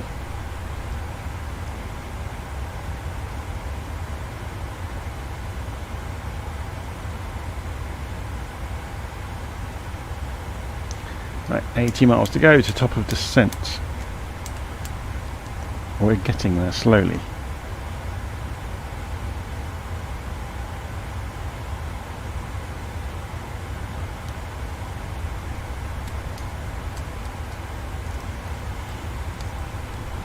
We begin our descent to Cairo. We can see the coast now ahead of us. So if we can have a look. Yes, we can see the coast. So we are going to cross the coast at Marina El Alamein. So El Alamein was a major battle in the Second World War, wasn't it? With Montgomery.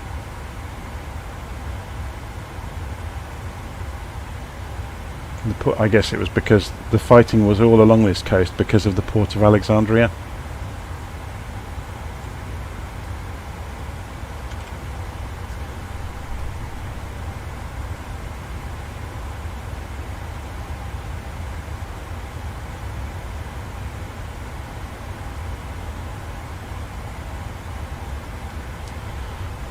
Okay.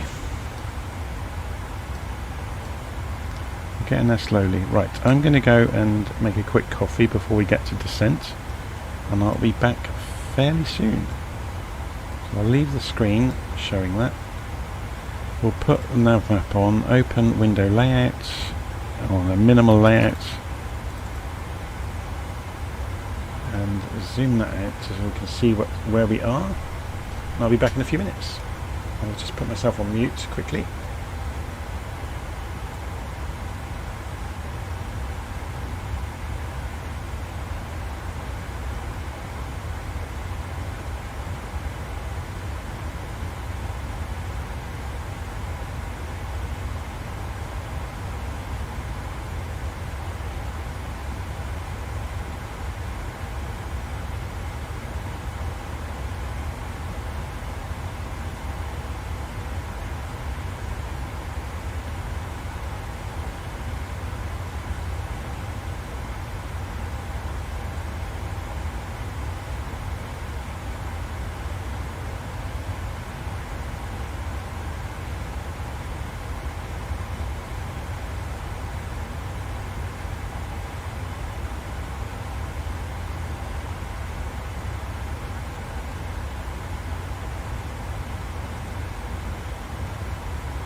Okay, I'm back.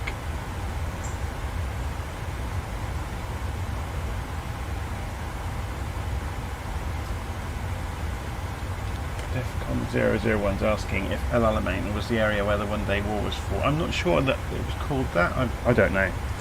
I know that the North Africa was the scene of quite a lot of battles during the Second World War.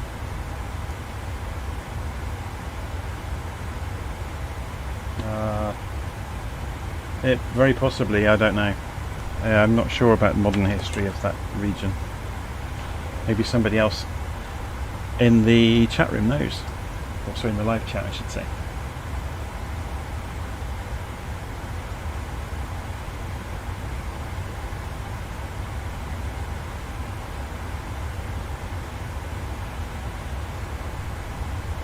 Okay, we are approaching top of descent. We are now about 60 miles from it.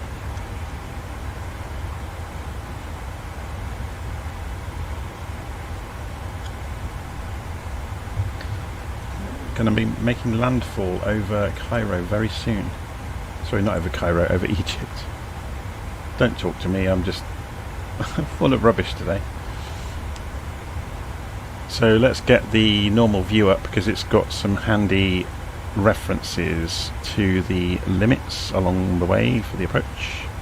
I don't even got much to deal with. No, we just come in at 2,700 for the approach. So, Gawi, I don't know how you pronounce your name. Hey, I have some issues with the PMDG 737. It doesn't follow the flight director. Do you have any idea? That's very little to go on. That's like saying my car makes a funny noise and not saying anything else about it.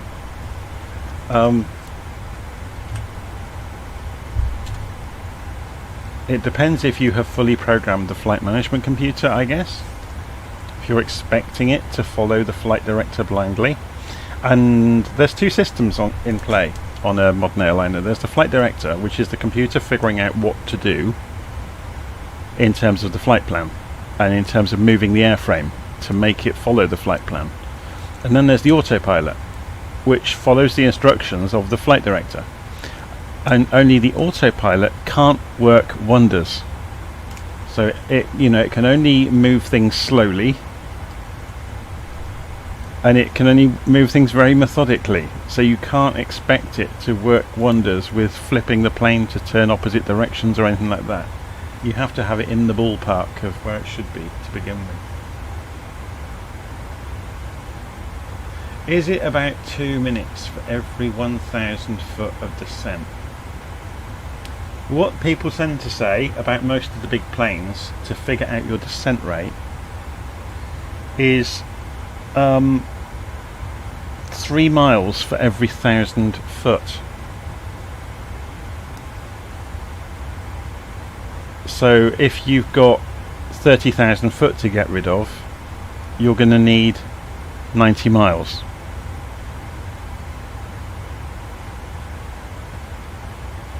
Yeah, so you times it by 3. The amount of thousands of feet you times by 3, and that gives you your distance to descend.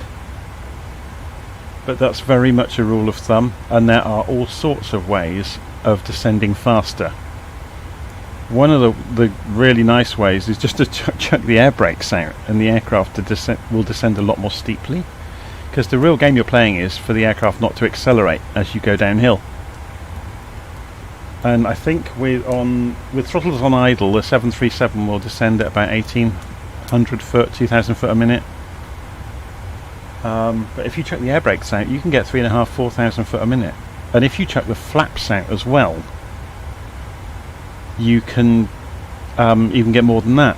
But that is predicated by perhaps slowing down at altitude first to get the air brakes out, at a lower airspeed. Sorry, to get the flaps out at a lower airspeed, and then obviously they cause enough drag that the aircraft never gets to accelerate, even though you might descend at say 5,000 feet a minute. But it's dependent on the airframe, and the correct way of operating it wouldn't be to use the flaps, and you'd obviously just feather the air brakes to control your descent, and you wouldn't be coming down like a roller coaster ride at 4,000 feet a minute if you could help it.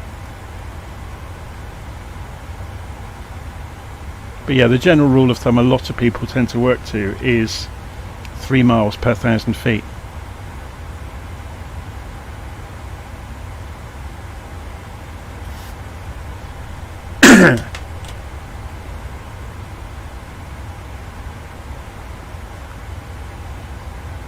It's very much dependent upon the airframe and how sleek that aircraft is, how aerodynamic it is. Some aircraft will descend sorry, this frog in my throat again. Some aircraft will descend a lot more easily than others without picking up airspeed. That's better. I think there's a cold doing the rounds. My other half caught it yesterday from the kids, as ever. So I can feel my throat slowly going today, bit by bit. Like I said, being out last night, drinking and shouting probably didn't help.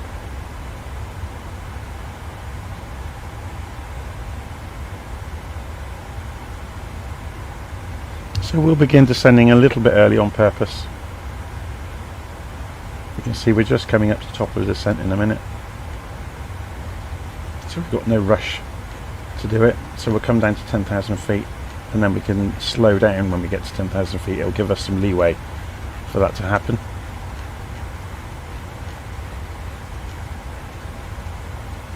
So if we were going to descend using vertical speed, we enable it and then we dial in the rate of descent. So if we went for, say, 1700 feet a minute, and let's see if it reacts. Obviously it's accelerating at the moment, but the throttles are coming back,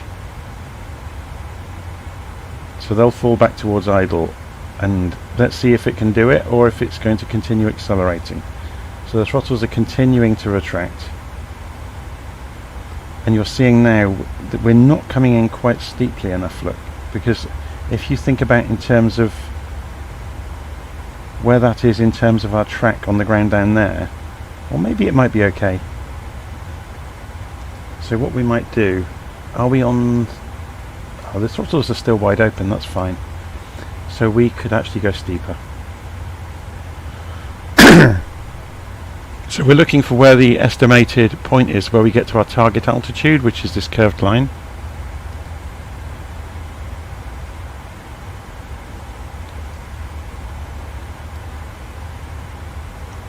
Let's see what we can get away with without the aircraft accelerating.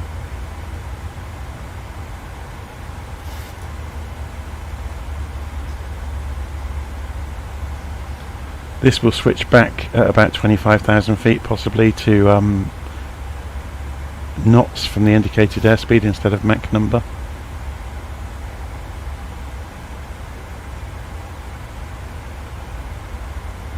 You have to disregard the numbers changing, because as we descend the indicated airspeed will increase because the air is getting thicker, so the air pressure hitting the pitot tube outside that measures indicated airspeed is obviously getting higher pressure, so it's reading higher numbers. There we go, CMAC has come through with an actual formula that is a bit closer than the rule of thumb.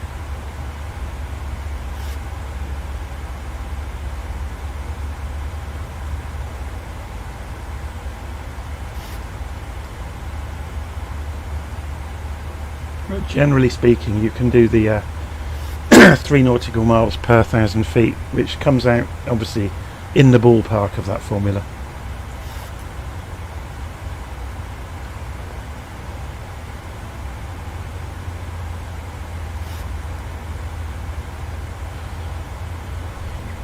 So what we're interested in doing here is getting down to, actually we wanted to come down to 3,000, didn't we, eventually?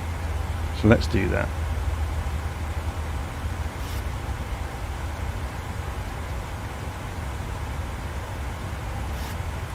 We're probably not going to do that, so let's put that back into 10.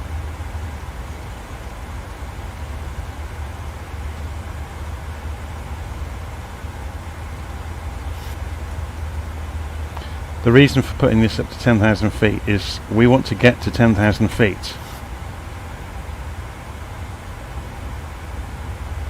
and then have time to decelerate before we reduce the rest of the way. And it's not uncommon to see the air brakes pop out, you know, as the pilots are doing this trick. So we're turning in towards our final destination. We'll zoom the map in again.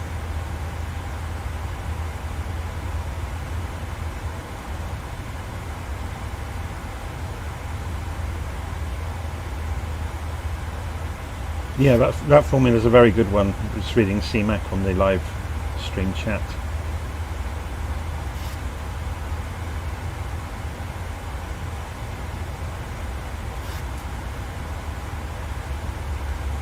Just updated LittleNavMap. Yeah, so Stephen G, I think LittleNavMap's very, very good. So obviously we've got the desert stretched out in front of us. If we sit down in the cockpit, we can see Cairo is out there now in the distance. We're about 80 miles out, or 100 miles according to this, 107.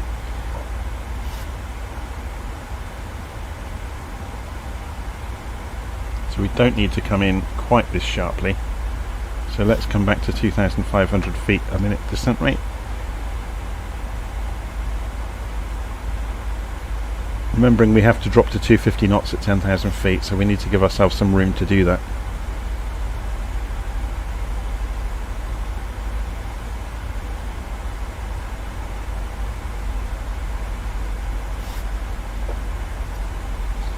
And we need to change the QNH when we get to 18,000 if we're going to use that, because we haven't looked up the transition level. So what did we say for Cairo? Was the I wrote it down, 1012. So when we come down to 18,000, we'll switch over to local barometric pressure and tune it in to 1012, which is the hectopascals, not the inches.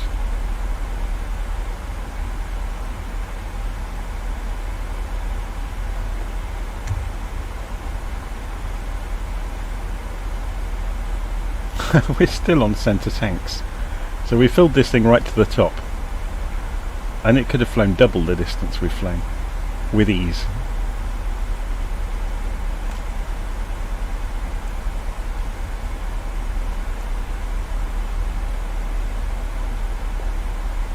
So we're actually going to land very heavy, which isn't a great thing. Yeah, it's saying I haven't filled in the VREF for the approach. I'm not going to worry too much about that, because we're doing a manual approach anyway.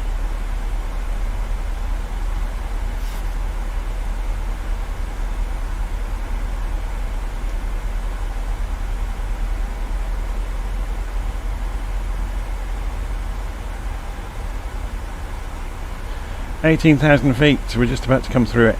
So let's go and switch to, we want 1012, not 1013, so it's not so different than back in the UK. The barometric pressure is almost the same.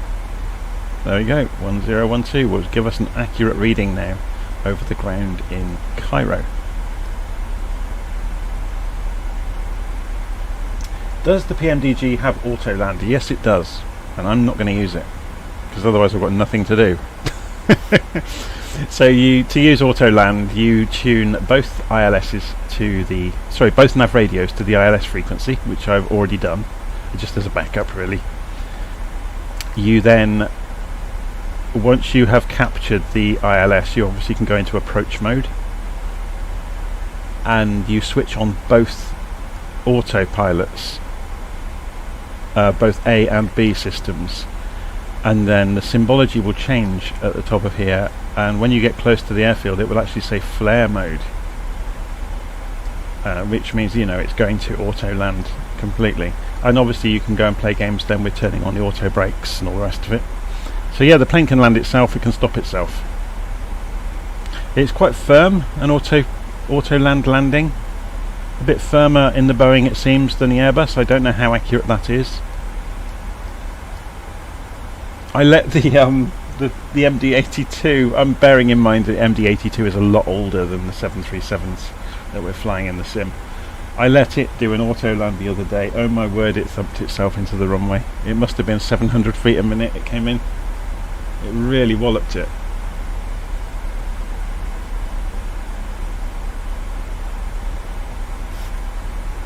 Do I have stutter freeze issues? When I did the transatlantic flight the other day, after about 5 or 6 hours it started stuttering, but I was messing around with the computer while I was doing it, so it may have been me meddling with things that caused it, which is why I'm loath to even run a browser in the background. I know that some people say LittleNavMap causes the stutters itself, which isn't really LittleNavMap's fault. I think it might be SimConnect is the culprit, or it has been, and I know that SimConnect has been patched in recent versions. I have no idea if the 737 has a fuel dump. I'm sorry, I haven't looked for that yet. Big Ram helps. I'm not so sure, because when it was stuttering the other day, I went and looked on the performance stats of the computer, and it was nowhere near the limits anywhere. You know, it was gigabytes away from the limits. So I think it's just bugs. There are bugs in the simulator, and in some of the aircraft, and in some of the servers. You know, I think some of the crash to desktops are typically caused by servers. So we just come down to 10,000 feet. The klaxon we heard was within 900 feet of our target altitude. So it's levelling out, and we're now going to come down to 250 knots. And to make that happen fairly smartly, we're going to throw the air brakes out gently, and you can see the change vector has grown on the indicated airspeed. So while we're slowing down, we'll also change our target altitude now then to 3,000 feet for the beginning of the ILS.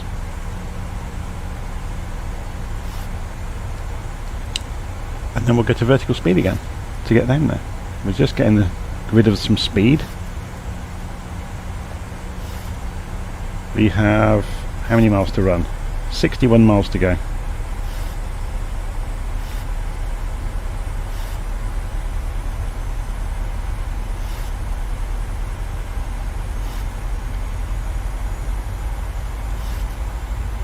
Okay, so there's our vertical speed. Sorry, our indicated airspeed has been pulled down to 250 knots now.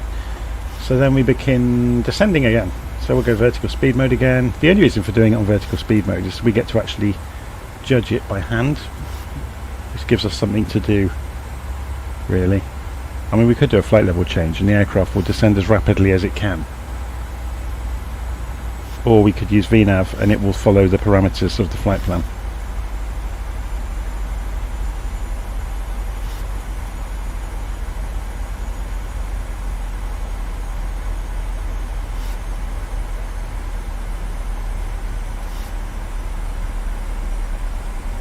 Oops, wrong.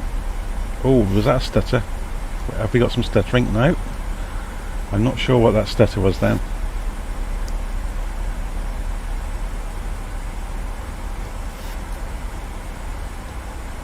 Hopefully we don't get any stuttering. It would ruin it, wouldn't it? So we're coming down at 1,000 feet a minute towards the final turn. Hopefully we'll get some nice views along the way. So let's just go and remind ourselves of our plan. So as we make that final turn, if we look out of the right window,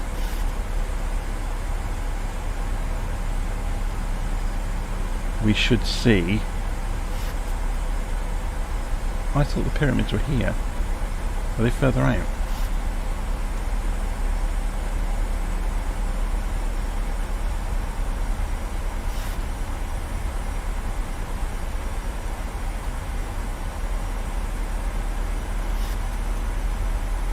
That's here. I can't remember myself. Oh, here we go. So just before the final turn, we'll see the pyramids. So when we get to kind of here, about where the decelerate marker is,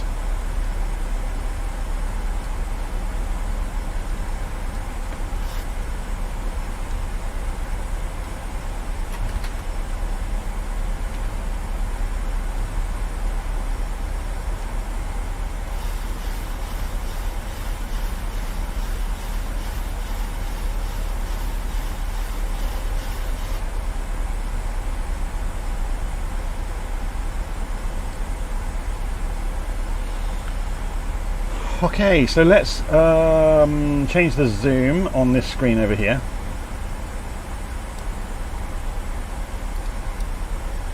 So it will show us the map on the way in. When we get a bit closer, we're going to switch this one over to show the approach route, or the approach symbology, which is really useful.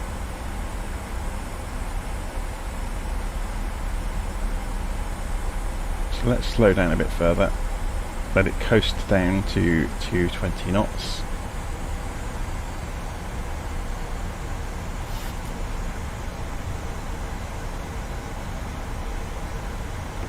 Descending at 1,000 feet a minute. Again, normally you'd be talking to ATC, or if you were, although Cairo doesn't have standard approach routes, but if you were talking to ATC, they would be giving you speeds and vectors to get onto the approach. Obviously we don't have ATC today, so we're making up our own route in.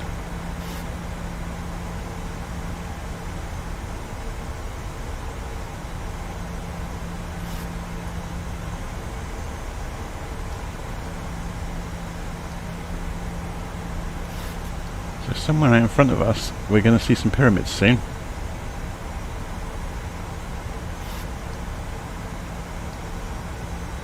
Somewhere over here, when it starts deciding to draw anything. They're still 30 miles out, mind.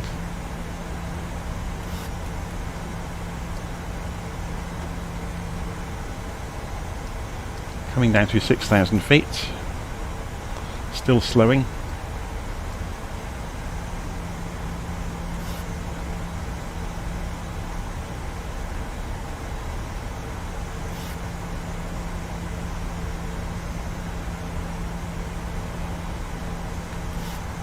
Obviously if we level out to reduce our rate of descent, then that's going to help as well.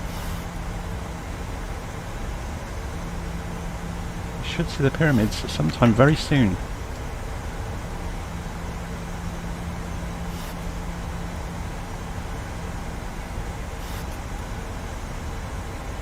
Why is it not rendering them?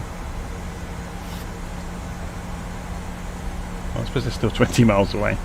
I'm expecting rather a lot from the rendering engine, aren't I?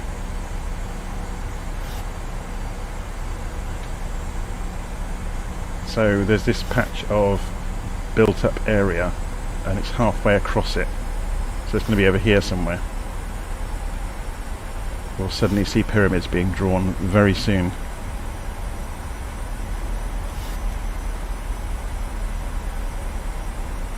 There we go. Pyramids are appearing out of nowhere. Very cool. When we get closer to them, they are modelled remarkably well.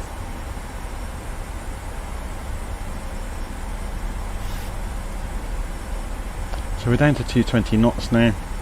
I'm going to go for the first stage of flaps. So you can see that I talked earlier about the barber pole that would appear. Oh, here we're getting stuttering, or is it just because it's loading scenery?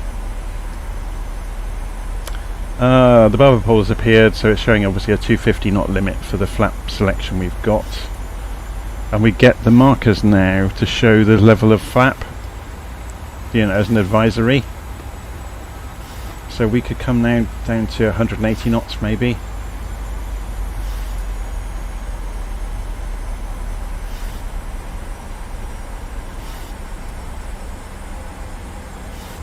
And let's reduce the level of zoom again.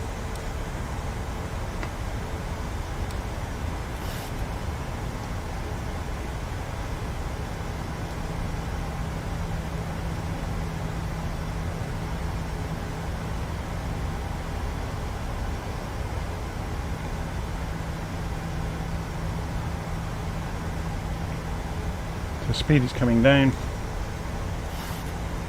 We can go for the next level of flap, and you can see we're just below the speed required for that.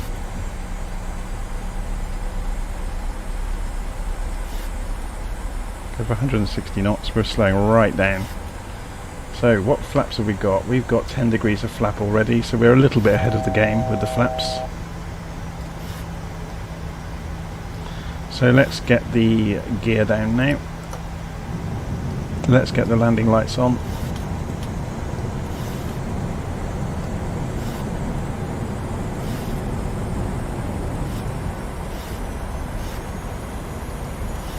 We'll switch the display over to navigation mode. Now, because we programmed the course to the runway direction, we know relative to us what offset the angle of the runway is from us, and we can see over here the track change we have to make to face the runway, which the aircraft's going to do it itself on autopilot. We're just coming down to 3,000 feet as well, which is perfect. Got a little way, we've got 10 miles to go until we make the turn, so we get to do some sightseeing on the way. So we're going to come past at 160 knots, have a look at the pyramids. So should we do this from outside? Oh, the stuttering has appeared. Oh, it's okay. No, it's smoothed out again.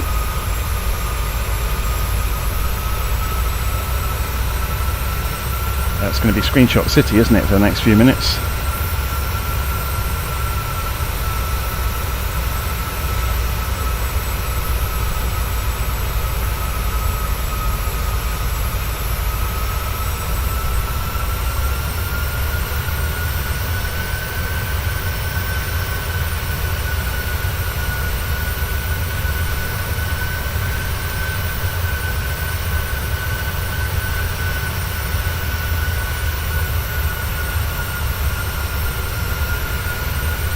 Normally you wouldn't put the gear down this early. I'm just getting out of the way and almost using them as an air brake.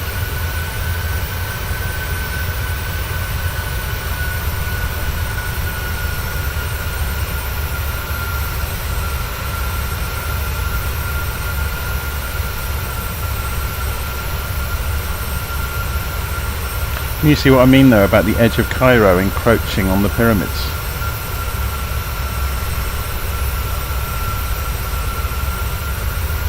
Literally right up to the foot of the Great Pyramid now, there's shops and shopping centres and busy main roads. It's incredible, really.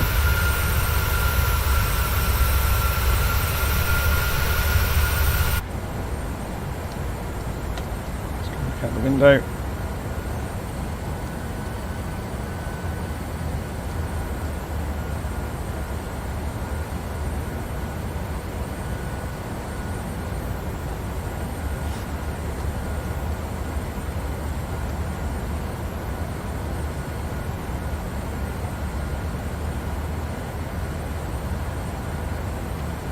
Right, we need to focus now.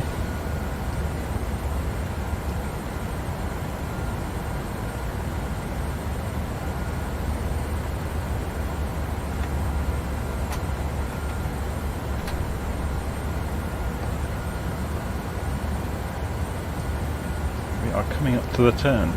5 miles from the turn for finals.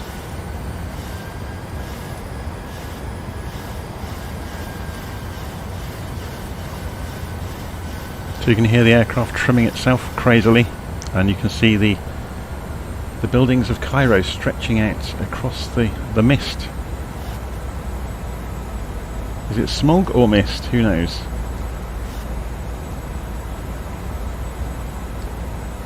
So this is a course deviation indicator. So this references the direction of the runway relative to us, and this is our position relative to the centre line. This is the glide slope. It's starting to stutter. I think it's just loading scenery in the background when it's stuttering.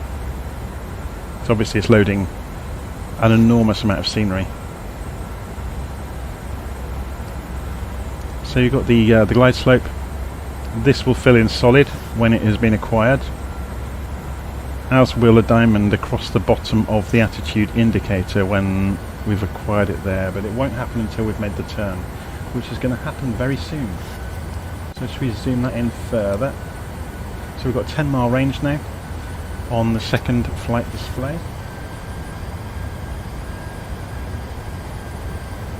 We're at 150 knots on the auto throttle. Flaps, I've got one stage to go. We're at 25 degree. Oh, 2 stages, sorry. We're at 25 degree on flaps. I'll wait until we've made the final turn before we go to full flaps. We're getting there. We can see distance to go as well on the distance measuring equipment. It's down to 13.4 nautical miles, and the aircraft's making the turn, and the course deviation indicator is sweeping in, telling us we're about to cross the centre line. So the autopilot's doing quite a nice job of meeting that. So at this point we have a locked on glide slope, and we're getting closer to it. So we could go to approach mode.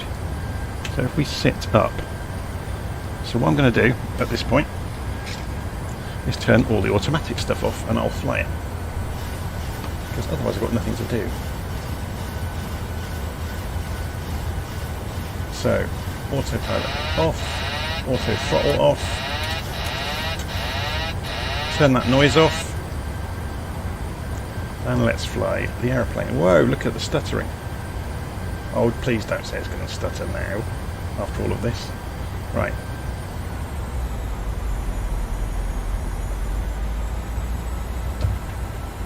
Okay, full flaps.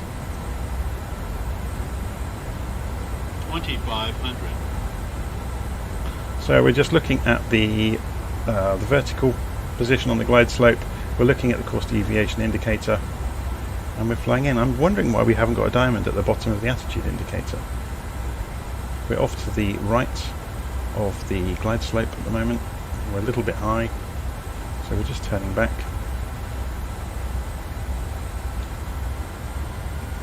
A little bit slow.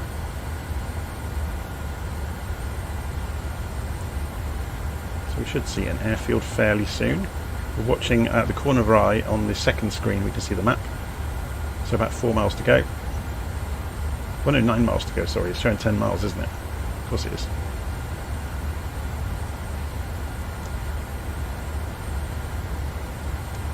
We're still slightly off to the right, so I'm going to turn slightly left. A little bit high. But forgive me if I don't respond to chat comments at the moment. Kind of focusing on doing a nice, neat, tidy landing.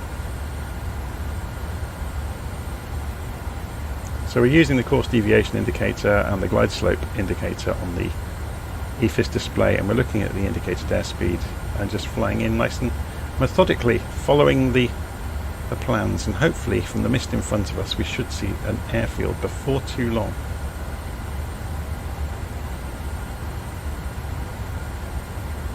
There's a bit of a crosswind and it's pushing the tail to the right, which is obviously playing up with our approach. We're a little bit high, so we'll descend a little bit more.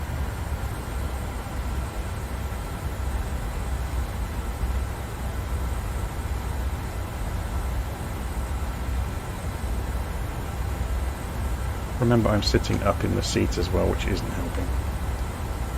So let's do this, and the internal view is really messing us around. We're still high, so we'll nose down a little bit. So it's just started glitching as we got over Cairo. That's a shame, isn't it? You see outside it's glitching a little bit now and again. So we're back on the vertical position on the glide slope.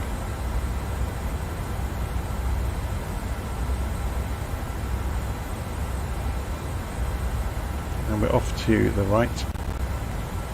Oh, and the sound is starting to stutter. Here comes the stutters. Hopefully we're going to land before it gets too bad.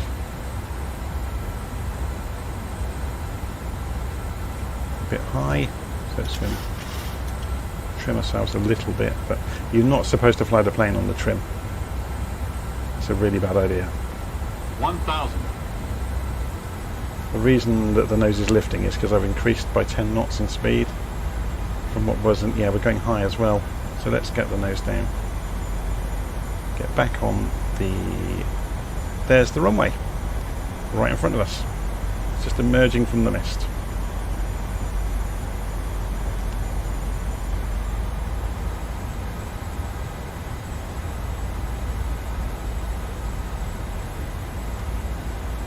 Yeah, we're being pushed slightly by the wind to the right all the time, which explains what we're seeing in the cockpit. Slope. Yeah, we're low on the glide slope.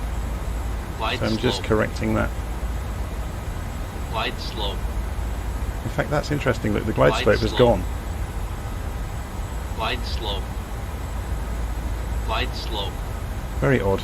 Glide slope. Okay, we're going to go visual now anyway. Glide slope. Glide slope. 200. 100. Sync rate. 50. 30. 20. 10. Off the centre line, which is a shame, but the stuttering hasn't helped with that. That was really odd. So we lost the glide slope, and then almost we had a downdraft on approach, which was really, really odd. Okay, so I've gone for reversers, but nothing. Of course, we don't. We have to use the buttons on the controls. There we go, reversers. We'll get down to about 70 knots with reversers. And then take the high-speed exit. That's a shame about the stuttering, isn't it? You can see it now, it's stuttering quite badly. Okay, flaps up.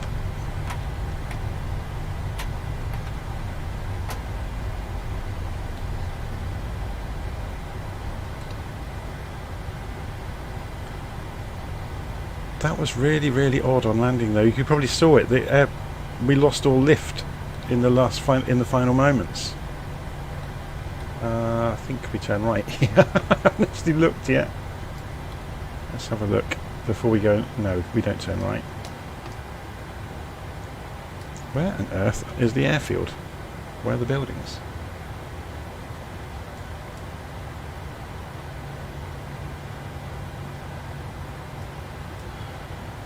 Okay, so we are going the right direction. But we want to go up that taxiway over there. It's just so foggy here, you can't see anything.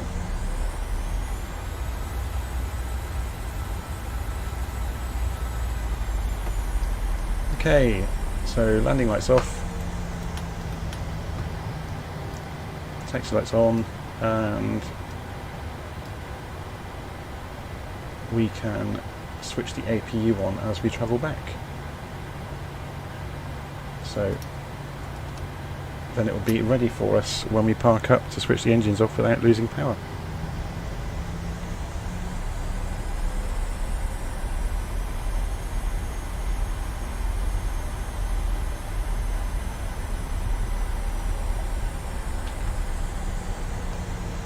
A lot of airlines turn one of the engines off during taxi, and they only taxi on one engine. Yeah, I didn't bother with the auto brakes. We were talking about that on approach. Or the spoilers. So that was really odd though, because the sim was stuttering like crazy during approach, and then the ILS climbed off the chart, which was really odd. I've never seen that happen before. And then during final approach, it was almost like a pocket of air under the runway. It was odd. Not seen it before in the sim. We suddenly lost altitude, and I had to correct in the last seconds. And it's stuttering again. You can hear the sound breaking up. The sim is really struggling all of a sudden. So it does seem to be around about the maybe 4-hour mark, is it? Something like that. 5-hour mark maybe. There's a problem with this 737.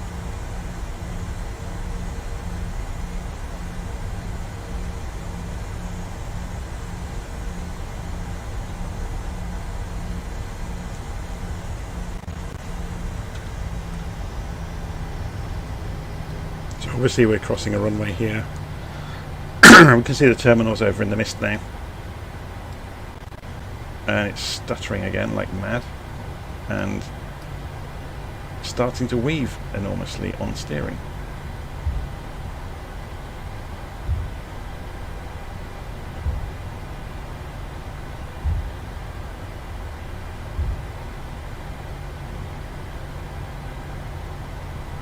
I don't know if you can hear the thumping. It's the nose wheel going over the capsize.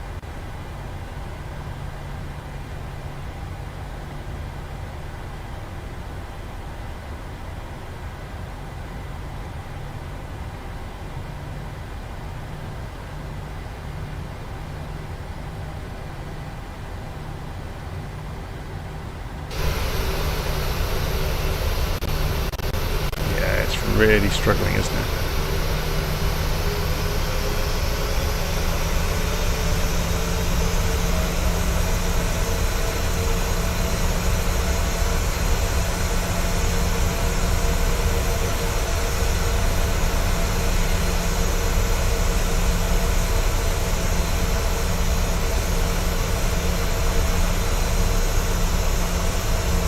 That's a shame that it started stuttering on approach though, because that put me off completely. Otherwise we'd have probably been on the centre line and on the markers.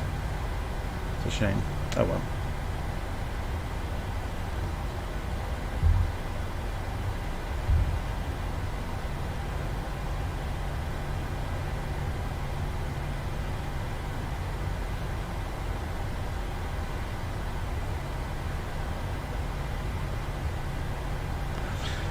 So where are we going at this airfield?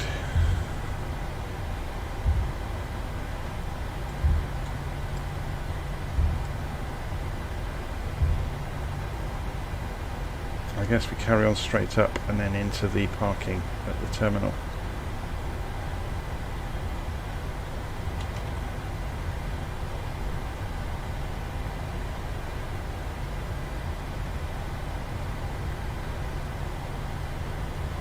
It's really stuttering badly, isn't it? It seems to be it's 5 hours is the magic number with the 737 at the moment. There's some sort of leak in it maybe.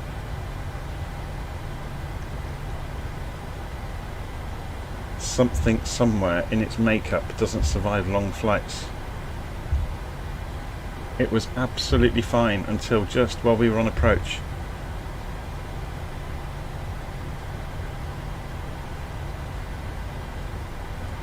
I flew the MD-82 the other day and that was absolutely fine.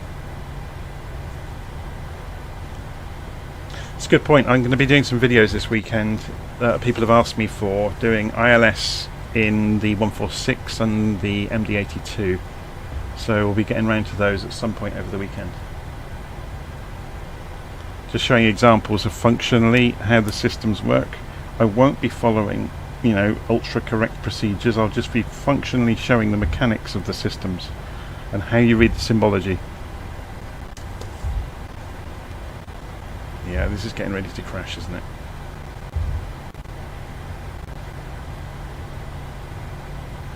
It's got to be a bug with the 737 itself, because it doesn't do it in other aircraft on long flights.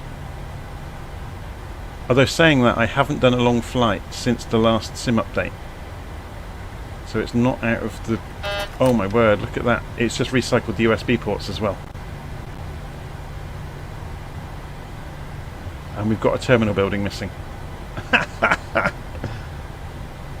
We've got all of the... Oh my word.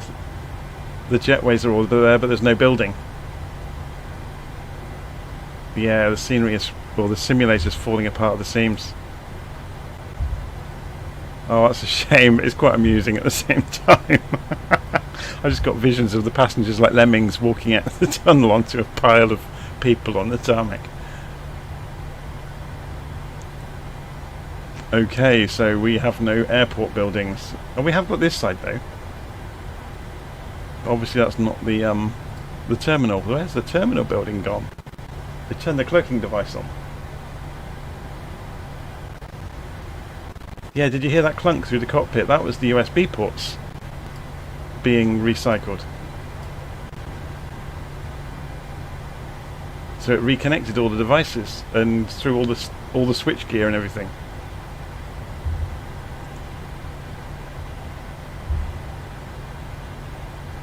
So we'll pretend there's a terminal building there.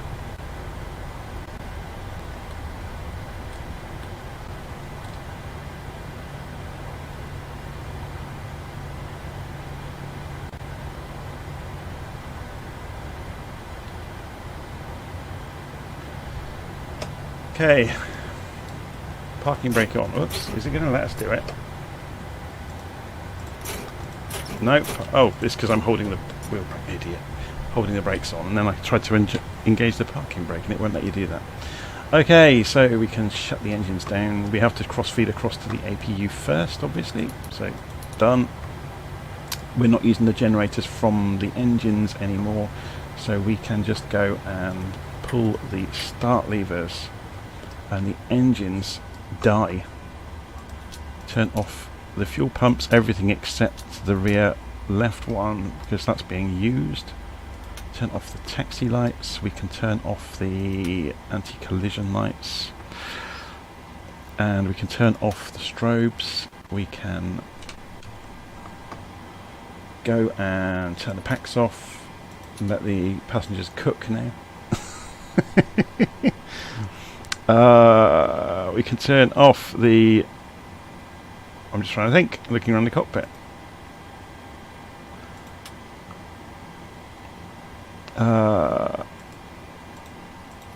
The hydraulic pumps can come off, don't need them anymore. The probe heats can come off, don't need them anymore. The inertial navigation system can be switched off because we don't need it anymore. We can go and turn off the... Oh, it's going to crash the desktop. Yep, it's just crashed. Bang. Brilliant. So we almost got through the shutdown. So yeah, we made it in the nick of time before the simulator blew itself to bits. So there you go. A flight simulator flight where we terminated the simulator at the destination airfield, which was fantastic.